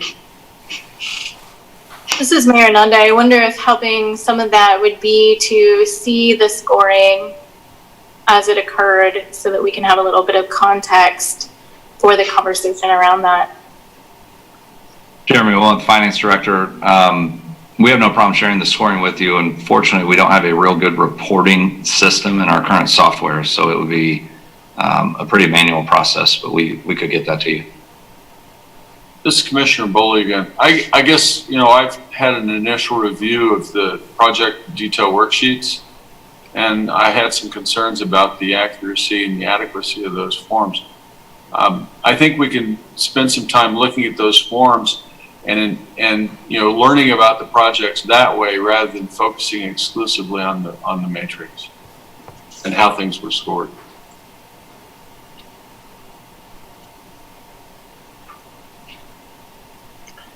Vice Mayor Finkeldye, again, this is my first time through this process. And it sounds like obviously this is the first time we've used this scoring matrix. I guess what I was thinking I was going to get was, a recommendation from staff on what projects they thought we should fund for various reasons. And then, next to it, we'd have 5 or 6 projects that weren't funded and the relative scores, so we could say, compare the two. And say, well, let's take something off this list and add it to that list. And again, having, as Commissioner Boley pointed out, knowing how much money we're talking about.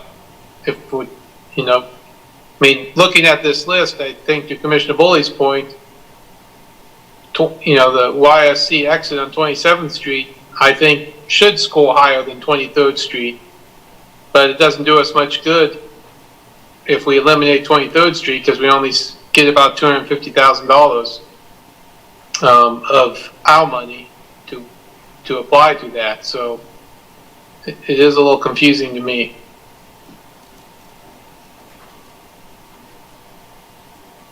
I guess I'd like to move to the second question and address that. And my take on it is I think we have to be pretty focused on maintaining what we've got and replacing the vehicles and the software that we need.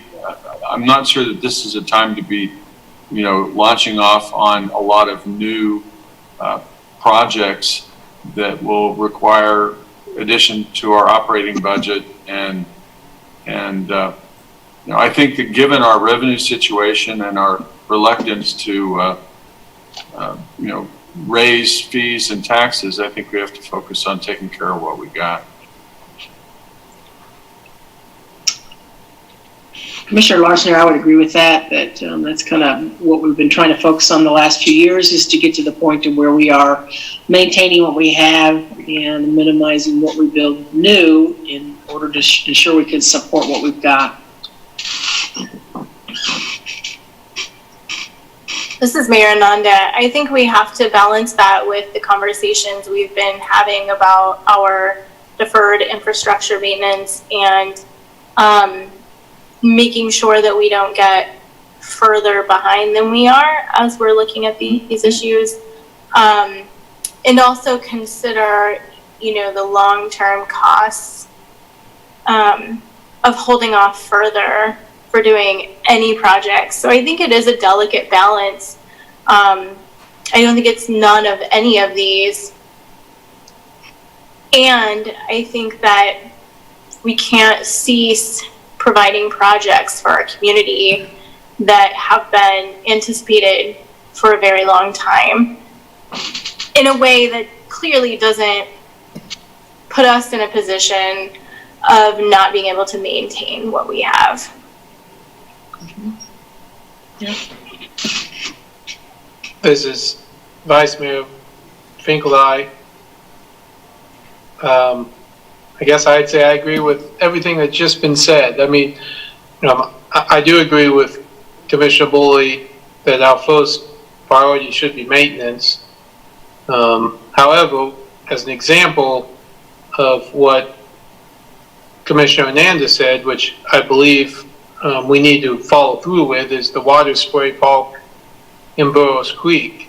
I mean, it received a score of 33, which is very, very low compared to other projects. But I think it's a great project. I think we've told the community it's coming, and I think we need to proceed with that. And yeah, that's an example of, I think, supporting what Commissioner Nanda said. There are some things I think we need to follow through with, but overall, I would agree with Commissioner Bully that we should focus on maintenance over new project. And I can support what Commissioner Ananda and Commissioner Fingerlide said. You know, there are some things that are going to be elevated because of other reasons that aren't in the matrix. But, and I don't know if you consider 19th Street from Harper to O'Connell a new project or a maintenance project, but it needs to be done. And I almost see it as a maintenance. I mean, it needs to be rebuilt because you can't maintain it anymore. So, I mean, those are the kinds of things I think we need to be focusing on, rather than, you know, being able to acquire a lot of high dollar expensive new projects. That's kind of where I am.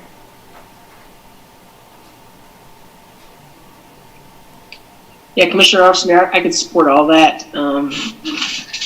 You're right, Brad and Mayor, that we have worked pretty hard to get that spray park maintained in the budget for the past 2 or 3 years, and I would hate to see that slip away because the neighborhood has been very supportive of that, and it is part of our master plan and our parks master's plan.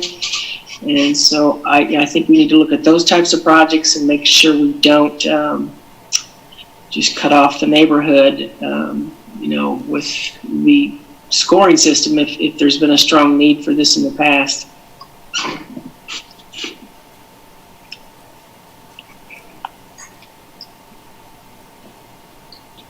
Mayor, if I may, this is City Manager Craig Owens, and the comments that I would have made on the sidewalk program are identical to the ones that I would make here, and they're very general in nature. But this is a very large unfunded list, and I guess everybody has an understanding of that. So saying that we're going to stay in maintenance mode means that we are. And I think this lowest cost of ownership concept is something I want to make sure that is really clear. And it might be even a place where we would have a redirection if this is not something that we even want to try and achieve. But if we don't do major capital projects to replace things that are requiring over and over and over maintenance, then we will spend just as much, if not more, in the life cycle of our city. And that will cost us all more. So at some point, this community must reinvest in large ways on these things. They aren't new things. They're reinvigorating very expensive infrastructure. And if we stay in just maintaining, that maintenance budget will grow larger and larger and larger. And we will never get to that lower cost that's just accepting that we always have to replace some of these major things. So I apologize if I'm being Captain Obvious, but I just don't want that to be lost, and I'll probably keep saying it until you all say, well, but we're not willing to do that. And we know that it's going to cost us more, but this year and next year and next year, we can't do it. We're going to have to grapple with that as a community. And when we say, well, you can't play in these other two circles in the Venn diagram, at some point it squeezes out the fingers that we're trying to hold it together. And I think it's responsible for us to have these understandings that at some point we're going to have to do major interventions. And it may not be all to this year, it certainly isn't, but at some point we've got to have a plan, and we're all willing to develop that plan. And we need to communicate about it much better, obviously. But I just want to make sure that somebody is saying what I'm saying in this conversation, respectfully, because we didn't get here overnight. This is Commissioner Bullock. And Craig, I appreciate that perspective. And, you know, I was looking at the water towers that are in our CIP, and we've spent more on water towers in the last 3 or 4 years than we'd spent forever. And so I think I'm familiar with the idea that you have to do the improvement. Now, I'm kind of painfully aware of that. And I guess my question is, you know, if we go to capital improvement, does that mean that we're building new things that we'll have to maintain in addition to the maintenance that we're not doing? Or will it be like O'Connell Road where we're actually replacing something so we won't have to maintain? I mean, I need to be educated a little bit more on this. City Manager Craig Owens, I appreciate that question. And if I haven't scribbled out the little graph that shows how the pavement condition falls off over time and you have to arrest it in these small pieces, most of our infrastructure has a similar curve. And so, if we were in a place where I could draw something, I'd draw another one. But the concept is that sometimes our infrastructure has gotten to a place where it is beyond us doing those interventions and we have to completely replace it. And or we've grown into the need of larger systems. So you see this in our utilities predominantly, and because they are they're user fee based, we've generally done a much better job of keeping up with that, because as new customers come online and we set our rates incrementally, we've put money aside and we've had studies that show we have to go do this because the capacity needs to grow. With roads and alleys, we haven't really done it the same way. At least that's not my perception. And so some of this is we've grown big enough that we have to put more on. I would say in a road category would be that, we've got so much more traffic because we're bigger that's going on arterial roads. At some point we need to add lanes. That would be the kind of capacity. So yes, we're adding more, but it's really to address an existing need. It's not to say, hey, let's just put more on there. And the driver would be traffic conditions or congestion or those sorts of things, as an example.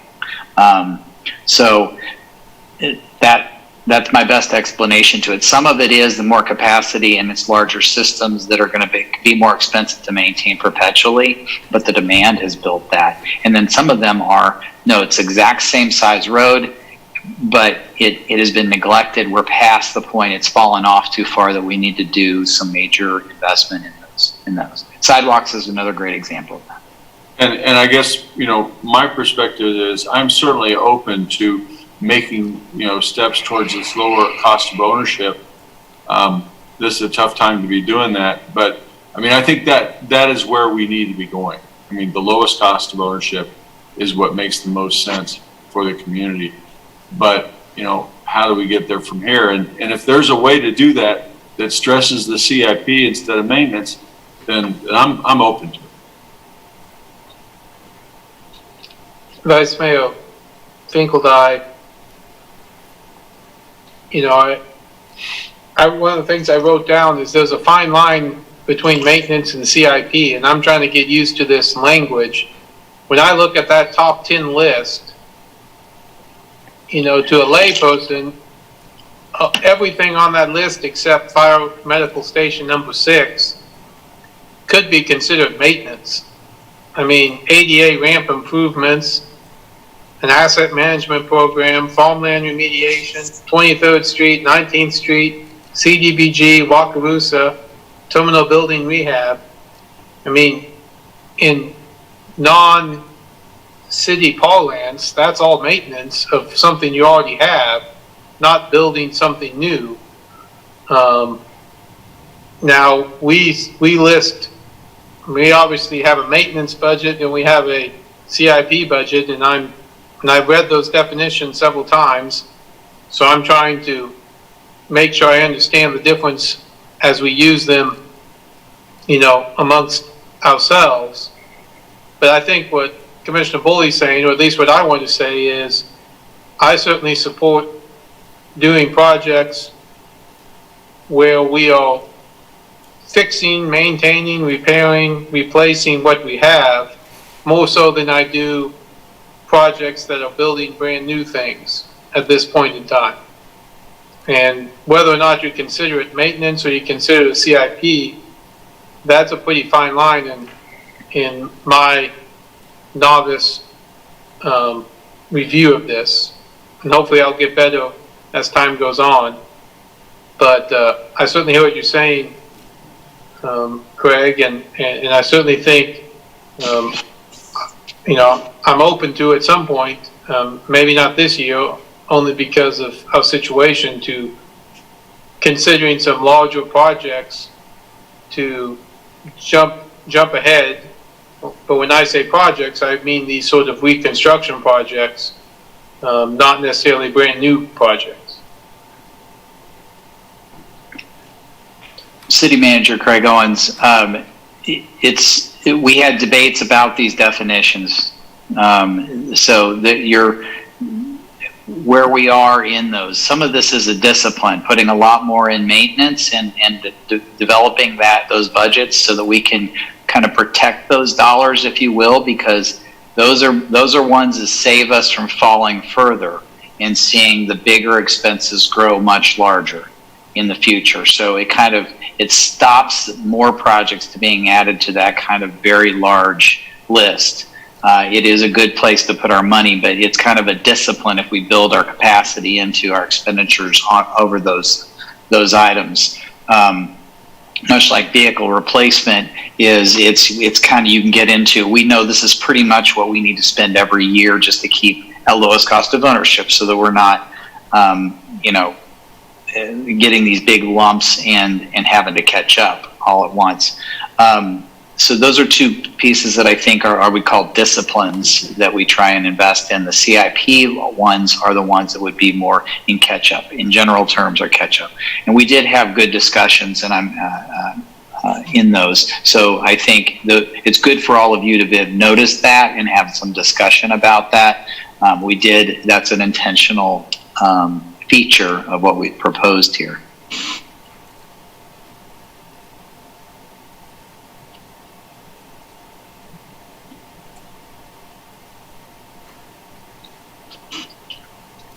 This is Vice Mayor Finkeldine. To your other point, I spent a lot of time this weekend reading every one of these projects, and later I decided that might have been a waste of time. They're so far-fetched that we're ever going to fund them, or that we ever could fund them.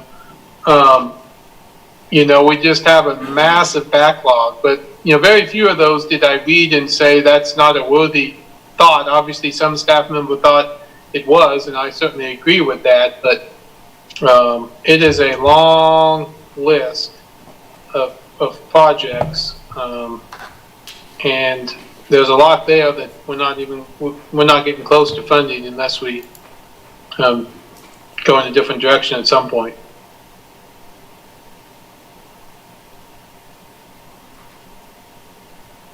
City Manager Craig Owens, I think that's where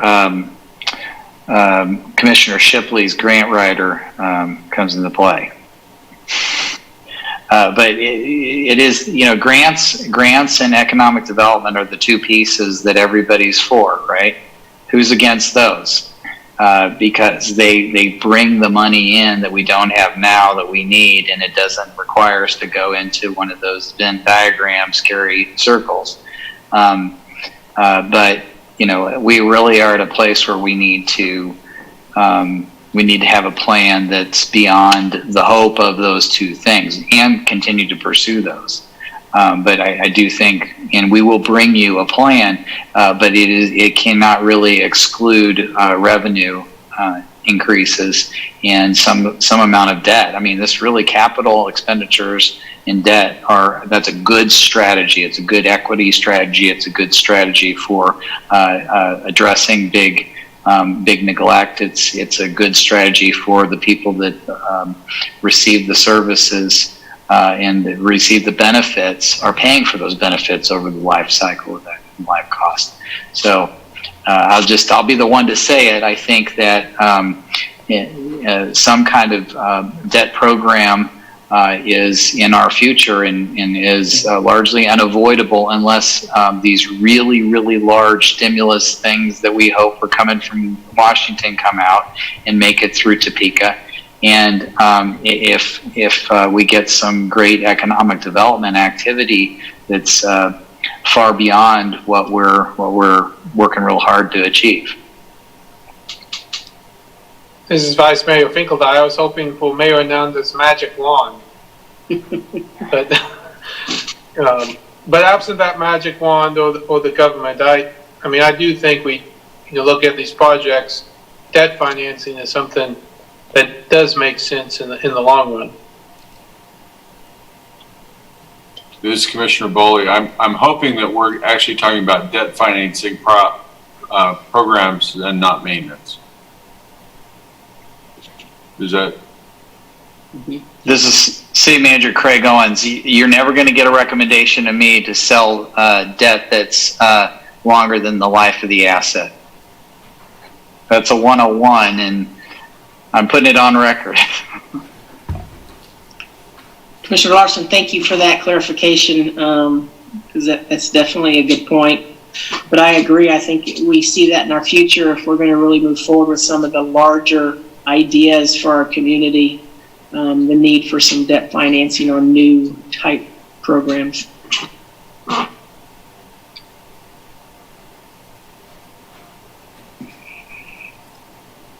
This is Mayor Ananda. I know that we've kind of touched on the two questions that were brought with us, and I think that we've had a really good conversation about these items.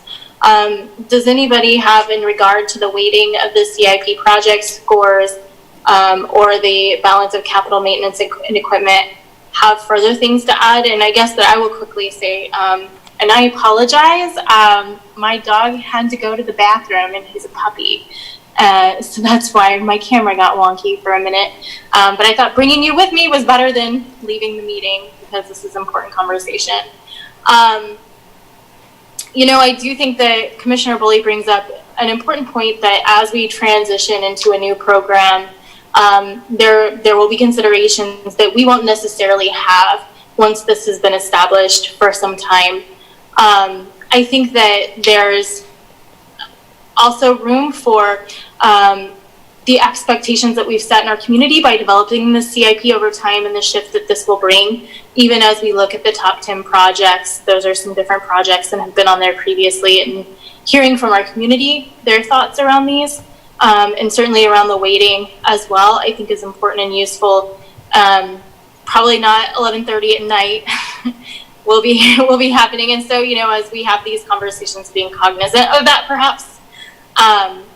But I think that Craig was far more articulate about what I was trying to say around those infrastructure needs that we've identified and been talking about. And it is a tricky balance, and I appreciate that conversation. I will say in regard to equipment, the conversations that we might be having around police and that particularly the negotiation vehicle, that might be something that we look at as a social service funding in the future, or as something that is allocated to some kind of crisis response group, and whether or not that would be in their best interests to have a vehicle like that or other resources.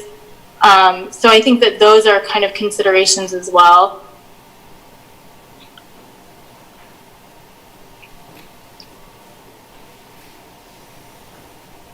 So City Manager Craig Owens. Considering the hour and that I think we have gotten some useful feedback here, ultimately I've got to give you a proposal and you all are going to have to react to it and make it yours. We work as hard as we can to try and make it so that I'm giving you something pretty close to what you're looking for. This is very complex and in early stages. So we'll work with the input that we've received tonight and and you're going to get a list. You'll get a list from us and a proposal, and you'll have a line drawn, and you'll see a bunch of projects below the line. And I still say, and maybe that's what it is, scoring or not. You should pull those projects out that you think need to be above the line, and then we'll have that work to do of which pull pull out. And the complexities that you have acknowledged, that some of them are grant funded, or the one that you want is in the wrong fund, because we can't pull these ones off because they won't help us. Those are all things that it's very hard to build a model that just automatically calculates. So there will be some of this that's just going to be roll up your sleeves and get around the table, and we'll figure it out in the budget adoption process. So that's what's ahead of us. And I hear you on the maintenance, and I hear you on getting a start, and I also hear you on a couple of the projects you pulled out. I would suggest that if any of you have anything else that was a specific project, unless you want to share it right now, it would be good to, in our conversations that we regularly have, that you alert me to some of those things that you might be concerned about or you want our attention drawn to, and we'll take that into consideration. Mayor Nanda, is there anything else that commissioners want to relay this evening? Thanks so much to staff for being here so late with us tonight and for this presentation. Good start, good first step. Okay, well, if there's nothing else, then we are finished. Thank you. Thank you.